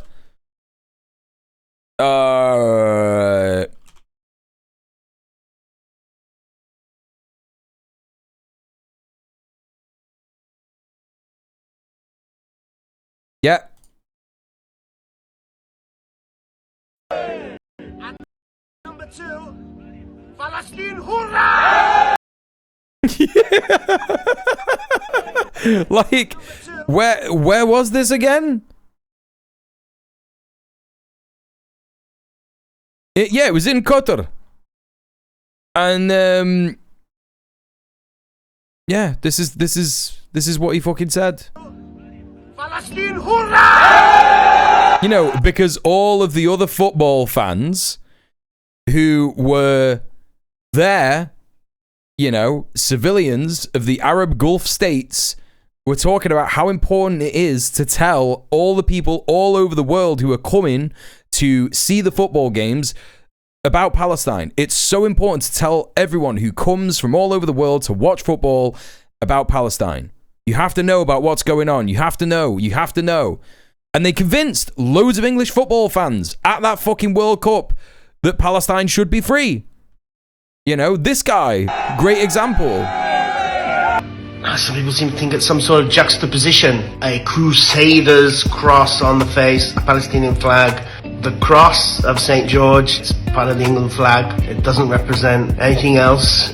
St. George himself was Palestinian. That often the media likes to portray football fans or whoever else in a certain way. And they just build upon these stereotypes. Some of us, you know, can have the position where we want our national team to win the football, and at the same time, we can call for a free Palestine. We can call for an end to injustice. My video sparked a trend because after the very next game, there was another group of England fans who were interviewed on Israeli TV, and one of them grabbed the microphone and shouted "Free Palestine." So, could this? Yeah, that was actually one of the fucking jokest ones for sure. Yeah, where'd he get that fucking England shirt? DH Gate special for sure. Yeah, that was one of the craziest ones for sure. England fan grabs mic, free Palestine. When was this World Cup? And this guy knew that it was a fucking Israeli news reporter, right? Like, he knew. 2022 this was. Look at this guy. This guy looks like fucking Emmanuel Macron. It's crazy, man. Just like, yeah, man, fucking indigenous to the Middle East, looking like Emmanuel fucking Macron. Okay. First question. Wait a minute. First question. Is it coming home? It's coming home.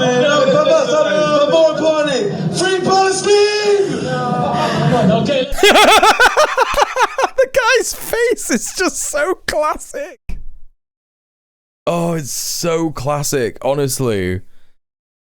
This one's worth a watch too. Nah, this one, nah. It's not relevant. Not relevant. Not relevant. Not relevant.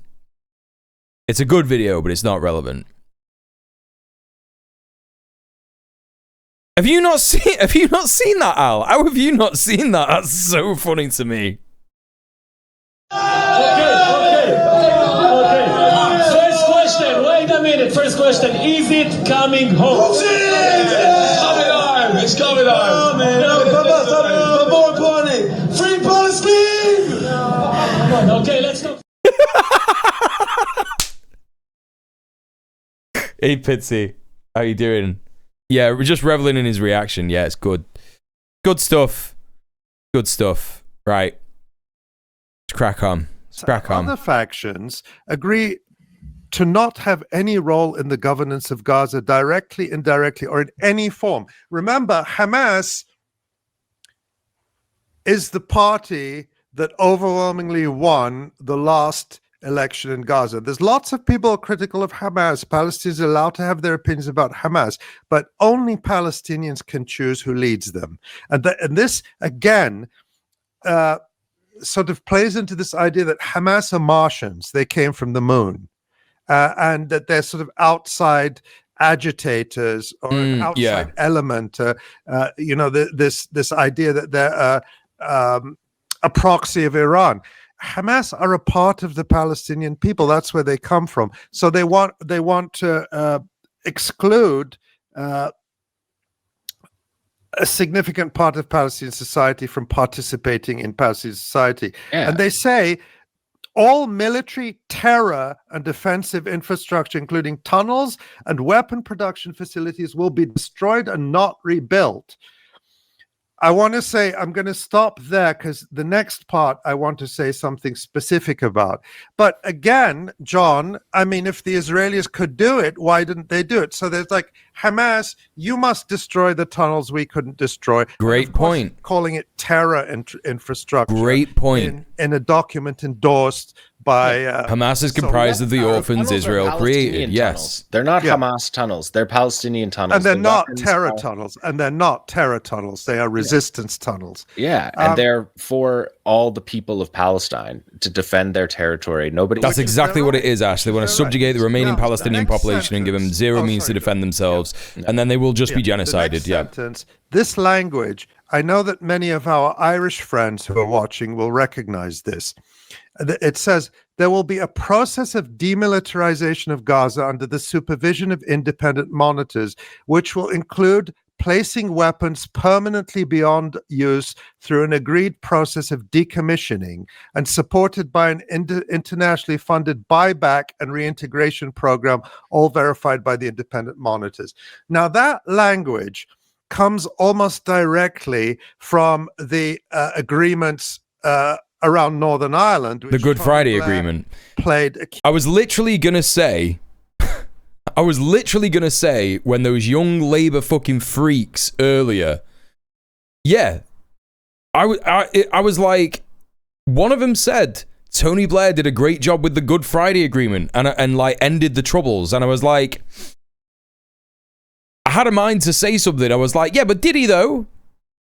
Because I remember thinking, I was like, is that right? Anyway, I knew it. I was like, yeah, the fucking Good Friday Agreement had the same kind of horrific terms in it, you know? Blair just had Grok rewrite his one hit. Yeah, that's literally all that's happened. It is completely insane.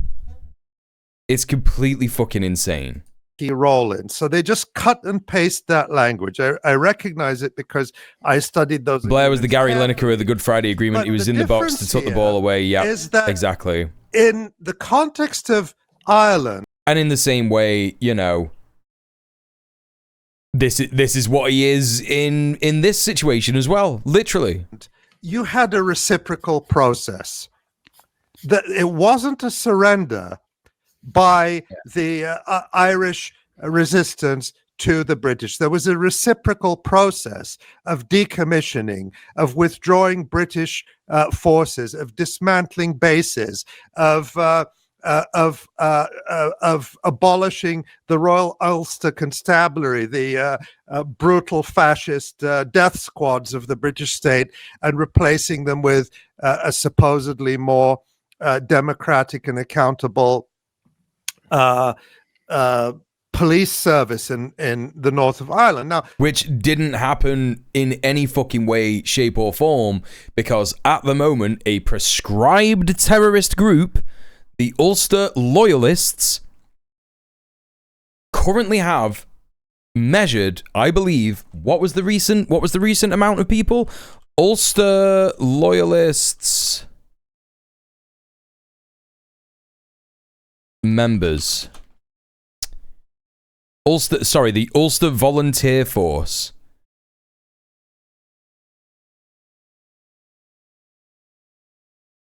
I saw some numbers recently. It was in the thousands.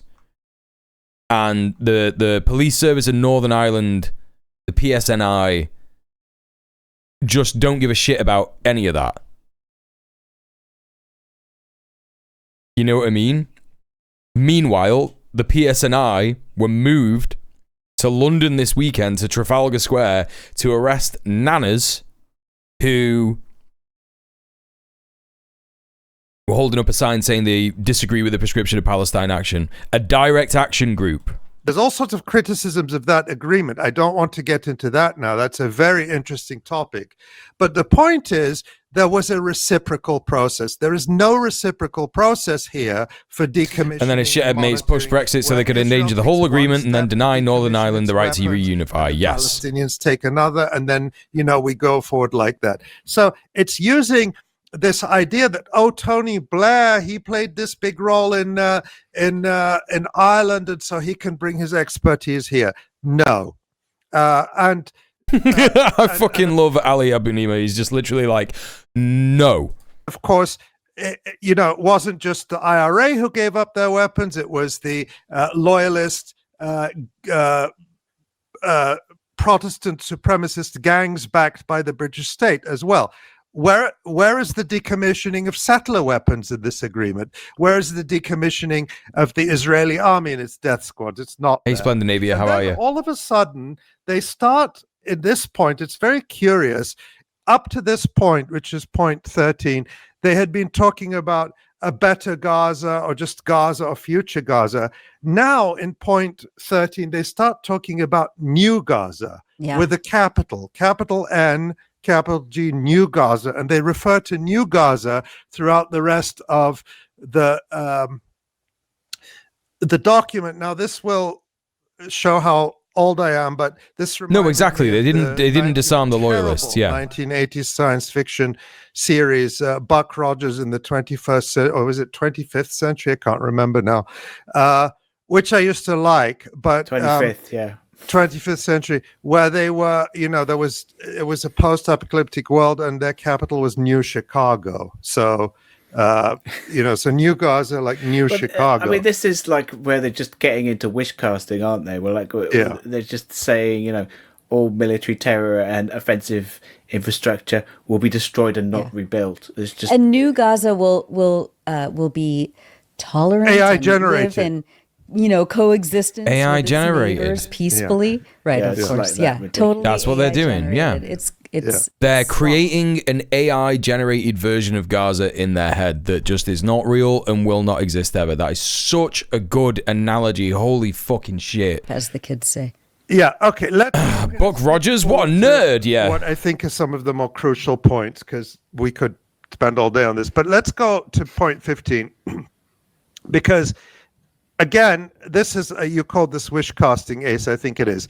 The United States will work with Arab and international partners to develop a temporary international stabilization force to immediately deploy in Gaza. The ISF... If Gaza becomes Trump Dubai, bring on the news for real, humanity is done. I don't think it will. Al-Qassam are going to fight till the very, very end, and you can be absolutely certain of that. And what the bitter end looks like is not even necessarily the end of all the Palestinian civilians. Israel may very well succeed in its genocide in removing all the civilians of Gaza. It is obviously an absolutely horrific scenario that I do not want to imagine, and I hope it doesn't get to that point. I seriously hope it doesn't get to that point, but it is a possibility. And even if that is something that is achieved, Al-Qassam and the resistance will remain in Gaza. They will not be able to build a thing. It simply will not be allowed, right? It just won't happen. That's actually just nice to hear from you, bro, for real. It's just based on what I've seen, right? It's just based on the things that I know, and I cannot recommend Electronic Intifada enough. Like, watch the honestly, watch the Resistance report. We don't have time to cover it today, and maybe we won't cover it tomorrow. Maybe we will. Just depends on what news comes out tomorrow. But absolutely, you have to understand, the Resistance will keep fighting. They have sworn to it. These are people who have lost absolutely everything. Imagine if every single person in your life that you knew, your entire family was killed, your home was killed, your ancestral roots to go back to where you were, you're from, your ancestors. You can't. You're not allowed. You've grown up, you've literally been born inside a concentration camp. You've never seen the outside fucking world in your entire life. Yeah? And if you were to go and visit the outside world, you wouldn't be allowed back. So all the people that you know in there, your friends, your comrades, gone. Yeah, you can never see them again. Like, that is the life of someone in the Palestinian resistance. You would not give up. You wouldn't. Think about it. From a logical, human, emotional perspective, everything that means something to you in your life has been taken away from you. You would simply not give up. You would die fighting. Right? You would die fighting. Every single one of us would do the same. Every single one of us would be the same. It's the natural human reaction. And to pretend it isn't is insane. It's rejecting our humanity. It's rejecting the humanity that we know to be true. And neoliberal capitalism is desperate, absolutely desperate for us to completely reject it. And it's like, no, we can't. We mustn't. We mustn't. The doom just really hitting these days. I get it. I do get it. But I will say the same thing that I have said many, many times. I say it every stream. If you're feeling doom-pilled, if you feel like you can't do anything, if you feel like you can't, if there's no way out and you're just watching the world go to shit and it feels like shit, I promise you now, organize. Organize, organize, organize. And I'm not just going to give you that nebulous term. I'll say it again. Join a trade union. Join a tenants union. Go to a food bank, volunteer at a food bank, go to a pro-Palestinian protest, speak to people about how you can get further involved, maybe start a campaign yourself if you know what the big issue in the place that you are in the world is in, what kind of divestment that you need to push. We were talking about it on Ray's stream last night. Intel is one of the biggest job creators in Israel. If Intel divested from Israel, it would fall apart in a significant way. So wherever you are in the world, encourage divestment from Intel. You know, the people that make chips, the chips in the PC, stuff like that. Get out there and do it. Get out there and do it, because that is what restores your hope in humanity, right? I promise you. I promise you. That's what it is. And take inspiration from the resistance in Gaza, because they have nothing. As I've just said, not gonna, I'm not gonna hammer the point home. I think you all understood it. They have nothing. There is nothing. No hope for them. Everything has been taken away. All the things that we're terrified about happening to us has happened to them, and yet they resist. That is something we should all take absolute inspiration from. Right? Popcorn Brain says, watching along, but need to say that your beard is awesome. I wish I could grow that. If I could give you some, I would. Welcome to the stream. I hope you're good. In Gaza, and we'll consult with Jordan and Egypt, who have extensive experience in the field. Yes, they do.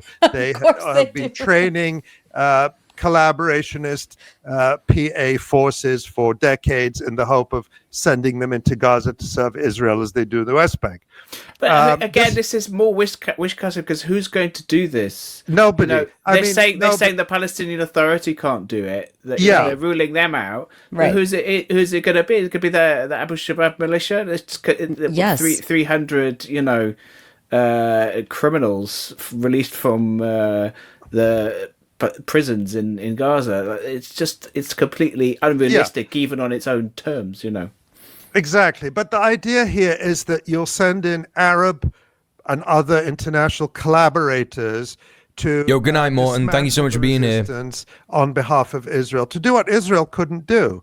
But basically to do what the Palestinian Authority does now, which is to try to fight the resistance on behalf of Israel and the West Bank. Point 16. This is funny because it sounds good. I mean, none of it's funny. You know what I mean. Israel will not occupy or annex Gaza. Well, that sounds good, right? Sounds like... The way he said that is so funny. Yeah, sounds great. Sounds like a great idea. Like, who is stopping them?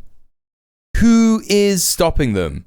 If there's no resistance in Gaza, if there's no Palestinian determination in Gaza, then who is going to stop them? Who is going to stop the Zionist entity from occupying or annexing Gaza? Who's going to stop them? Nobody. But remember that Israel has claimed that it does not occupy Gaza since 2005. Yes, it already does. It already does. We withdrew from Gaza in 2005. We gave them everything. We gave them greenhouses. We gave them another great point. And they attacked us. We left them alone and they attacked us. If only they spent all their effort to build a beautiful Gaza instead of attacking us. So as far as Israel is concerned, they don't occupy Gaza now. So this is meaningless. But here they say, and go back to the earlier points, so think about that. Here they say,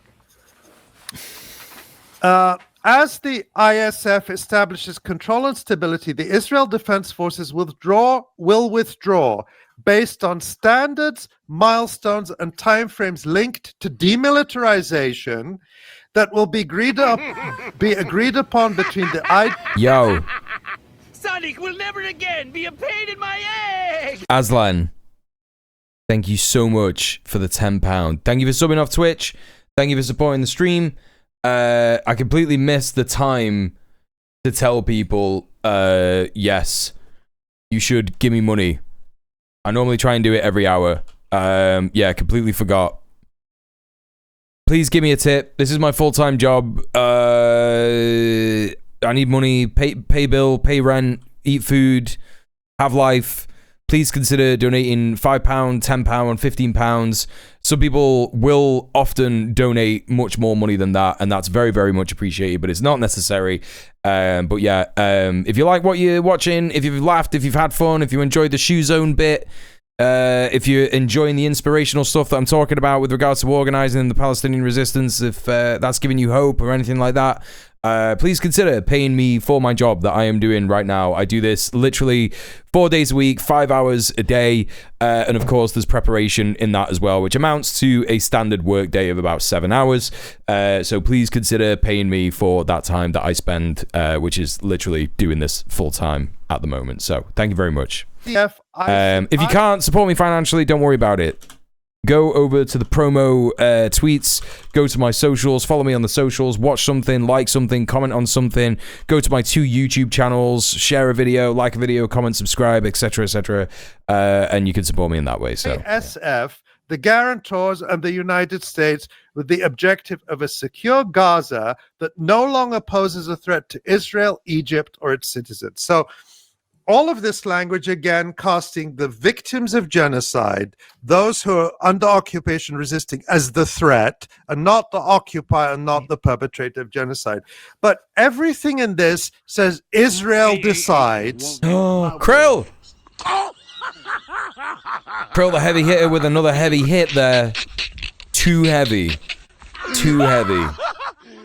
Suck the roach. Showzone bit made my day. Showzone. Krill, thank you so much for the weed amount of money. Really appreciate you, man. Thank you for supporting the stream. Thank you, thank you. Withdraw. Israel decides. So we'll look at this clip of Netanyahu next, saying, oh, well, this plan says Israel doesn't have to withdraw. And people were saying, oh, Netanyahu, actually, why don't we look at that now, Tamara, if we can, if I'm not messing you up too much with the order. I think it makes sense to look at this now. זה היה ביקור מצוין. גם ההתחלה באום וגם הסיום בוושינגטון. זה הביקור הרביעי. So, important here, chat, because obviously, whenever any of the Zionist entities, politicians speak in Hebrew to a camera, this is particularly to a Hebrew-speaking audience, which is the genocidal population of the Zionist entity itself. So he's going to be saying exactly what he wants people to hear, but also what he's actually thinking about it, right? So this is Netanyahu bragging about... במקום שהחמאס יבודד אותנו, הפכנו את היוצרות ובודדנו את החמאס. עכשיו כל העולם, גם העולם הערבי והמוסלמי, לוחץ על החמאס לקבל את התנאים שהצבנו יחד עם הנשיא טראמפ, לשרת כל חטופינו, החיים והחללים כאחד, כשצה"ל נשאר ברוב הרצועה. There he says, well, the IDF remains in most of Gaza. And then he says later in this clip, he says there will be absolutely no Palestinian state. So he's denying that this requires a withdrawal. And people were saying that, aha, look, Netanyahu came out and is already reneging on the terms of this agreement. But he's actually not, because if you read this point, Tamara, if we can go back to the 20-point plan, point 16 actually places it entirely in the hands of Israel and the United States to decide if and when to withdraw and whether the Palestinians have done enough to satisfy Israel. And and that's why he worded it like that, Pitsy. Even though, you know, you could read the deal and say, wait a minute, that's not what this is setting out. The language in it is particularly designed semantically in order for that to be a possibility, right?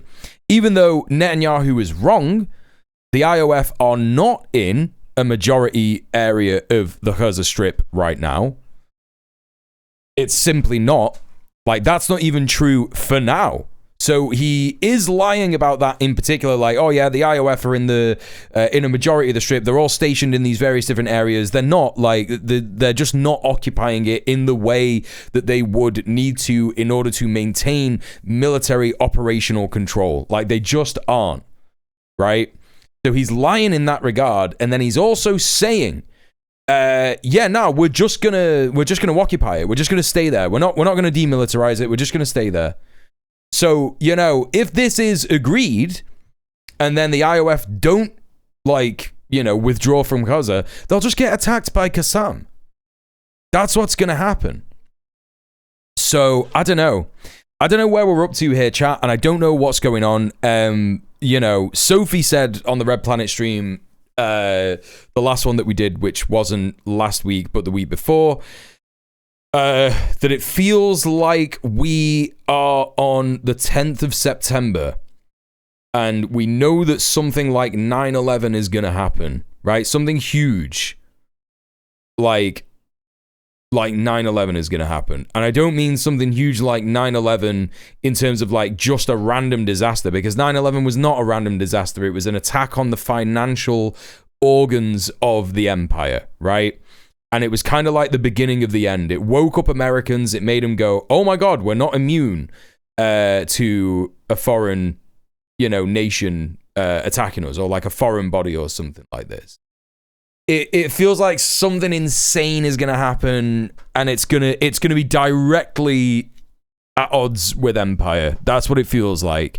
Whether that is, this is Netanyahu's last desperate hope to hold on to Gaza, because you'll remember me saying a couple of months ago, chat, the occupying forces, the fascist soldiers of so-called Israel, have still not replenished the numbers that they need to complete the invasion of Gaza City. When they're talking about doing the invasion of Gaza City, what they're actually doing is sending in robot explosives. They're talking about doing airstrikes, which is not the occupation of the city.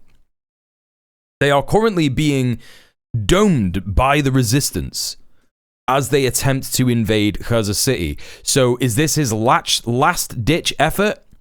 And does that mean, you know, that he is gonna... It's blowback. That's exactly what I'm talking about. Yeah, 9/11 style blowback. It's imperial blowback. Like, could it come from Russia?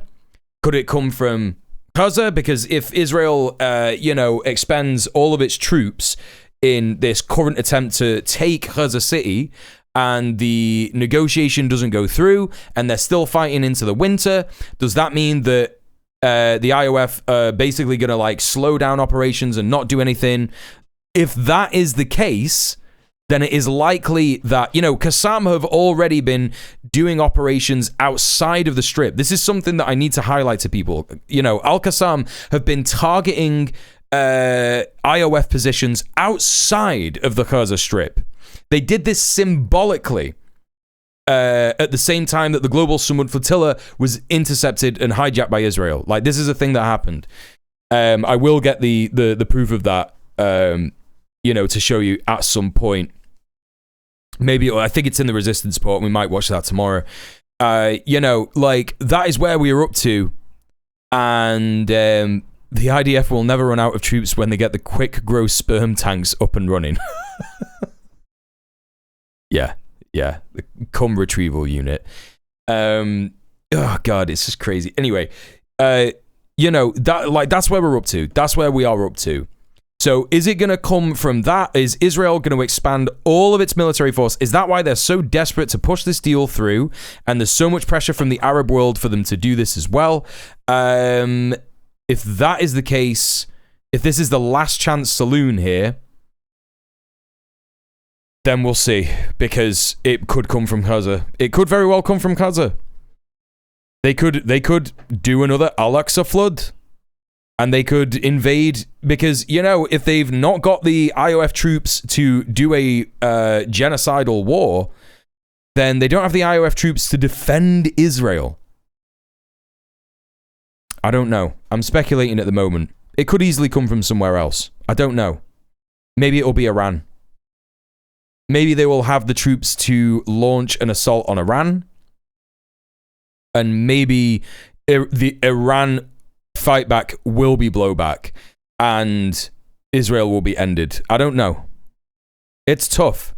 It's tough to say. We are in unprecedented times.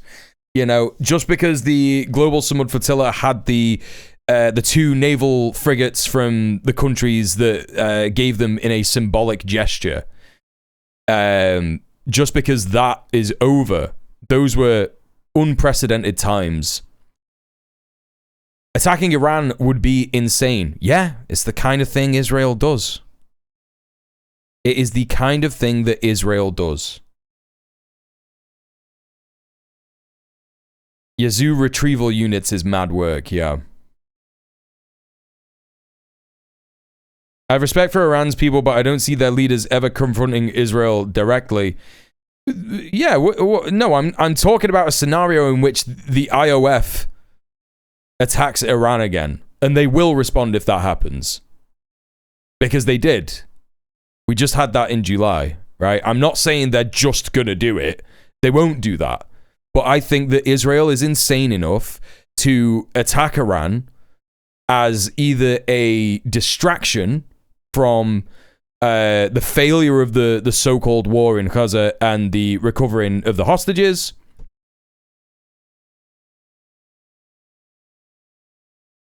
and in order to, elongate the war, which, as Ash says, Netanyahu wants to continue, not just for a personal reason, but also because he is a genocidal fascist, which is the majority of Zionists. No, Tehran won't sit still if Israel attacks them again. Yeah, they were fucking battered. Like a third of Tel Aviv was fucking battered. Those 2 retaliations were testing the Iron Dome, in my opinion. Yeah, I think they were. Yeah, I genuinely think they were. And it's crazy that, what was it? 70% of missiles landed? And Israel could not respond in a similar way at all. They were completely overwhelmed. And it's like, oh, okay. All right. That is the level of defense that the Zionist entity can do on its own. I covered all of it. We were watching it. It was like basically the relaunch of my stream, essentially, looking at the Iran stuff. So what the answer to that will be, that 30 years after the Oslo Accord. Well, I think it's important to say, Luna, not just the Iron Dome, but also the, what do they call it? They've got other levels of defense, the Arrow interception system. So the Iron Dome is literally only designed to protect against, fucking rockets from Al-Qassam in Gaza, which are still impressive rockets for an indigenous weapons manufacturing in a concentration camp. However, they cannot handle actual missiles from other countries. So the Arrow defense system, and then the other one on top of that, what was that called? It's called the HAAT defense THAAD, the THAAD. So terminal high altitude area defense missiles, which were given to it by the USA. The hypersonic missiles were able to bypass even those. So yeah, Iran made the Iron Dome look like a Rizzler paper in the rain. Yeah, well, not just the Iron Dome, but also those extra levels of defense. As much as Iran is portrayed as an unpredictable actor, they've done nothing that wasn't to be expected. They've been pretty open and explicit about each instance of military response. Exactly, yes. If Israel attacks Iran again, which isn't something that is off the table, it will respond. And it will probably be something that completely cripples Israel. And when that point comes, I don't think that means that Iran will then be like, right, it's time for us to liberate Gaza. I don't think it will do that either, because Iran is very self-interested in terms of its leadership. I think that, it will just cause a situation, right? Let's say. And I don't think that situation will be good for anyone. Val said, didn't they almost hit Mossad headquarters? They hit Mossad headquarters. They did hit Mossad headquarters. Like, this is the thing. Like, all the information that we had about what was being hit and what wasn't being hit was completely untrue if it was coming from Western media. Like, we were looking at various different kinds of media when all that was happening. Like, fucking hell. It's Iron Dome short-range missiles, David Sling medium to long, Arrow system long range, even outer atmosphere.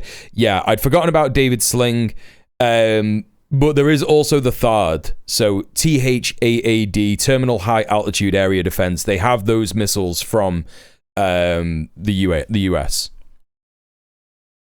Every single bit of information that we had about what Iran was hitting and what it wasn't hitting was all completely censored by the West, because the West does not want anyone to know. You know, the West is completely, it is determined to make sure that every single person in our civilian population thinks of any West Asian state as just like a desert with nothing. As soon as it is brought to the popular consciousness that there are built up infrastructure and incredibly advanced military, indigenous military industrial complex fucking production of missiles in various different countries, like, everyone's just going to be like, wait a minute, you're fucking around with Iran? What are you doing? There's no consent there. It's like people in the UK don't want to go to war with Russia because we know that they are like an established state because of white supremacy. White supremacy says to us, Russia, they're all white guys, so they must have proper weapons and that, right? Iran, they're like, backwards fucking, desert guys. Oh, yeah, they've got nothing. Yeah, sure, whatever, man. Like, that's it, right? To create the appetite of consent to invade somewhere like Iran. They simply cannot let anyone in the West know that they are completely capable of defending themselves. Not even just like capable of defending themselves, like capable of defending themselves and attacking in response, right? We got our shit pushed in Iraq. Yeah, there's that too, right? Hey, Eric, how you doing? Iran's population is around 90 million, hardly a desert. Yep. I don't know if that's in response to me. Like, I'm not saying that, they're a desert. Like, I was saying the opposite of that. To be clear. The Iraqi invasion plays a massive ride in Iran's behavior as well. It's easy to underestimate how much it plays into national image, both in the sense of the leadership decisions and the people's perception. Hell, the Tehran professor, Marandi, was gassed by Iraqi chemical weapons that they received from the United States. Yeah, I know about Marandi. Yeah, he's a funny bastard, him. Israel still hasn't withdrawn from the West Bank as it was supposed to. So we can see where that is going. And this is just a repeat of that. So can we look at the last sentence of that point? Response to the British media. Got you, Eric. Yeah. I was a bit confused about that. I was going to say, surely you know my take on Iran. Save for a security perimeter presence that will remain until Gaza is properly secure from any resurgent terror threat. Oh, hell yeah, so. Yeah, they're keeping the buffer zone, an expanded buffer zone. Forever. That's forever. Yeah. Forever. And then it says, point 17, in the event Hamas delays or rejects this proposal, the above, including the scaled-up aid operation will proceed in the terror-free areas handed over from the IDF to the ISF. So again, aid being used as a weapon that only in the areas where there are collaborators, like the Abu Shabab gang that we spoke about over the last few months, only food will only go there. You won't be allowed to have food in areas that haven't surrendered to the genocidal occupier. Now, point 19. These are some interesting points here that I'm not really understanding. IDF to the ISF. ISF? Is that the Israeli security forces? So is that like the police?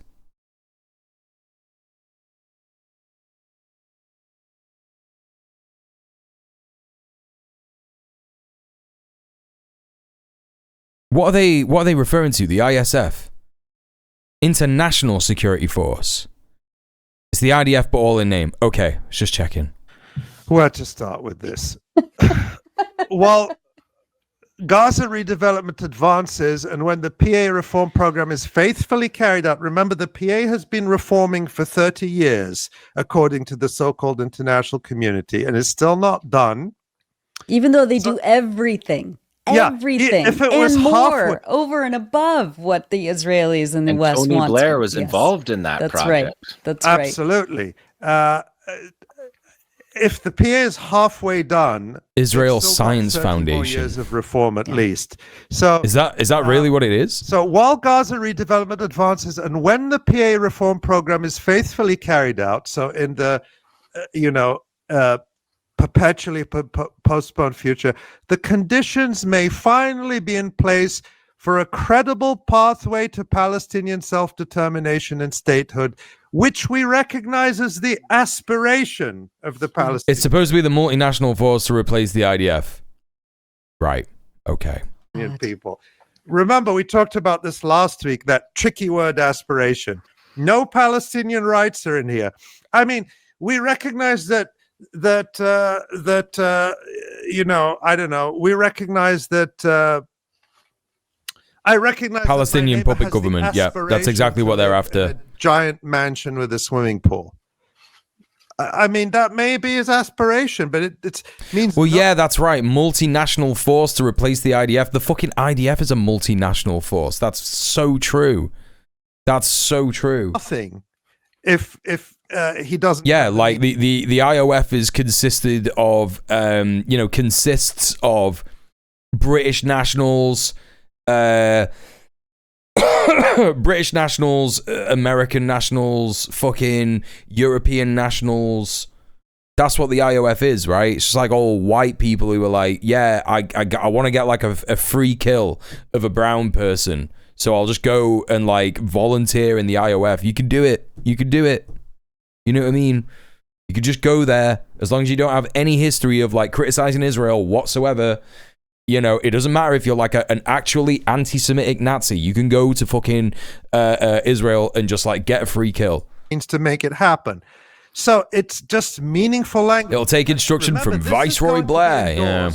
By all the countries that just last week were telling us they recognized Israel, recognized the state of Palestine as independent and sovereign. And now we're back to not even... the conditions may finally be in place for a Palestinian state. No, they don't. Free killing someone else's house, yeah. Conditions may finally be in place. Yeah, Wehrmacht to West Berlin security forces vibes. Yeah, exactly. Yeah. Good night, Ash. Thank you for being here. Palestinian state. I mean, can we add any more adjectives and qualifiers in here? So, this is. Oh, dude.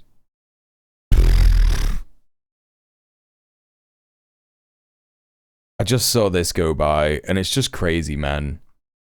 Like, look at this fucking Hank Hill-ass fucking military, man. Texas National Guard just arrived in Illinois. Like, it's just like 5 of the same guy. Also, Pete Hegseth would hate these guys because they're overweight, right? Are these not the guys that Pete Hegseth is like, yeah, no more of these guys in the military? Right? TLDR had an explanation of ISF if they don't go over it here. Thanks, Pup Tetris. How you doing? Good to see you. You know? Oh, man. Hank Hill would hate these guys. No, he unironically would, actually, wouldn't he? Yeah. Because he's a real Texan. I'll tell you what. A surrender document disguised as a peace plan, and it has been, let's see. Pete Hegseth wants to kick out the women and starve the men. Well, he wants no fats, no femmes. He did his Grindr profile. We watched the whole thing, right? We watched his whole speech. I don't know if you were here, Prince. But yeah, no, he was literally just like, yeah, no fats, no femmes. This is my Grindr profile. He was fully turgid for the entirety of that speech. He was literally probably coming already. He probably already cummed 5 times during that fucking speech, addressing the entire military top brass. He was like, yes, this is what I've wanted to do my entire life. It is, right? Like, he was like, no fats, no femmes. That's basically what he said. No women, no people with long hair, clean shaven only. No consequences for assaults committed by service members. No fat people in the military. That was his Grindr. That's his Grindr profile. Yes, he was fucking the podium for real. Buff shaved men only. He wanted his fucking Roman Empire male concubine fucking hunks in the military. That's what he's after. We already talked about Netanyahu saying that it does not require Israel to agree to a Palestinian state, which he is absolutely correct about. It doesn't require Israel to withdraw from Gaza anytime in the foreseeable future. Yeah, no beards, bottoms only. About that, one of the rare occasions Netanyahu is being completely truthful. And then let's take a look at what Palestinian human rights groups are saying, because nobody ever asks Palestinians what they think. They were given no say in this, but PHRO... The ISF is Trump's answer to blue hats, right? And that's why at the UN fucking General Assembly, during the speech that we watched of him, he just kept on saying, what does the UN ever offer anybody? Just words. They never get anything done. They never do anything. That's crazy. That's exactly why he was saying that, right? That makes sense. Okay, he wants his version of the UN, but it's not the UN. It's just NATO. It's just NATO. He's gonna send NATO forces to do genocide in Gaza, basically. To like do so-called peacekeeping, but it won't be peacekeeping. It will just be fucking murdering Palestinians at will whenever they want. And this includes groups like Al-Haq, Al-Mizan. NATO with IDF priorities. I mean, that's just NATO anyway. But groups that are well known.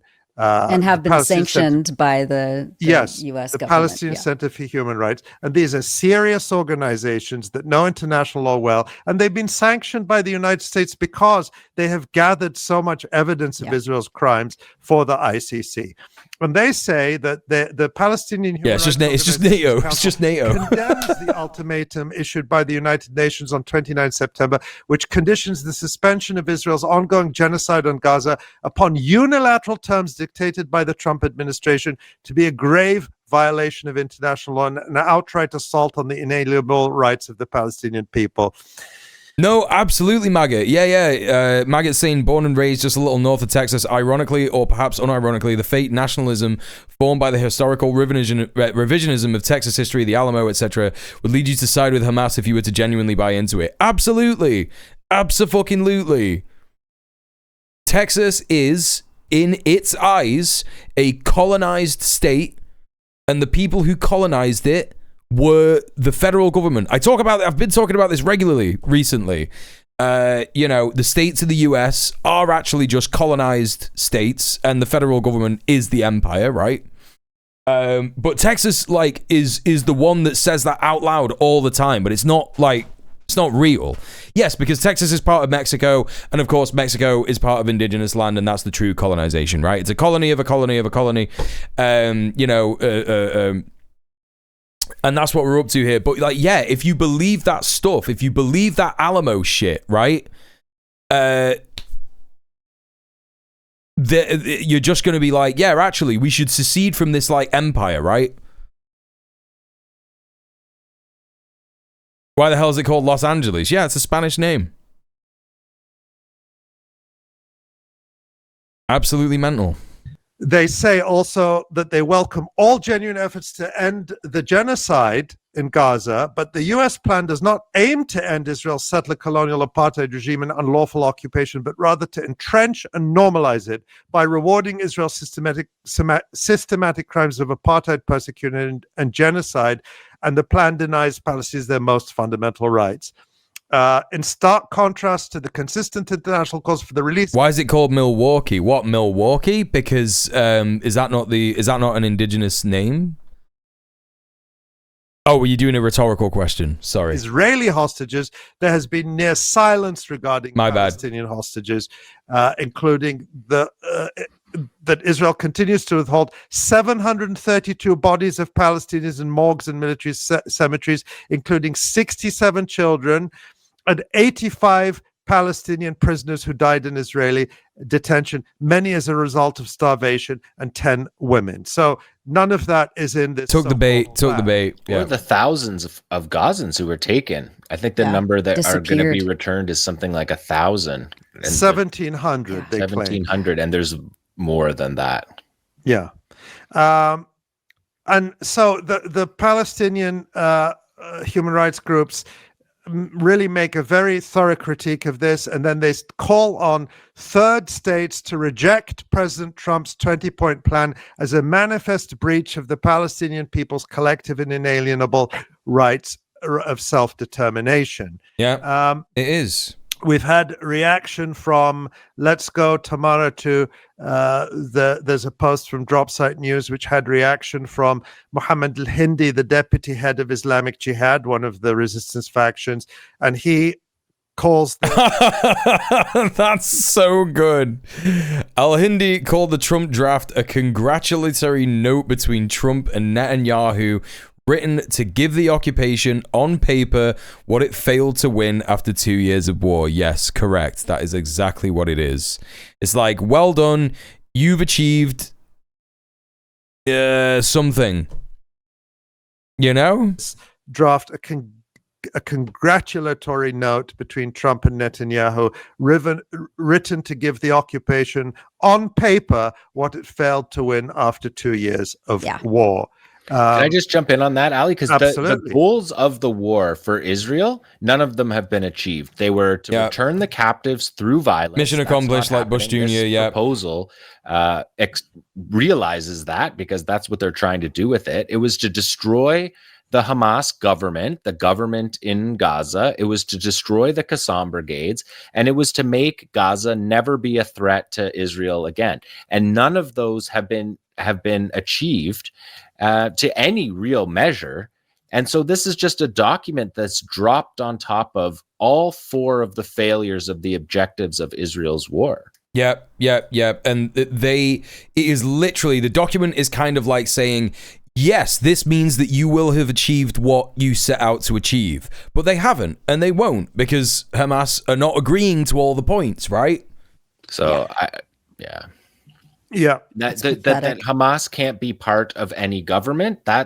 Those are weasel words too, because then all of a sudden now all the teachers, all the municipal workers, anyone who's paid by the government would be ineligible to build the next government, which they would be crucial pieces of.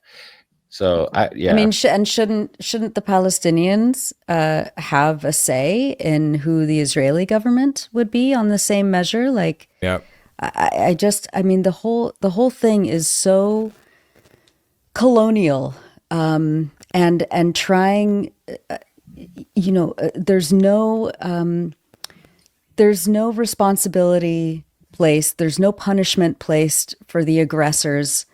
Here, I mean, it's so, I can't imagine that the Palestinians will accept this proposal, whatever we want to call it.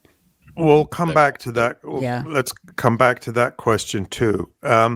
Now let's look. Remember, we just had the Palestinian human rights groups calling on third states to absolutely reject this. Now let's look at how some of the third states and key members of the so-called international community are reacting to it. So starting with Antonio Guterres, the UN Secretary General, who welcomes it. I welcome the announcement yesterday by the President of the Absolutely United States fucking intended to dire. achieve a ceasefire and sustainable peace for Gaza and the region. So that's what he's framing it as. He's framing this this document to implement genocide and surrender and to demonize the people resisting genocide as a plan for a ceasefire and a sustainable peace. God, the UN is such a fucking joke, honestly. He makes no What a demands joke. for justice, for accountability, for Israel to be disarmed. So this is Antonio Guterres, who's supposed to be defending international law and human rights,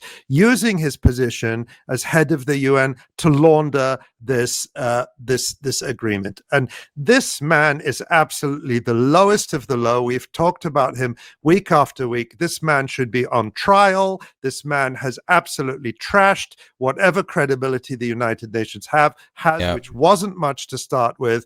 And he is violating every principle which the United Nations was supposedly set up to defend. It was supposed to defend international law against criminals. Like, you can't have the general secretary of a huge international body that is supposed to promote international law saying things like, yeah, man, this insane plan that is colonialism has to happen. What are you talking about, bro? What are you on about? Supposed to defend, it was supposed to ensure that colonized people achieved self-determination. It was supposed to protect human rights. And he is a tool of the most evil forces on the planet. And got to abolish the UN. What more can I say about that? Now let's go. Does anyone else Absolutely want to fucking come in real. on Antonio Guterres? All right. No, you said it all.